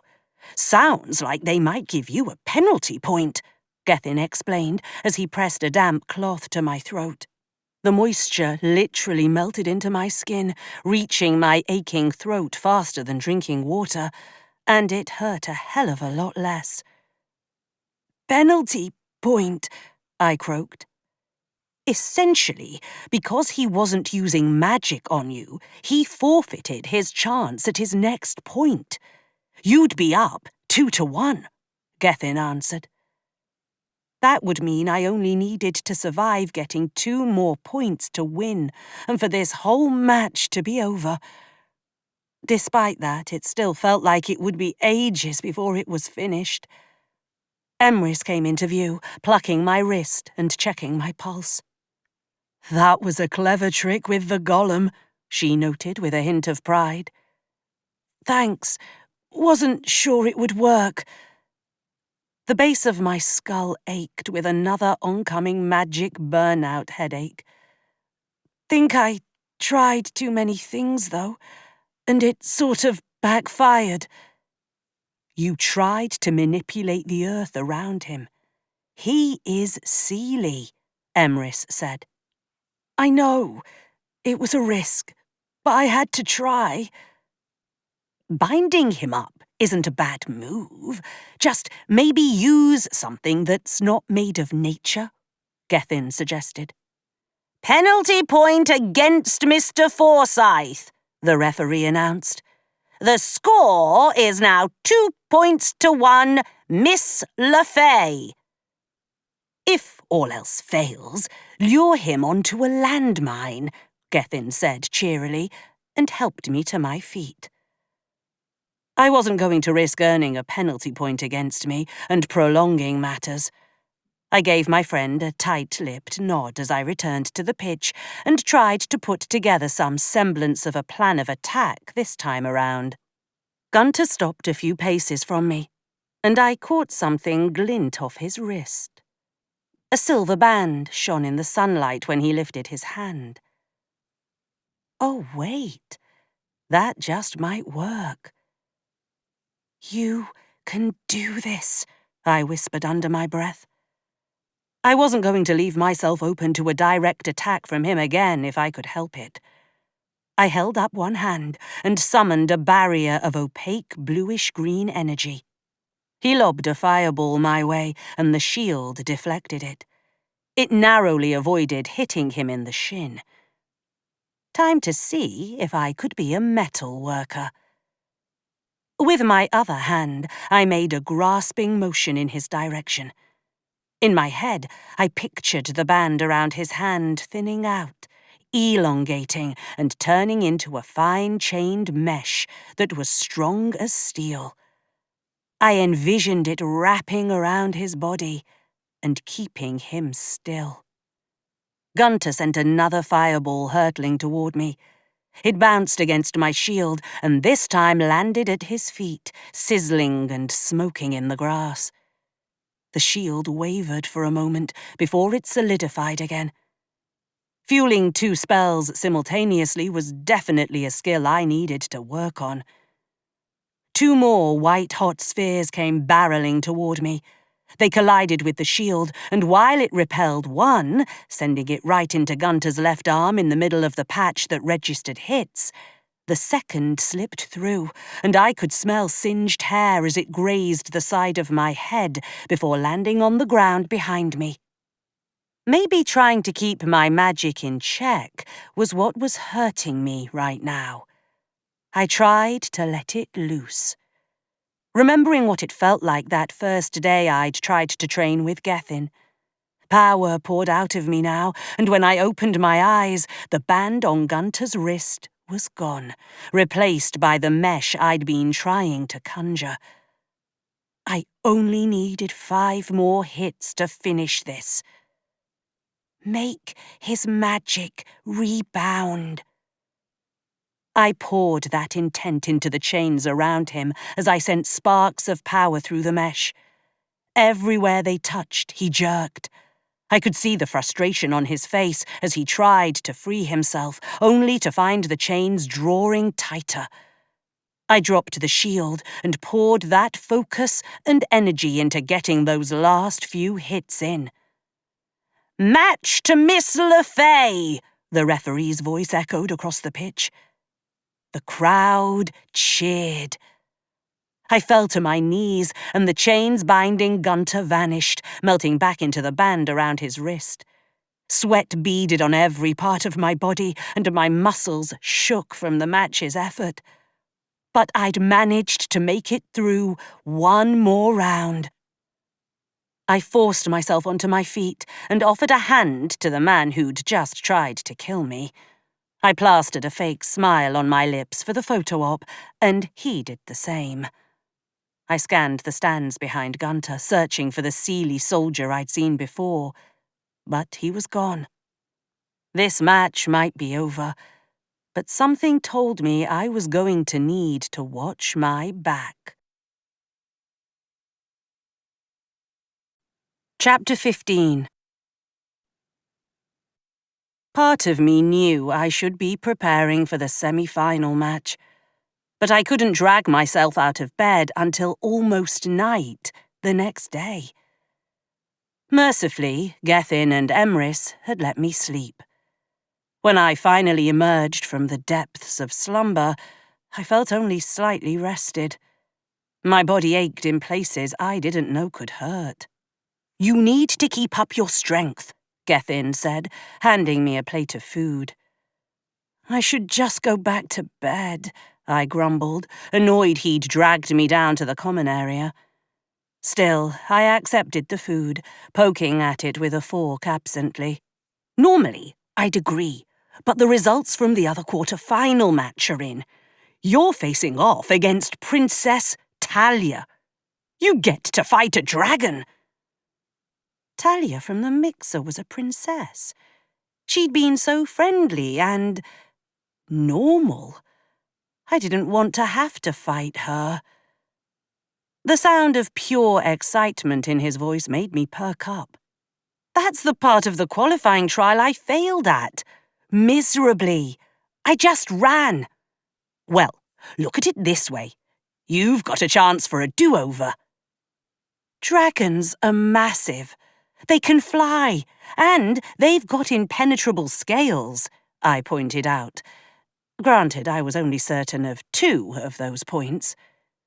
You'd be surprised where they've got vulnerabilities. But most of the time during the tournament, dragon participants don't shift form. Besides, Talia is pretty chill. Normally, Gethin noted, gesturing to a table on the far side of the room. I spotted Talia across the commons space. In this light, I realized how much she reminded me of Taryn. She lounged in a chair, one arm thrown over the back. She turned and caught me staring. Recognition registered on her face, and she flashed me a smile and offered up a quick wave. Of all the people you've faced, she's probably your easiest competition, Gethin said, drawing my attention back to him. Seriously? How do you suggest I beat her, then? Honestly, just keep doing what you've been doing. Different combinations of things work. I mean, that spell you did binding Gunter was awe-inspired. I shrugged, shoving food into my mouth. I barely registered the taste. You told me to get creative, and that's what I did. People are starting to notice. I mean, the crowds have been talking about you all day. Most participants who make it this far on a regular basis have a set way of doing things. You're winging it, and people like it. Hooray, I'm liked. My life is now complete, I deadpanned. Morgan, come on. This should be an ego boost for you. The people like you. That's part of what you need to happen if we're going to succeed with... you know what. He was smart not to admit aloud in a crowded room that we were trying to unseat the Crown Prince. I know, and it is nice to hear. But, mate, I'm exhausted, and if you haven't noticed, I don't do well without sleep. I had noticed that, he agreed, before moving his chair to sit beside me. He leaned in and lowered his voice.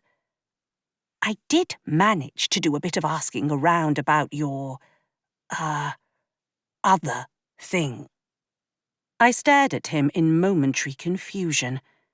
He mimed holding a phone to his ear, and it registered. Did you find someone who could make my phone work here? Yes, but it's going to be expensive. The kind of money I don't just have laying around. If you think I've got money, you're mistaken. I tend bar for a living, and I lived with my aunt. Besides, I'm not even sure the money I do have would work here. I know you miss your friend, but maybe it's just better if we hold off on contacting her until after the tournament. Once you've claimed the throne, you'll have plenty of funds, and besides, I'm sure the court has people who could figure it out for you. Before I could respond, the doors behind us opened, and Arthur walked in. A few of the other participants, sporting Camelot's crest, stood upon his arrival, though I didn't move a muscle. He scanned the room, his gaze finally landing on me. He sauntered over and pulled up a chair, sitting at our table without invitation. You're making quite the impression with the populace, he said, chin propped in one hand. Just lucky, I suppose, I answered, keeping a firm grip on the fork in my hand. I have to admit, I had good money on Gunter beating you in a landslide. The fact he'd bet against me and lost gave me a small sense of satisfaction. He studied me, and I did my best not to squirm under his examination. As I'm sure you already heard, I've secured one of the spots in the finals." I hadn't, but it didn't surprise me. I'd come into this assuming he'd make it there. This whole tournament was meant to be a big celebration of his impending coronation. Well, from what I hear, it's been a pretty easy tournament for you. I mean, no one wants to be that person who knocks the crown prince out early. No, I suppose not. But I've got my eye on you. He turned his head toward Talia. But of course, I don't expect to see you after tomorrow's match. Thanks for the ringing endorsement. I gripped the fork tighter to keep from punching him in the face. Don't you have some coronation preparations to attend to? He smirked. Not that I want to agree with you, but yes, I do. He stood, drawing everyone's attention again as he left the room. Only once the doors had shut behind him did I let up my grip on the utensil. He's trying to intimidate me. He's worried. That's him worried? Yes, because he knows you stand a real chance of beating him, Gethin said. Now more than ever I needed to decompress with Julaine. She'd have some pearls of wisdom for me, or at the very least she'd trash-talk Arthur with me. I need to get some air. I left Gethin behind and made my way to the courtyard. I gave the stone where Excalibur sat a wide berth. Even at this distance, I could still feel its pull. I paced back and forth, wearing a path in the dirt beneath my feet. I felt a presence come up behind me, and my body tensed. I spun to find Shanae standing behind me. She wore casual clothes and sported dark sunglasses. It reminded me just how much Camelot and London were alike. When I wasn't fighting to reclaim my life, I'd have to go exploring and figure out just how similar the two places were. Walk with me. She grabbed my arm and dragged me back toward the courtyard's exterior wall. What are you doing? I demanded. She shoved me up against the stone and held out her hand, tilting the glasses down so she could make eye contact. Shake my hand. What? I could hear Emrys's disapproving voice in the back of my head. I had to be careful. I shouldn't trust this woman. She gave me an exaggerated eye roll, grabbed my hand, and palmed what felt like a slip of paper. When she pulled away, I looked to find a note in my hand. Your friend isn't exactly stealthy in his inquiries, she said. Were you following him? She gave a non-committal shrug. I might not be as important or as powerful as His Royal Highness, but I've got friends in high places. Some low ones, too. Look, the person he found is shady as hell. If you need technology, go there instead. They're cheaper and far more discreet. Thanks. You really didn't have to do this. You've got potential, Morgan. And something tells me that you're the kind of person I'm going to want as a friend in the future. I stood there in the courtyard staring at her, trying to process her words. Did she know who I was? Thanks, I think. Damn girl, learn to take a compliment. Sorry, not exactly the best at that. You'll learn, she said with a smile, and pointed to my hand. Might want to move on that sooner than later. With that, she pushed her glasses up her nose and sauntered back the way she'd come. Once I was certainly alone, I looked down at the slip of paper with an address scribbled on it. You can't just run off like that, Gethin called, approaching me at a jog. Didn't realize my movements were restricted, I retorted, trying to conceal the paper in my hand. He snatched it before I had a chance to pocket it. "Where'd you get this?" "A friend, I think," I answered. "Shanae. She saw you poking around and said this person can get me what I need much cheaper. But seeing as I don't have a clue where to go, and the one thing I'd use to find it is the thing I need help with, I guess you and I are going on a mini tour of Camelot." I expected the address to be in some sketchy back alley. It turned out to be a simple storefront about a 20-minute walk from the castle grounds, on a high street filled with coffee shops and gift stores. Gethin kept glancing over his shoulder after every street we turned down, even though he'd cast the same spell he'd used to get us off and on the train back to the cabin. "Would you relax? It's not like I'm looking to buy drugs. Just get my phone working again," I reminded him as I pushed open the door. "No one would buy that here," he muttered, at least tacitly acknowledging he knew what drugs were. Tech whirred on shelves all around us. Overhead lights illuminated a path back to a low counter. A lone figure stood with their back to the counter as we approached. "Just a moment," a male voice said. The figure turned to reveal a middle-aged man with half-moon glasses balanced upon the bridge of his nose. His appearance was exactly as I would have pegged an old wizard to look. "How can I help you?" Well, I've got a problem with my phone, and I heard you might be able to help." "Technology is my business." I handed over my phone. He poked at it, pressing the home and power buttons. He cocked his head to one side and said, "Not sure I've seen one quite this out of power."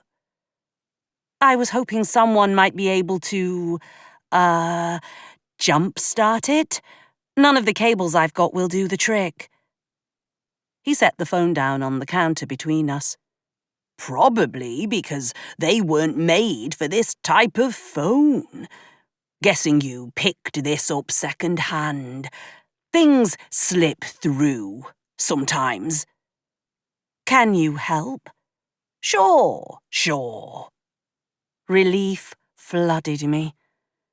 "She's got a bit of a data plan problem too," Gethin said. "That whole second-hand issue." The man behind the counter stroked his chin. "Ah, you'd be the lass I'd heard might be coming around." "Maybe. Depends on who you heard it from," I said with a tight-lipped smile.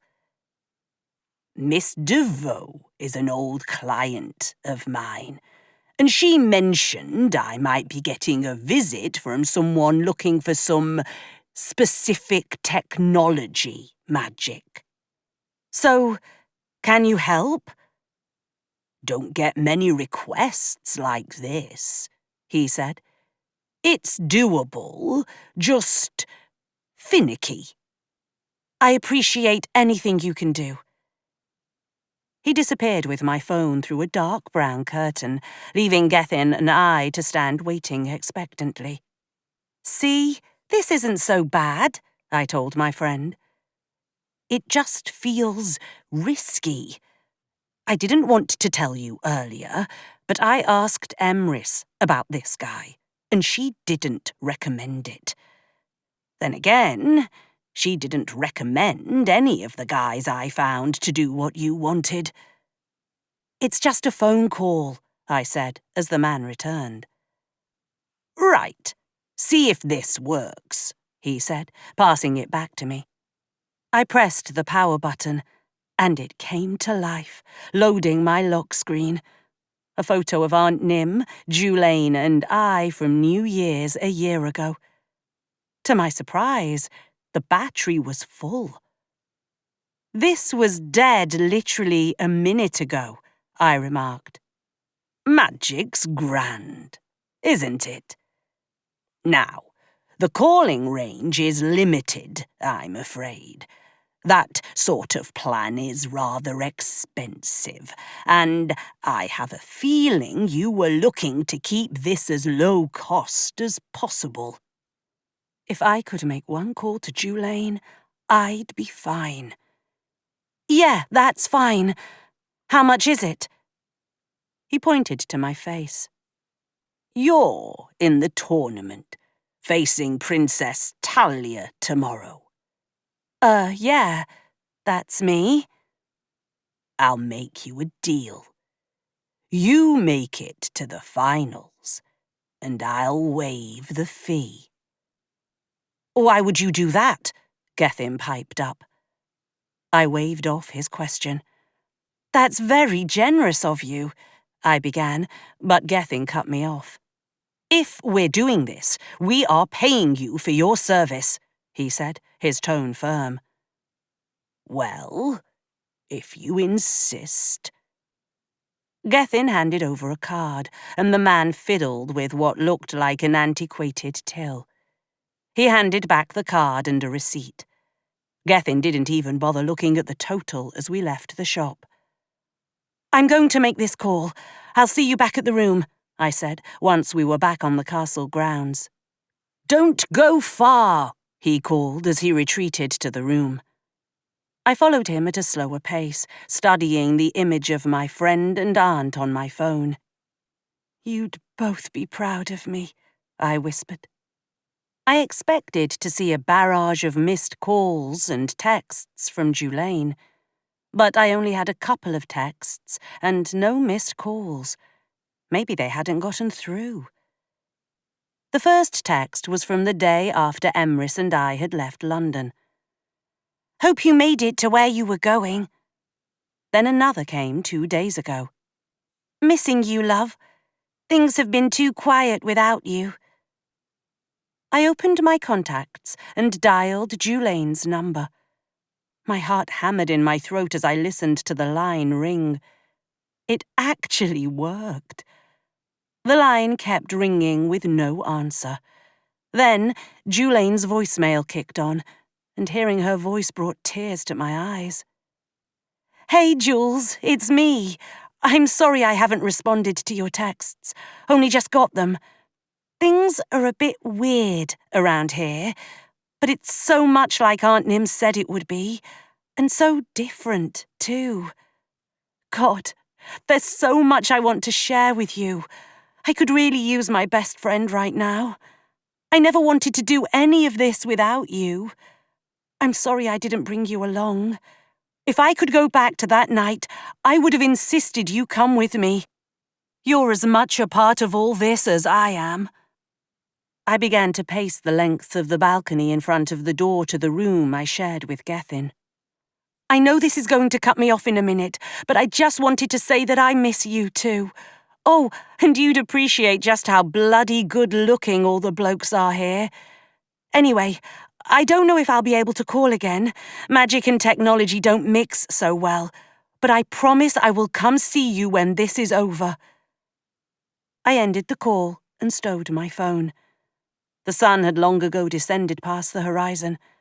The sky was a beautiful shade of navy and deep purple. I marveled at how bright the stars were overhead. Somehow, the people of Camelot had managed to create a modern city without all of the light pollution I was accustomed to back home. In the stillness of the moment, I could almost believe that this was home. I could almost picture my place among these people. They weren't ready to fully embrace me yet, but I hoped I had time to make it happen. Chapter 16. I woke with far more energy than I'd expected the day of my match against Talia. Even though I hadn't been able to talk to Julaine, just hearing her voicemail message had been enough to help me focus. I'd risen early and found some footage of Talia's previous matches, including ones from the current tournament. She made wielding magic look effortless and graceful, like a dance. I got lost in the way her body flowed from one place to the next. She never transformed, yet I could swear she floated through the air. Finding a way to keep her grounded appeared to be my best approach. I noticed she used eye contact to direct a lot of her magic. Perhaps blinding her wasn't a bad option either. "You look to be in a better mood," Emrys said, appearing on the balcony. I was already dressed in my uniform, waiting for the referee to come collect us. "I guess I am," I said. "Sleep will do that for a person."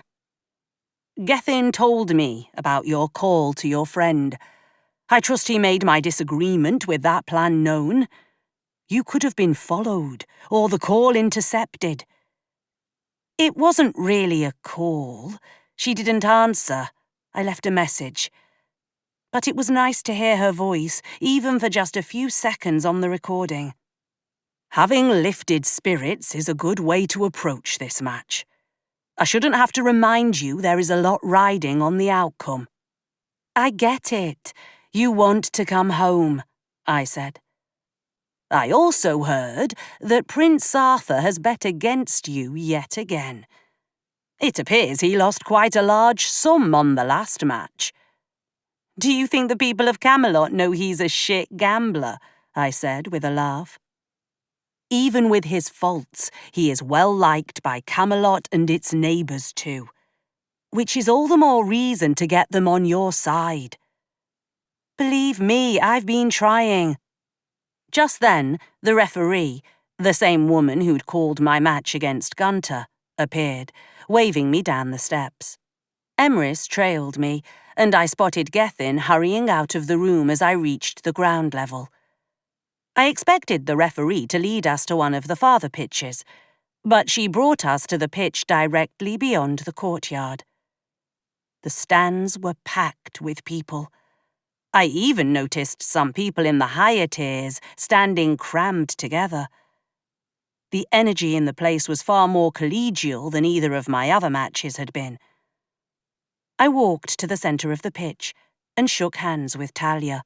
"Good luck," she said. "I have a good feeling about this match." "Thanks. You too." The referee stepped out of range, blew the trumpet twice, and bellowed, "Begin!" I watched as Talia's torso undulated inward, and she blew out a breath of flame that coalesced into her hand. It was impressive, except for the fact she was about to send it hurtling in my direction. I threw up a hand to block the anticipated attack, and the opaque shield I'd used against Gunter materialized, with far less effort than I'd needed last time. Talia cocked her head to one side, studying my shield, before she flung the fireball off to my left. That seemed odd, until I felt the heat on my back as it shot around on a curved trajectory. "One hit, Princess Talia," the referee called. Fire danced along her arms, and she began to do a dramatic pirouette, sending tiny flames shooting skyward. They bounced around in all directions. She was showing off, and the crowd cheered at her natural showmanship. I imagined the shield on my arm elongating into more of a bat and gripped it, trying my best to smack the flames back at Talia. I landed a couple of good hits, but she'd caught me from behind, too. They came too fast for me to register until the referee called the score. 1 point, Princess Talia. 2 hits, Miss le Fey. I observed that Talia always pushed off the ground with her left foot. If I could keep her immobilized, even for just a few seconds, I could at least even the score. I crouched, pressing my palm to the ground. I felt tiny shoots of grass spring up at my touch. They rippled across the ground to ensnare Talia's foot, winding its way up her leg until it reached the patch on her left thigh that would register the hit. The grass crackled with energy, just enough to even the score. 1 point all! Talia waved her hand, and the grass wilted, withering away to nothing. She flashed a smile before jogging away from me. I stood up just as she took a running leap into the air, arms outspread. In mid-air, she transformed. Even her uniform shifted to accommodate the increase in size and the addition of wings and a tail. Thick, bronze-plated armor rippled along her body, and I could swear she was still smiling at me, even with a mouthful of sharp teeth. The crowd let out a collective gasp as she did a circle around the stands. I flashed back to the qualifying trial, where the large dragon-shaped form had appeared overhead. I couldn't just run away from it here. There was nowhere to go. I was wholly exposed where I stood, and if I didn't do something fast, I knew she'd land enough hits to end the match in a matter of minutes.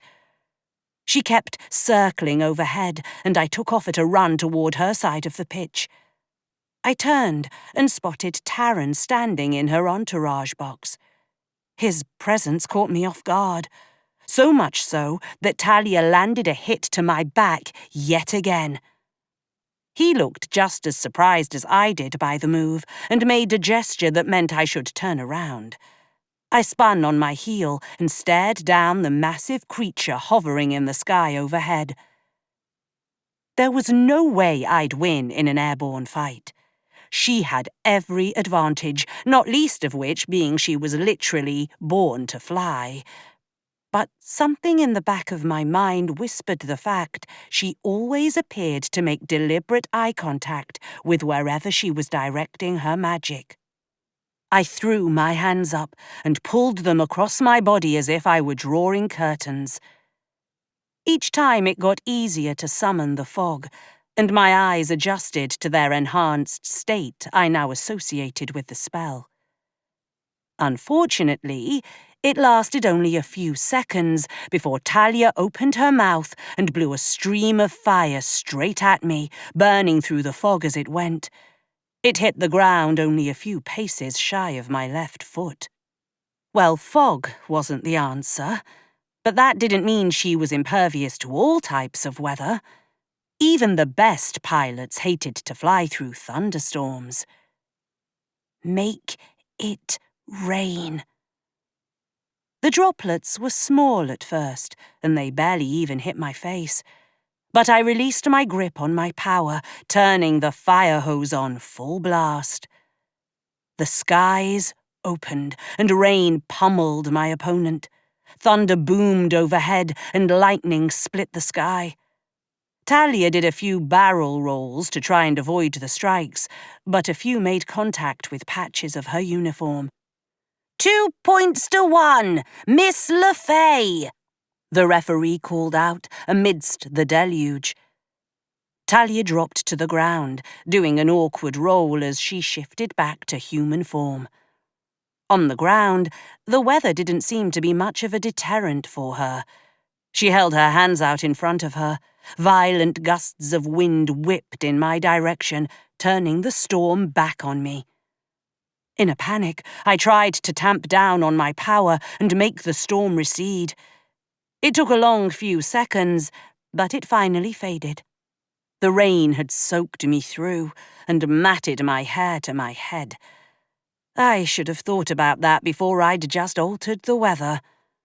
For her part, Talia's body gave out trails of steam as she dried herself, just like I'd seen Taran do the day we'd met. Behind Talia, I spotted him give me what I took as an encouraging nod. It only served to confuse me, though. He should be rooting for Talia since he was here with her after all. Talia shook her hands at her sides, but didn't attempt to make another move. That meant I had time to catalogue the information I now had learned about my opponent. She was comfortable shifting between forms, although I was fairly certain the shift to dragon form had been more to entertain the crowd than a tactical move. She could easily produce fire and wind. Based on that, I suspected cold wasn't her favourite thing. Speaking of cold, I shivered in the dampness. Maybe I could work with that. I tried to pull the damp and the chill out of my own body, forcing it to pool in my hands like dry ice. It smoked and frothed against my fingers. By the time it covered my forearms, I was feeling much less miserable. I turned my hands, palms out, and directed the smoky magic toward Talia's extremities. It shot across the space between us and wrapped around her hands and moved up her arms, locking her body in a frozen state. I knew it wouldn't hold her for long, so I took my shot. I funneled my power into a single shining sphere in front of me. I needed 2 more points to win. I tried to divide the sphere into 6 smaller ones, but had only managed to split it once before I noticed the frost on Talia's hands begin to melt away. So much for the quick and dirty route. I sent the 2 spheres at her. The first one went for a direct hit. It landed against her chest. She took a staggering step backwards. The second one, I did my best to put as much spin on it as I could, taking a page from her book. It zipped around her, stopped in mid-air, and then went zooming to strike the plate on her back. The ice had crept far enough up her arms for it to trigger the patch on her left elbow. 3 points to 2, Miss le Fey! Only 3 more hits and this match would be over. As they went, it hadn't been that taxing or bloody. I appreciated that she didn't try to strangle me or light me on fire, or even eat me. The last bits of ice had melted, and a series of rapid-fire globs of energy came at me. I dove to the ground to avoid them, but one still grazed my knee. It wasn't an official hit per the rules, but it was enough to burn a hole in the material and leave an angry red mark on my skin. So much for coming out of this unscathed. Even with her barrage of fireballs, Talia still appeared to move slowly, and she was favouring her left shoulder. Perhaps her sudden landing had done some damage after all. I pushed myself to my feet and felt her weight collide with mine, taking me back to the ground. She pinned me, her full weight settling over my torso. I expected her to land enough blows to at least even the score, but she didn't. I shoved her off, purposely sending her onto her bad shoulder. I heard her hiss in pain as she skittered in the dirt. I scrambled to my feet, waiting for her next move. When Talia got to her feet, her eyes glowed with an eerie orange glint, as if the fire inside of her was going to come out as lasers. In that moment, I hated that the uniforms didn't come with extra fabric. A blindfold or sunglasses would be handy. Talia's body bent inward as she prepared to cough up another ball of flame. I was running out of time to act. I flung my hand out, pouring power into the gesture. I envisioned her eyes going milky, and she let out a shriek. Pale, opaque lenses replaced the vibrant orange. She couldn't see. Please let it be only temporary. Even though she couldn't see, she still flung fire in every direction. Most landed harmlessly in the dirt. I could see her shutting her eyes tight, like she thought she could burn the magic away. The next time she started flinging fire, I was ready. The shield I'd first conjured rematerialized and deflected her attacks. In short order, 3 had struck her, and the match was called for me. I rushed toward her. "Hold on, I'm going to undo it," I whispered. "You better not have just blinded me," she hissed back. I gripped her hands tight in mine, and in my mind's eye, I saw the milkiness vanish, replaced by her regular irises. Lime filled my nose, and when Talia opened her eyes again, they were normal. I heaved a sigh of relief and let her hand go. "Good match," I said, taking a step back and offering her my hand. "Good luck taking on Arthur." The reality that I would now be facing off against Arthur hit me like a ton of bricks. It was what we'd been working towards since I'd arrived in Camelot, but it had always felt just out of reach. Even as I'd marched down to the arena for this match, a tiny part of me believed I wouldn't make it. And yet, here I was, set to face him in 2 days' time. Gethin rushed me on the pitch and threw his arms around me. "You did it! I knew you would!" he praised. "It's really happening," I said as he ushered me off the pitch. "People are going to be talking about this match for ages. I mean, I told you no one ever shifts during the tournament, but she did, and you still managed to take her down. She could have roasted you." Gethin chattered excitedly as we left the pitch behind. "Glad we could put on a good show," I said as the ambient noise of the crowd began to fade. "You did well," Emrys said, emerging from the shadows of the grounds. "You are so very close to the end now." We headed back to the lodging area, and as I started up the stairs to our room, I spotted Arthur. The look of fury on his face was evident even from this distance. He knew we would be facing one another in the final match. Not to mention I'd cost him money twice already. With my win, he was now poised to lose even more. He wasn't going to make it easy on me. This tournament hadn't managed to kill me yet. But with the way he was glaring at me, there was a very real chance he was going to try to change that before all of this was over. Chapter 17. It barely felt like I had time to catch my breath from the semi-finals match against Talia before going into the final round against Arthur. My head was still spinning with the fact I'd actually beaten a dragon. As had become my ritual, I snuck from the room and made my way down to the grounds at sunrise. This was the first time I'd made the trek alone. Unlike other mornings, I'd taken the route past the courtyard along the castle's outer walls. This time, there weren't workers feverishly setting up for the day's events. Everyone had today off to rest, and I suspected some of the eliminated participants were heading home. They might want to watch the match tomorrow, but they could do that from the comfort of their own homes. As I trailed my hand along the rough stonework of the castle wall, I heard footsteps behind me. Momentary fear turned my legs to stone.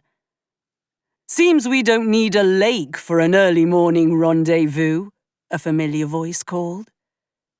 Taryn appeared in my peripheral vision, and I relaxed.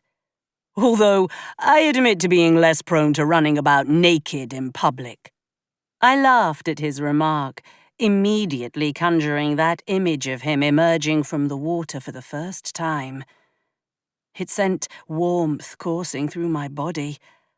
I waited for him to stop beside me before speaking. "Their loss." Taryn laughed, his teeth gleaming in the early morning light. "We don't need that scandal, trust me." "I was surprised to see you at the match yesterday." "Well, I couldn't not support my little sister." His words slowly registered in my head. Talia was his sister. But she'd been announced as the dragon's crown princess. That meant she was next in line to inherit the throne in her kingdom. "You're a prince?" "Unfortunately," he sighed. "Now you know why I can't go streaking through the streets. It would cause a diplomatic incident, and no one needs the headache." "Sorry, I'm just a little confused. I thought Talia's the next in line for the dragon throne." "She is." "But she's younger than you." He cocked his head to one side. "Yes. Where's the confusion?" But doesn't succession go by who is oldest? Ah, technically, yes. Until I was 18, I was the crown prince, but I wasn't ever meant to lead. At least not an entire kingdom. I know that feeling. It wasn't even just a feeling. I saw the way my sister was with people, the way she could command a room even as a young girl. I knew that we needed her in power one day. Maybe I'm a bit selfish, but I didn't want that to happen just because I'd died and left behind no children. So, I petitioned my father to allow me to abdicate, to renounce my claim to the crown in favor of Talia. And she was okay with that?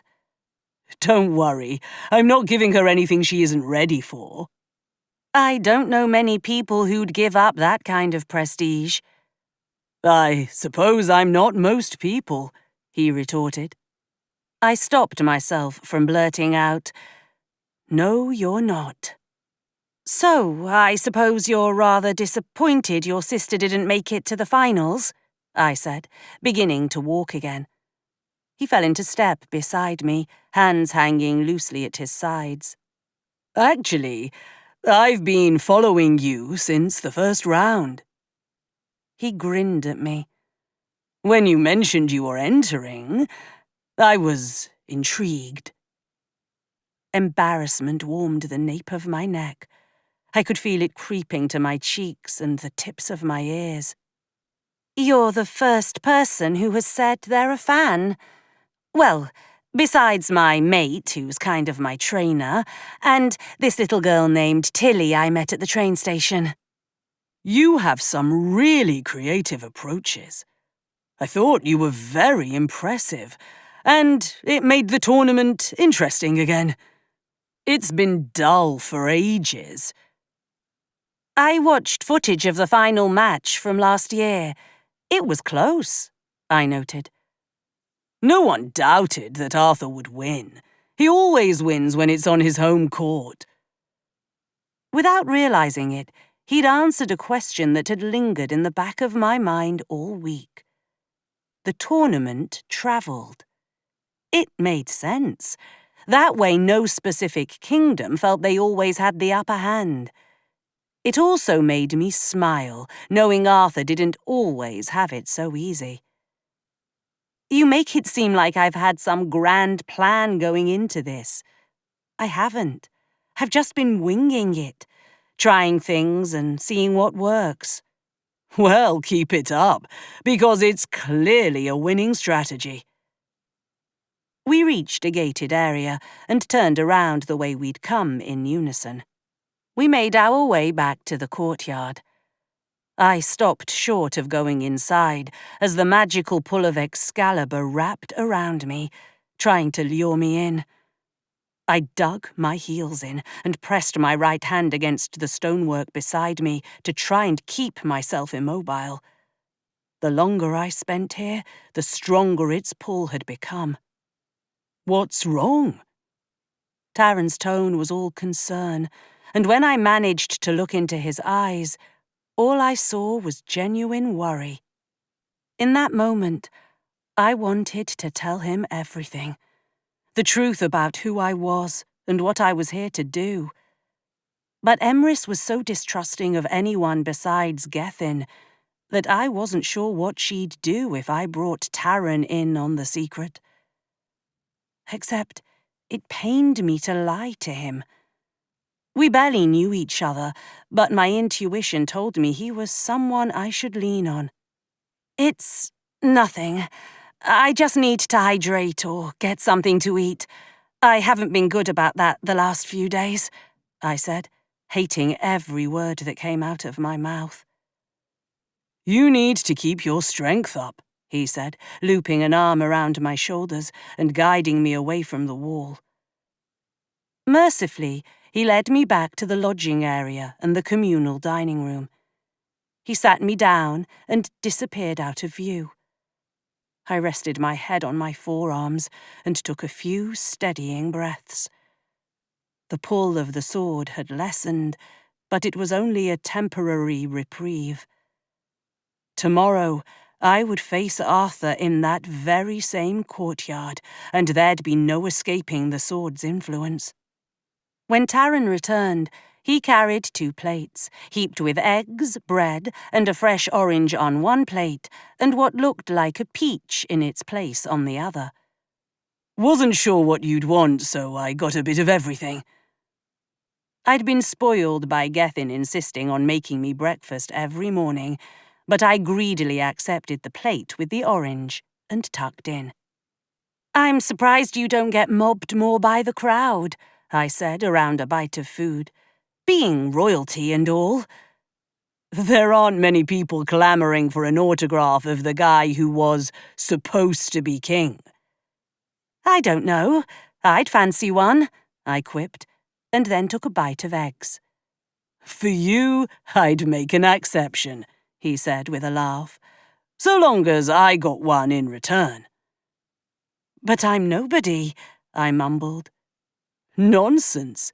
You're the woman who is going to beat that pompous prick at his own game and claim the victor's trophy," he retorted. "Everyone seems so convinced I'm going to win this thing. But he's got loads more experience than I do. For one thing, he's actually won the tournament before. My magic's erratic at best." I hadn't meant for that last bit to slip out. But there was no putting that particular cat back in the proverbial bag. "Performance anxiety?" he suggested. Not exactly. For a long time, the connection to my magic didn't work right. It's better now, but I still have trouble controlling it." "Well, you hide it masterfully," he whispered. The conversation died down as other participants emerged from their rooms with their entourages. I spotted Talia.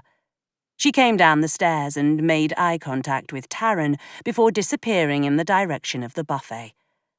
When she returned with a plate of food and made a direct path for our table, I wanted to run.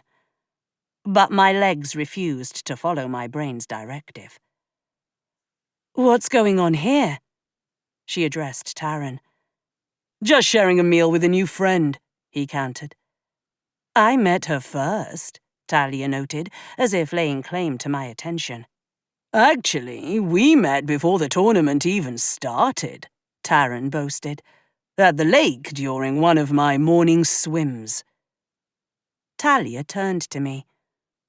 "So, you've seen my brother in all of his glory and haven't gone screaming for the hills? I knew you were made of tough stuff." "It was an accident. Well, at least the first time." "You're making her uncomfortable, Tal," Taran chided.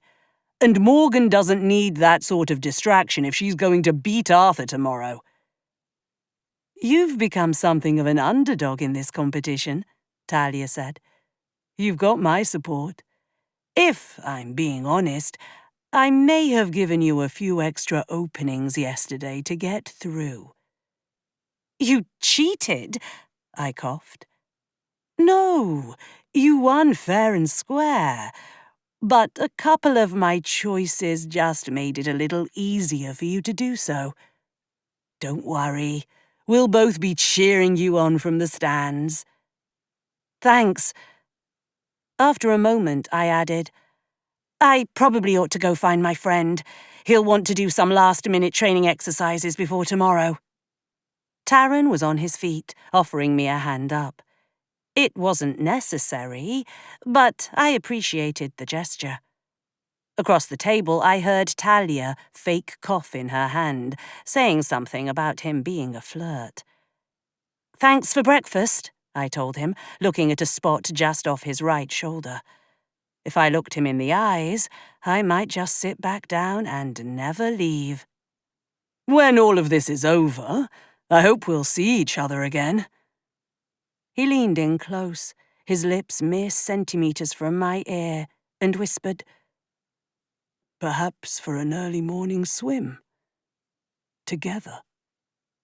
A shiver that had nothing to do with being cold wriggled through my core at his words. I made a show of gathering my empty plate and disposing of it before heading back to the room I'd shared with Gethin for the last week. The door opened inward before I could reach for the handle. "Where have you been?" Gethin demanded. Frown lines accentuated by the lenses of his glasses signalled he'd been worried about me. "I'm fine. Just went for a walk and had a bite to eat. I was coming to find you to do some training and strategizing for tomorrow.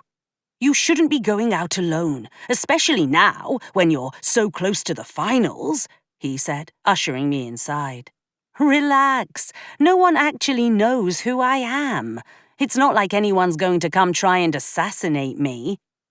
"I wouldn't be so sure. You were attacked by Seelie soldiers in your world, remember? They didn't just happen to show up there by accident." "Yeah, but we haven't heard anything from them since we got here." I didn't remind him how I thought I'd seen one of the soldiers during my match against Gunter. "Someone's bound to know they failed their mission to kill you. And now that you've made it to the finals, we can't take any chances. Besides, Arthur doesn't always play fair.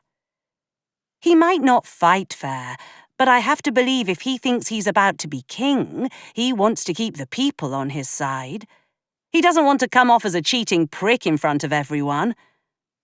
"Maybe not, but that doesn't mean you're safe." I sunk onto the edge of the bed nearest the door and let his words sink in. I'd been so focused on the tournament and not getting eliminated, I'd completely forgotten the men who'd murdered my Aunt Nim and nearly succeeded in offing me, too, until the match with Gunter, where I could have sworn I saw one of them. It raised a new question in my mind, though. Why hadn't they tried again? Is that why Emrys hasn't been around? She's not really worried someone will spot her. She's just trying to keep me safe. It's a little of both, honestly. She knew those soldiers would eventually get through the barrier back here, and Seelie soldiers are nothing if not determined to follow orders. For a moment, I felt the phantom grasp of the man's hands around my throat, squeezing the life out of me. But they hadn't found me, even with the notoriety I'd gained making it to the finals of the tournament. "You don't think they're going to try something at the final match, do you?" "We have to be ready for anything.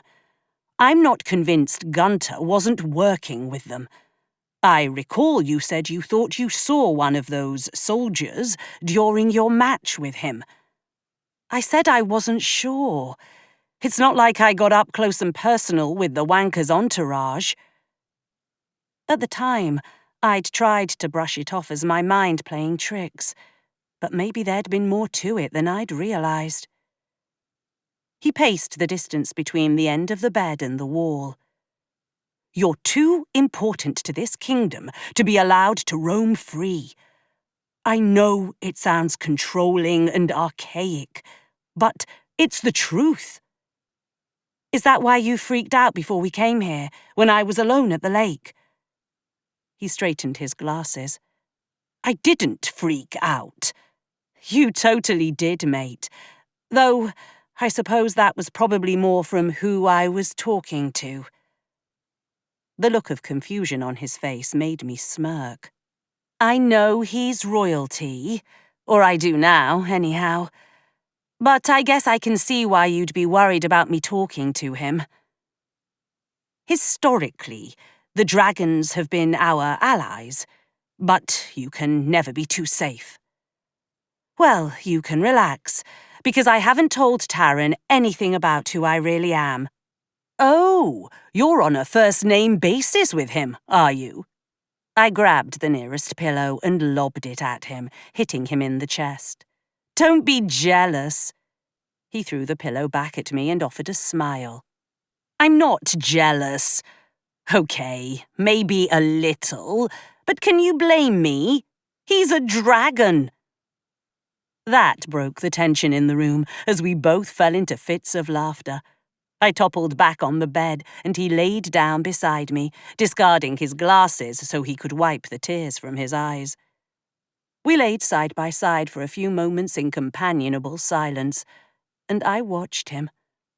The stress lines on his face had receded some, replaced by laugh lines, and he had a smile on his lips, even though he kept trying to hide it.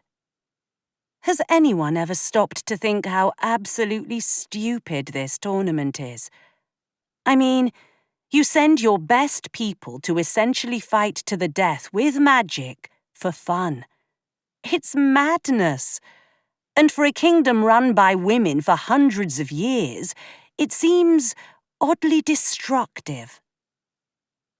Sometimes I forget how not normal all of this is for you, he sighed. The way we do things, I mean. It's got to be a huge culture shock. To be honest, I'm used to blokes being dicks to me on a daily basis. I'm just not used to them trying to kill me just because I exist. I rolled onto my side to face him. I guess since I haven't ever really considered myself a princess, even as a kid, the thought of that being the case still feels unreal to me. After tomorrow, everyone's going to know who you really are, and if they come after you, it will be an act of war. And no one actually wants that. That still assumes I beat Arthur. I meant what I said earlier. I was coming to find you to strategize and train. I'm going to need all the practice I can get. Chapter 18. My nerves had been in my throat all morning as I prepared to walk into the central courtyard of the castle to face Arthur. There were moments I still couldn't believe I'd gotten here on my own merit.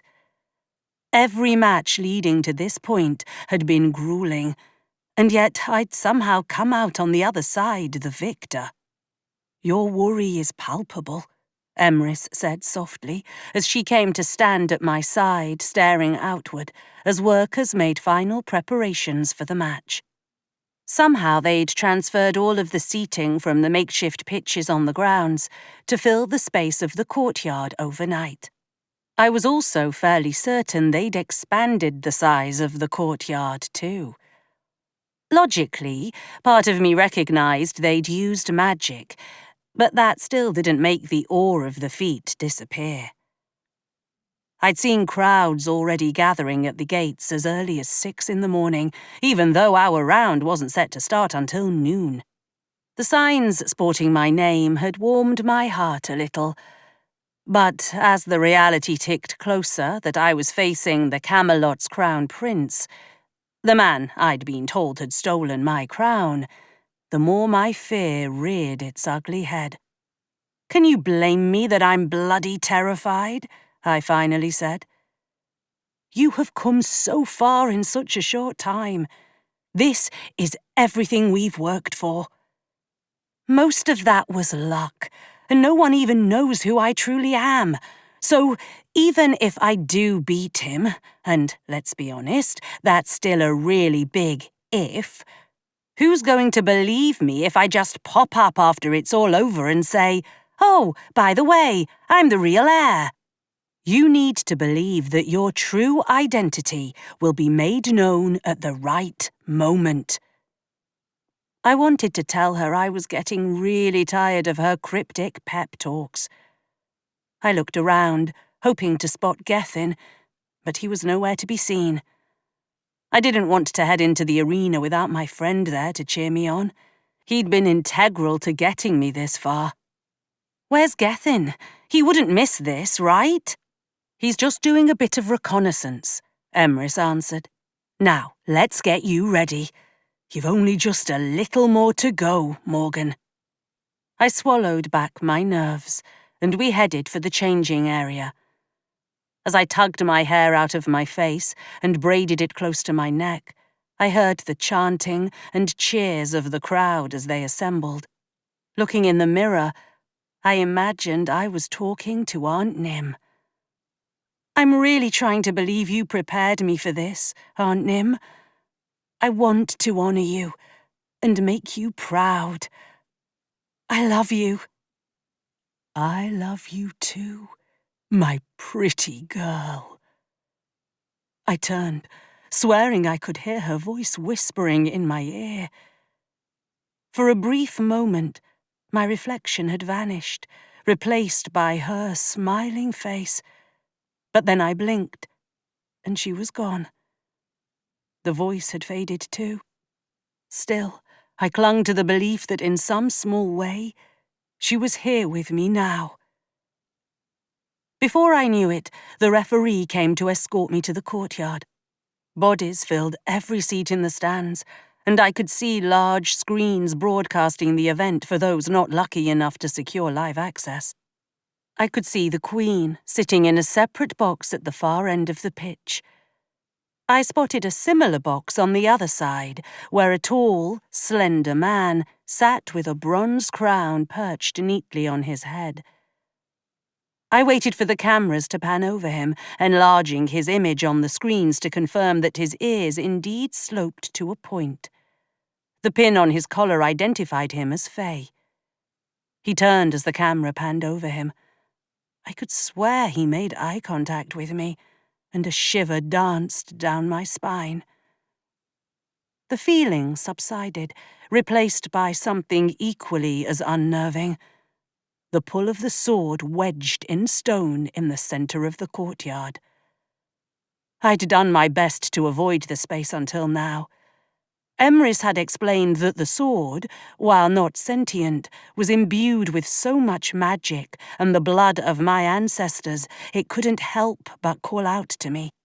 It was like a siren song, drawing every bit of my focus. Just what I don't need, I muttered under my breath. Maybe if I put my back to the blasted thing, it wouldn't be quite so distracting. I moved to the centre of the courtyard and positioned myself so the stone was to my back. Arthur strolled out from the other side of the stands, looking confident and fresh-faced. Gethin had urged me to watch the highlights of Arthur's other matches from the tournament, but I'd been too exhausted to absorb much of what I'd seen.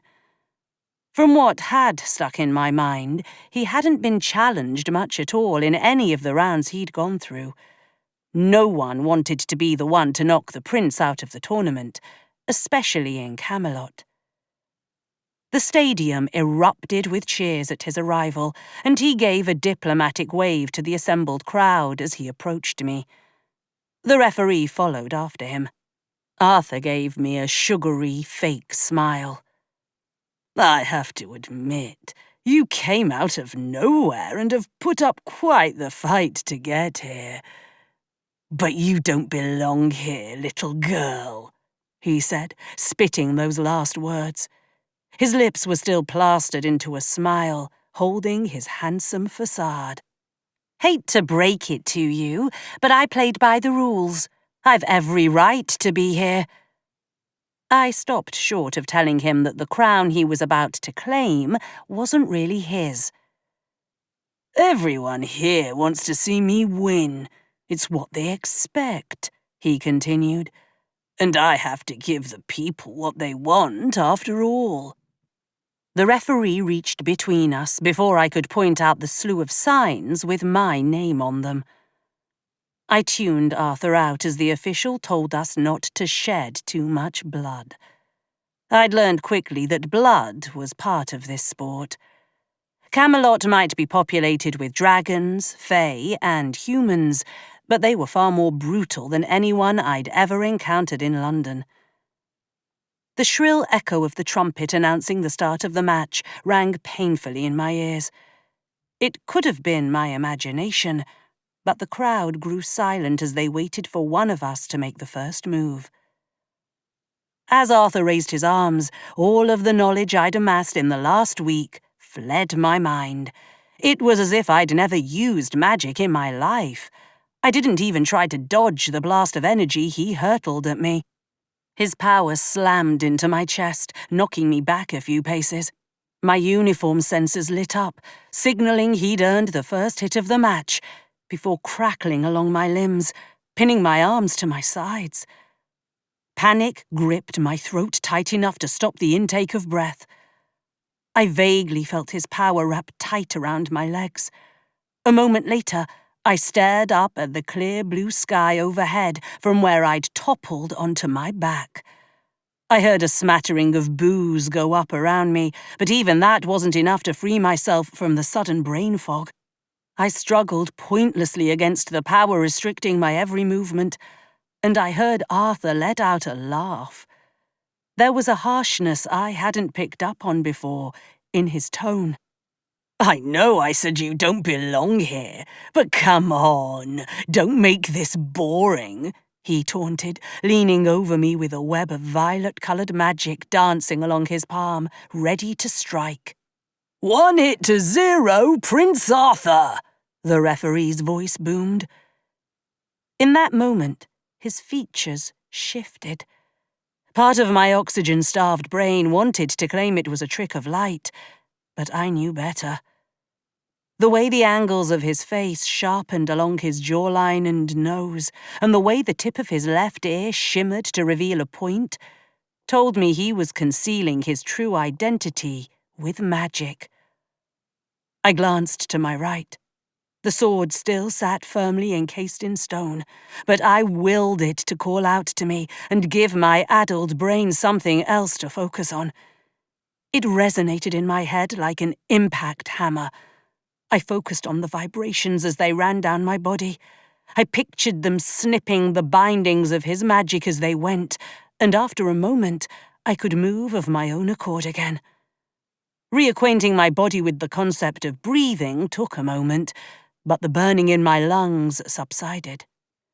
"Must be exhausting being you," I finally managed through a cough. I flexed my fingers and envisioned the ground beneath me bending to my will, buoying me back to my feet. Sand, gravel, and tiny blades of grass leapt to attention, eager to help me. I watched Arthur's expression change. His eyes widened with shock. "Oh, and your mask is slipping." "Your Highness," I said, gesturing to his face. His shock melted into rage as he let the magic loose from his hands. Something had shifted within me, too, and I held up my right hand. The scent of lime swirled around me, so strong it made my lips pucker from the sourness. I embraced it, letting it wrap around me like armor. Time appeared to slow as the energy hurtled toward me. Without realizing I'd put the intent out into the world, the magic touched the tips of my fingers. Instead of deflecting back on my opponent, they turned an iridescent green before it skittered up my arm and settled in my chest. Did I just absorb his magic? The bit of magic that now hovered within my breastbone suggested I had in fact taken on his power. I'd never known that was possible. Even as I stood with him staring at me in disbelief, the power began to rebel against me. It wanted to be returned to where it came from. Fine by me. I pulled my right hand back as if to strike him in the face and let the magic slither down my arm, ramping up velocity as it did so. I swung wide, not intending to actually hit Arthur, but the magic flew off me, colliding with his face and radiating down far enough to make contact with the chest plate on his uniform. "1 hit all," the referee announced. In front of me, Arthur straightened and waved his hands in an exaggerated gesture. He vanished. A moment later, 20 Arthurs populated the courtyard. Illusions. He was borrowing from the Seeley playbook. The Arthur nearest to me cupped his hands together before summoning white-hot flames and blew them in my direction. I threw myself to the ground, managing to roll out of the path of the flames. My uniform shimmered pale green, reminding me of the fact I still had a protection spell wrapped around me. It might not have hurt me if it had landed. Still, I didn't want to find out if I could avoid it. I pushed myself to my feet and pulled the air in around me, picturing the thickest fog I could imagine. By this point, it had become something of a signature move for me, and Arthur had clearly studied my moves. The flames he lobbed missed me, striking the ground, but they were powerful enough to disrupt my cover. Another Arthur began sending bolts of electricity all around me. I lobbed an energy ball of my own at the nearest shadow. I heard it sizzle as it struck the target. I waited for the referee to call out the change in score, but there was nothing. Apparently, hitting one of the illusionary Arthurs didn't count. Just as I pivoted to send out another blast, a wave of dirt and grass came crashing down on me. He'd turned the literal ground beneath my feet against me. It knocked the air from my lungs, and my head slammed into something sharp. I could swear I heard something crack and tasted blood in the back of my throat. 2 hits to 1, Prince Arthur, the referee announced. How the fuck was that fair? His illusions could score against me, but not the other way around. Bullshit. I needed a better strategy. Flailing about blindly, hoping I hit the real thing, wasn't going to get me any closer to winning this match. I struggled to free myself from the pile of dirt weighing me down. If he could use Seelie illusions to confuse me, there were other options I could use too. Staggering to my feet, I willed the fog to dissipate. Where there had been 20 Arthurs filling the courtyard moments ago, now there were only 19. So, hitting the fakes took them out of play. That was good to know. I needed a different perspective, though. Let me fly. Almost of its own accord, the air around me took en masse, launching me skyward. I lacked the wings of a dragon, but the power I'd pulled from the world around me was enough to keep me aloft. Shifting my position above my opponent was exactly what I'd needed. I could see the Arthur who'd been farthest from me appeared to be standing still, in a trance-like state. Getting the other imposters off the field would help, but if he was focused on controlling his puppets, he wouldn't see me coming. The distance between us shrunk as I hurtled toward him. I reached out, got my fingers into the folds of the fabric around the chest plate, and tackled him to the ground. The impact was enough to force his eyes open. All around us, the crowd gasped. In my peripheral vision, the nearest illusions sputtered out of existence. I shifted my weight enough to be able to strike his chest plate twice. 1 point to Miss le Fey, the referee announced, a hint of surprise colouring his voice. 1 down, 3 more to go. The sun was beginning its descent as the afternoon turned to evening. Apart from a short 20-minute break, Arthur and I had been at it for the last 5 hours, trading hits. Somehow, we were tied at 3 points each, much like what had happened in my very first match with Shanae. I can't keep this up, I said, as Gethin forced a cup of water into my shaking hands.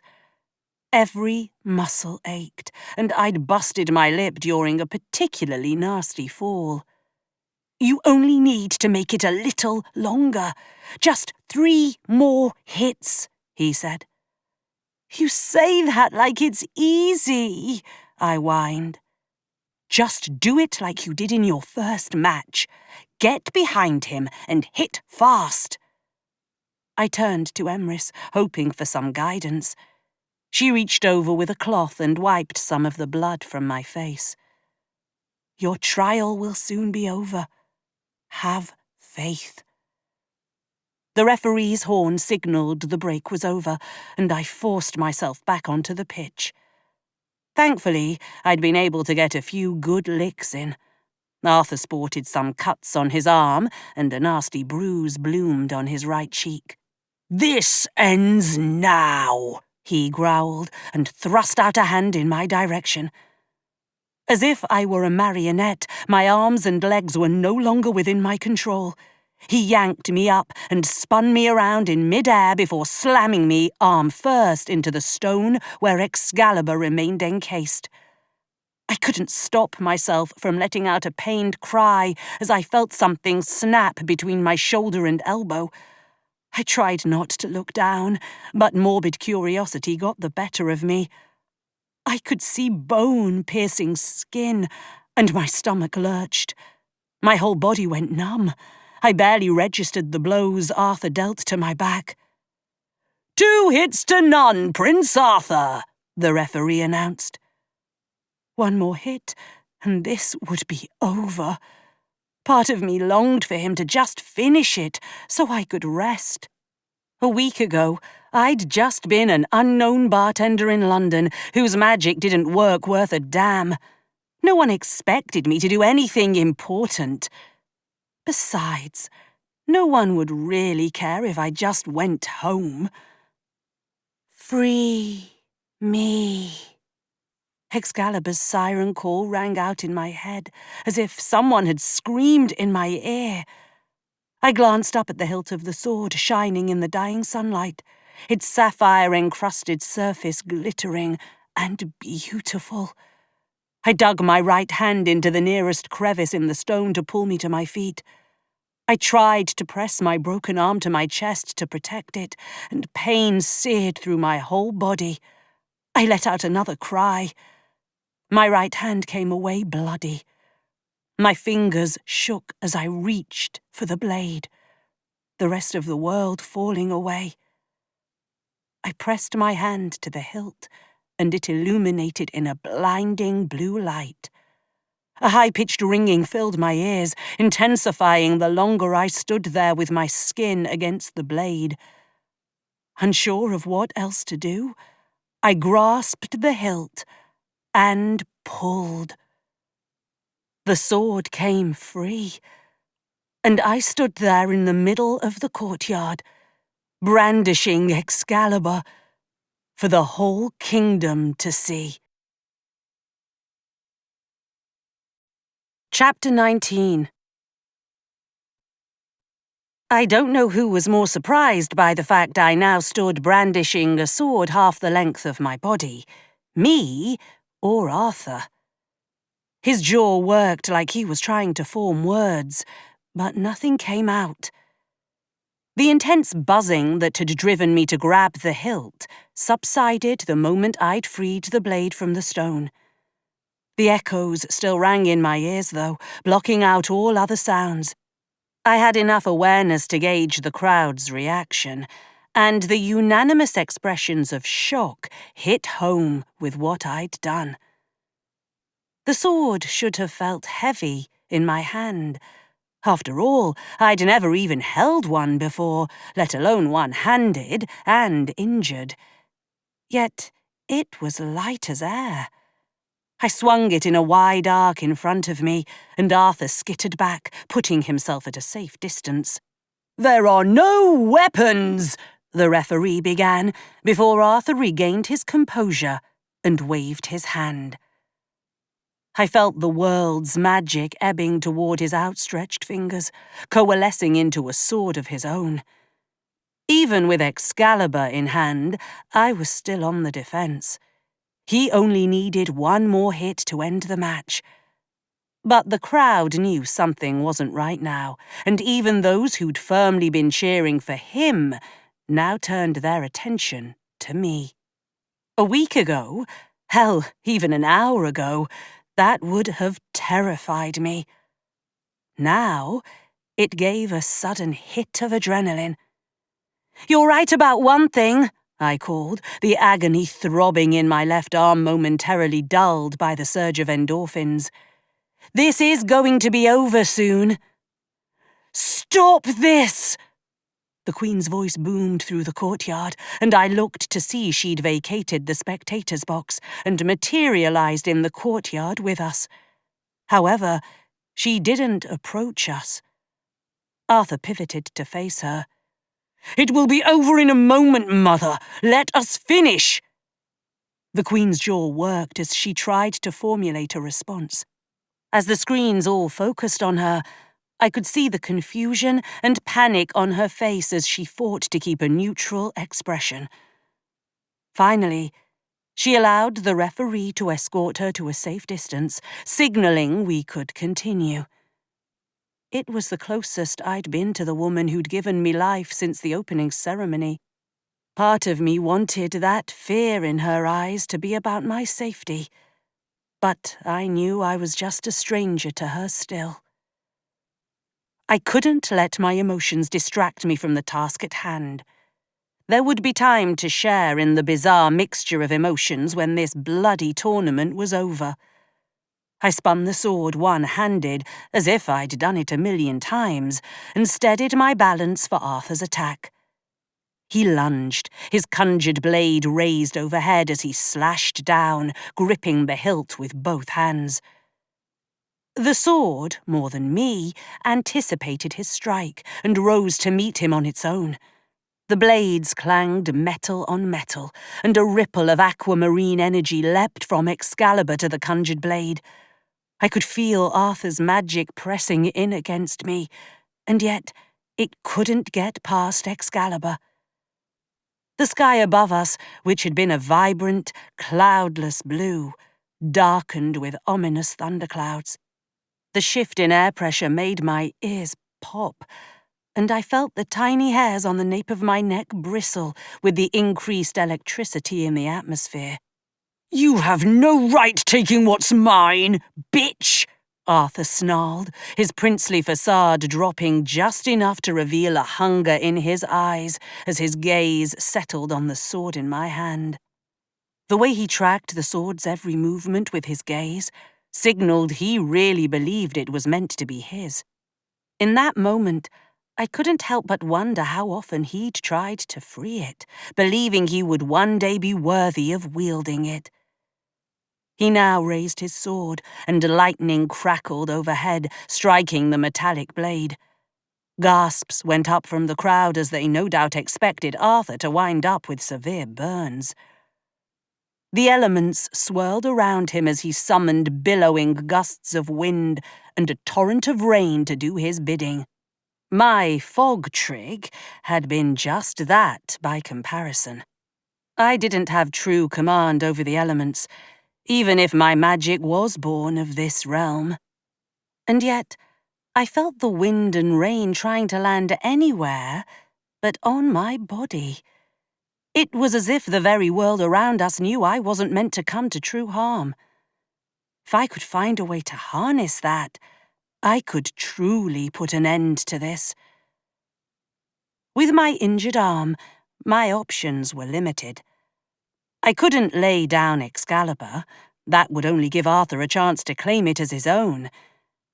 In this short time, I'd grown so accustomed in directing my magic with my hands that I felt at a disadvantage, even if I shouldn't. Magic could be directed in other ways, after all. I steadied my breathing, putting the pain out of my mind.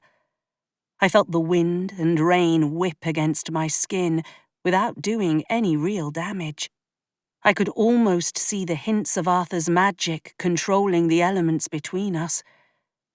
But more importantly, I could sense the natural power coursing through every raindrop and every gust of wind. On the other side of the courtyard, Arthur moved his hands in a circular motion. The rain and wind coalesced into a waterspout, spinning faster and faster until it threatened to lose control. If it hit me, this would be over. I stepped forward and put out just enough intent to let nature know I didn't want to harm it. "Let me protect you." The swirling water funnel froze mid-motion as I stepped into it. Silence fell around me, But it wasn't oppressive. I was truly in the eye of the storm, and I found a sense of peace I hadn't expected. The veins of Arthur's magic were clearer now, a vivid deep purple against the grey of the storm. The nearest thread lashed out the moment I got close. A fresh bolt of lightning split the sky above me. Instead of striking me down, it struck the threads of my opponent's power, stripping them from the funnel. The rain and wind tightened their rotation, and I could swear they slowed enough to caress my cheek before rippling outward to form a barrier. Arthur hopped backward, scooped up the conjured sword into a single-handed hold on the hilt, and with his other hand conjured a fireball. He used the blade like a bat to lob it at my torso. I parried the shot with a little effort. I expected the fire to rebound on him, but it turned liquid, absorbed by Excalibur's blade. It sparkled across the visible spectrum of flames, just as Arthur discarded his sword and channeled what must have been every ounce of his power into a single blow toward me. I braced my back foot against the rock behind me and held Excalibur aloft, letting it deflect the power it couldn't absorb. Sweat drenched my body, and the endorphins faded. The agony from my injury returned, and my stomach lurched again the moment I repositioned myself. The water and wind continued to swirl between us as a barrier. "Don't give in now, Morgan," I reminded myself. The energy building between us reached critical mass. I could almost see the outcome before it happened. I knew with this explosion of power, I'd get enough hits to end the match. We were seconds away from this whole ordeal finally being over. That still didn't give me the chance to protect myself as the blast filled the courtyard, sending me flying backward over the stone. I landed hard on my back, knocking the air from my lungs for what felt like the millionth time that afternoon. The sky cleared as the energy dissipated. The base of my skull throbbed in time with my breathing from the impact. I was getting really tired of being thrown about like a fucking rag doll. My right hand suddenly stung, and I looked down to see one of the gems in the hilt had dug a deep gash in my palm at some point. I almost felt offended that the sword, so hell-bent on defending me, could have injured me at all. Somehow, I'd kept my grip on the sword, even with the new injury. On instinct, my left hand tried to reach over to stop the bleeding, but fresh pain burned through me with the movement. My vision greyed at the edges from the pain, and I inhaled short breaths through my nose until it went away. Coughing, I forced myself to roll onto my good shoulder and lever myself up to a seated position. Across the courtyard, Arthur lay on the ground. Every part of his uniform that could signal a hit was alight and sparkling with lime-coloured energy. "Match and tournament go to Miss le Fey," the referee announced, failing to hide the utter shock in his tone. Cheers erupted all around me as onlookers began chanting my name. Relief washed over me as I was about ready to collapse where I sat. I was vaguely aware of footfalls on the ground as Gethin and Emrys approached. "Fuck," I grunted as Gethin tried to ease me up by my broken arm. "Sorry," he said softly, producing a length of bandage to secure my arm to my chest until it could be assessed properly. "This is not yet finished," Emrys said in my ear as I trudged across the grounds to where Arthur and the Queen stood. He bore fresh cuts and bruises, but that was the least shocking thing about the man now standing across from me. The illusion he'd been wearing had vanished, and the cheers suddenly turned to gasps. Beside him, the Queen blinked, as if coming out of a daze. She studied me for a moment, before turning to look at Arthur. "You are not my son," she declared. "You are an imposter! Arthur took a few steps back. I was never yours, your majesty, he said, casting his gaze up to the second spectator box where the Fey royalty sat. Semper virtutis et gloriae. I'd seen that phrase on the pins of some of the Fey participants. He ripped the Camelot pin from his uniform, tossing it on the ground at his feet. Chaos erupted in the stands as all eyes fell on the spectator box. It was empty. Arthur's expression shifted momentarily to one of panic, before hardening into one of resolve. Arthur made a run for the nearest exit. He might be stronger than most other people in the tournament, but even his stamina had been challenged by the last 5 hours. And it appeared whatever I'd done to disrupt his control of the elements earlier was having a prolonged effect on his powers. He waved his hands in front of him, but nothing happened. I couldn't even feel a hint of power trying to coalesce to serve his intention. Seize him! The Queen's voice needed no amplification as she gave the order. You have much to answer for. Guards bearing Camelot's crest on their dress uniforms appeared, tackling Arthur to the ground. Even as they hauled him away, I could see the conflict warring on the Queen's face. I could even see some of the guards hesitate to bind his hands behind his back. In a sense, I couldn't blame them. Until this moment, he'd been the heir to the throne.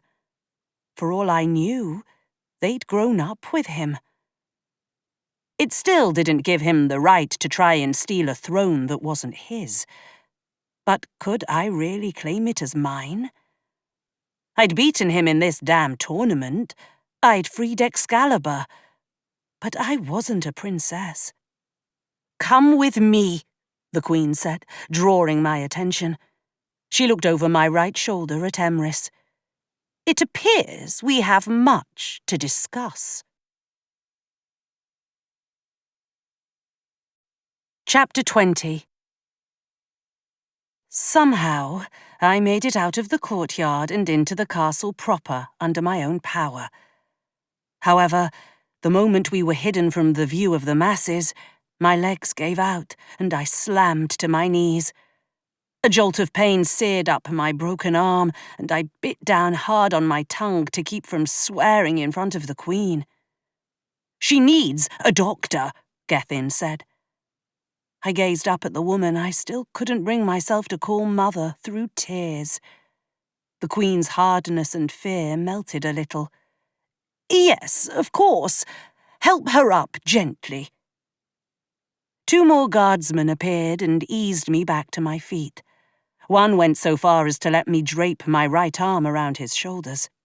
Together, we made a bizarre procession through a grand receiving hall, past a set of ornately carved wooden doors, and down a long corridor to a sitting room. The furniture was all upholstered in pale purples and blues. I eased into one of the hard-backed chairs and grimaced as my blood instantly stained the fabric. Sorry, I offered, not meeting the Queen's gaze. It's just a chair, she answered. She turned to the guards with orders. Fetch the doctor and find some clean clothes. She's going to need to change. They each gave a stiff salute before hurrying out of the room. That left the Queen and I flanked by Gethin and Emrys. As we waited for the doctor to arrive, I marvelled at just how quiet the room was. Morgan, you can let go now, Gethin whispered. It was only then I felt his fingers on my right hand, trying to pry the sword free from my grasp. My whole body shook at the thought of letting it go. No one should have been able to pull that sword free. Not even me, the Queen said, addressing Emrys. No one but the true Pendragon heir, Emrys corrected. And she has come home at last. The Queen studied my face, and then her gaze settled on the sword beside me. The hilt was a garish mixture of vibrant blue gems, stained a dark purple from the wound on my hand, and some from the punctured skin and muscle in my other arm. Some blood had even seeped down along the blade. "Tell me, do you know the history of this sword?" She dragged a chair to sit across from me. "It's supposed to belong to the ruler of this kingdom," I answered. "And its magic is somehow linked to Camelot's royal family bloodline." "And you believe that includes you?" "You're the one who knows how it all works better than me. Would it have allowed me to free it if I wasn't the right person?" "She has a point," Emrys said. "And the entire time I've been here, I've felt this pull forcing me to it. It was like some sort of beacon or something going off in my head every time I got near to it. Magic is in everything, and that's what was calling to me. In my world, the one Nim took me to as a baby, I grew up terrible at magic. Nothing I did went right. But the minute I got here, it was like everything clicked. I was meant to be here, and the magic of this place knows it," I explained. "Magic can be faked," the Queen murmured. "The sword can tell if a person's a Pendragon based on blood, right?" I said, trying to sit up straighter. The Queen nodded mutely. "I've bled all over this thing. If I wasn't actually a Pendragon, I think we'd know by now." My right hand shook as I peeled my fingers from around the hilt and offered it to her. I held it out, blade down. "Take it back if you don't believe me." I didn't expect her to take me up on the offer to reclaim a bloodied weapon, but she extended her hand and it floated over to her, recognizing her claim to it as well. She laid it on the floor between us. "I don't know how much you know about my husband," she started. "I'm afraid I don't know much of anything," I replied, mentally counting the seconds that had gone by without receiving medical aid. "He died not long before you were born.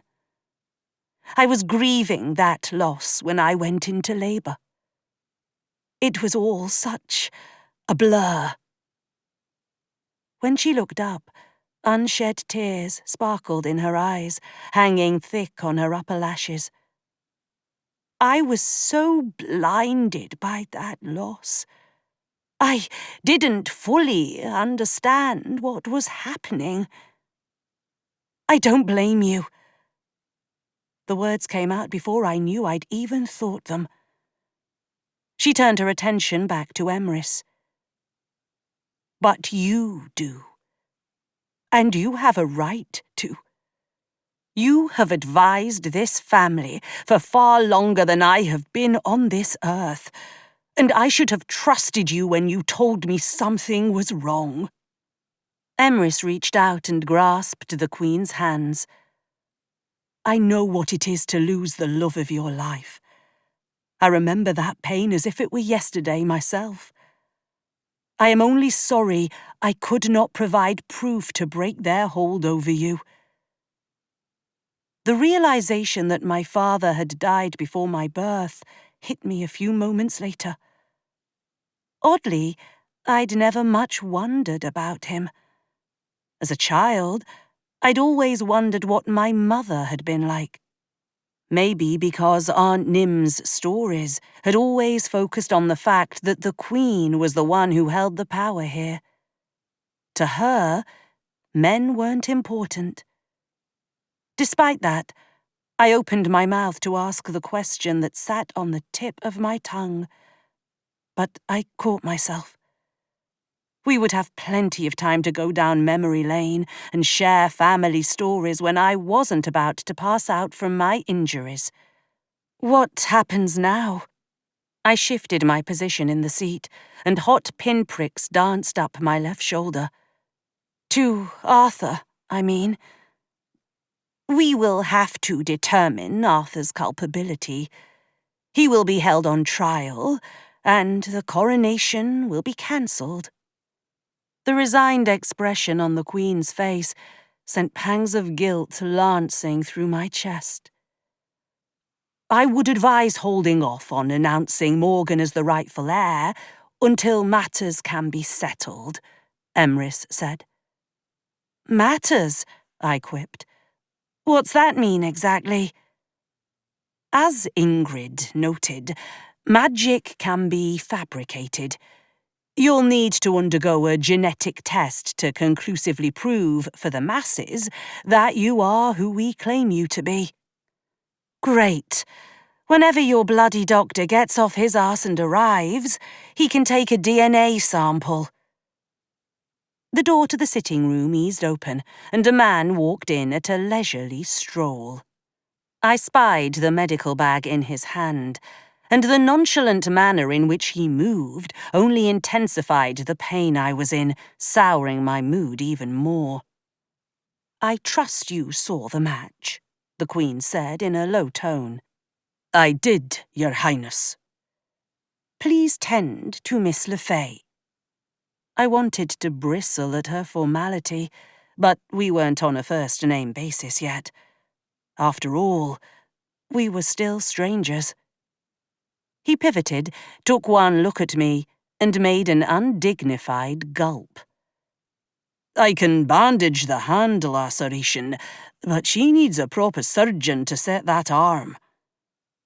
I bit down hard on my tongue to keep from crudely pointing out I could have told him that. I allowed him to examine my right hand, and I did my best to stay conscious as he cleaned the wound and had me flex my fingers to ensure no tendons or ligaments had been damaged. You are a very lucky young woman, the doctor said as he secured the bandage around my hand. Don't feel very lucky, I mumbled, my words slurring together as the last vestiges of adrenaline evaporated, and my surroundings went dark. I came to with a start. I expected to be in agony from the sudden jerking motion, but I found something soft and padded beneath my left arm. It was difficult to open my eyes, but not from being exhausted. My whole body felt almost weightless. Morgan, you awake? Gethin's voice came from somewhere close by. That was nice of him to come check on me. Slowly, the memory of the doctor's examination came flooding back to me. I forced my eyes open and found myself in a bedroom rather than the sitting room. The Queen, Emrys, and the doctor were nowhere to be seen. I turned my head to find Gethin seated at the right-hand side of the bed, worry lines creasing his forehead. He relaxed a little when our gazes met. Well, I clearly wasn't dead. That was a good sign. I tried to push myself up into a sitting position in the bed and flailed. Gethin was out of his chair, easing me up and repositioning the pillows before I could ask for help. I took stock of my other injuries. My left arm was bandaged from elbow to shoulder and pinned against my chest in a sling. How long was I out? I croaked. They got you into surgery pretty fast after you passed out. You'll have a bit of a scar, but they think you'll have full use of your arm again, with some rehab. I let out a snort. A kingdom full of magic, and modern medicine rides to the rescue. I mean, the Queen's got a private healer, but I'm not sure she trusts you enough yet to call her in. Can't say I blame her. As I rested against the pillows, a sense of longing washed over me. It was almost as if a piece of me was missing, as if someone had chopped off a hand or a foot, and I was only now acknowledging it. What's wrong? Gethin straightened his glasses as he watched me, hawk-like in his attempt to anticipate my needs. Nothing. Just worn out and overwhelmed, I lied. Just then, I spotted a tray of food on the small, wheeled table behind him. Please tell me you made me something to eat. I can't stand hospital rations. That brightened my friend's demeanour considerably. I couldn't let them give you boring food, so of course I made you a little something. I'd planned for you to be eating it at the tournament celebration, not in a hospital room. He wheeled over the food, and I sat for a solid 5 minutes, just enjoying the aroma of the meal he'd prepared. Eating it was a bit more difficult with my injured hand, but I managed. So, where's Emrys and the Queen? I asked around a mouthful of pot roast and potatoes. They've been convening since you passed out. Or, I guess, catching up. They kicked me out, honestly. Do you know if they took the DNA sample? Yeah, it's being tested now through normal means. Less chance people will contest it if there's science behind it. I still can't believe I actually did it. Won the tournament and claimed Excalibur. You were brilliant, he boasted. What are people saying? After Arthur got arrested and they just whisked me away. There's been speculation about whether Arthur was somehow replaced, or if he's been a spy the whole time. And lots of questions about how you managed to free Excalibur. You may have been an unknown entity coming into this, but you've lost your anonymity. I suppose they'll just cancel the rest of the tournament ceremony, I said, breathing a little easier. The door opened and Emrys appeared, looking far less anxious to be seen by people than she had all week. I am glad to see you are on the mend. They'll keep the ceremony brief, present you with the victor's trophy, and then allow you to return to convalesce. People can't really be bothered with seeing me get some bloody trophy after everything that just happened, I argued. This tournament is more political than you realise. Tension may be rising with the Sealy court, and standing on ceremony will give people a sense of normalcy. It will put them more at ease. Fine, I muttered. You'll have a few more hours' rest, and then we'll go. I flopped back onto the pile of pillows. Everything's going to change now, I sighed. Yes, it is. You have begun to take hold of the destiny that awaits you, Morgan Pendragon, Emrys said, her tone turning formal. That was enough to force me upright again. What do you call me?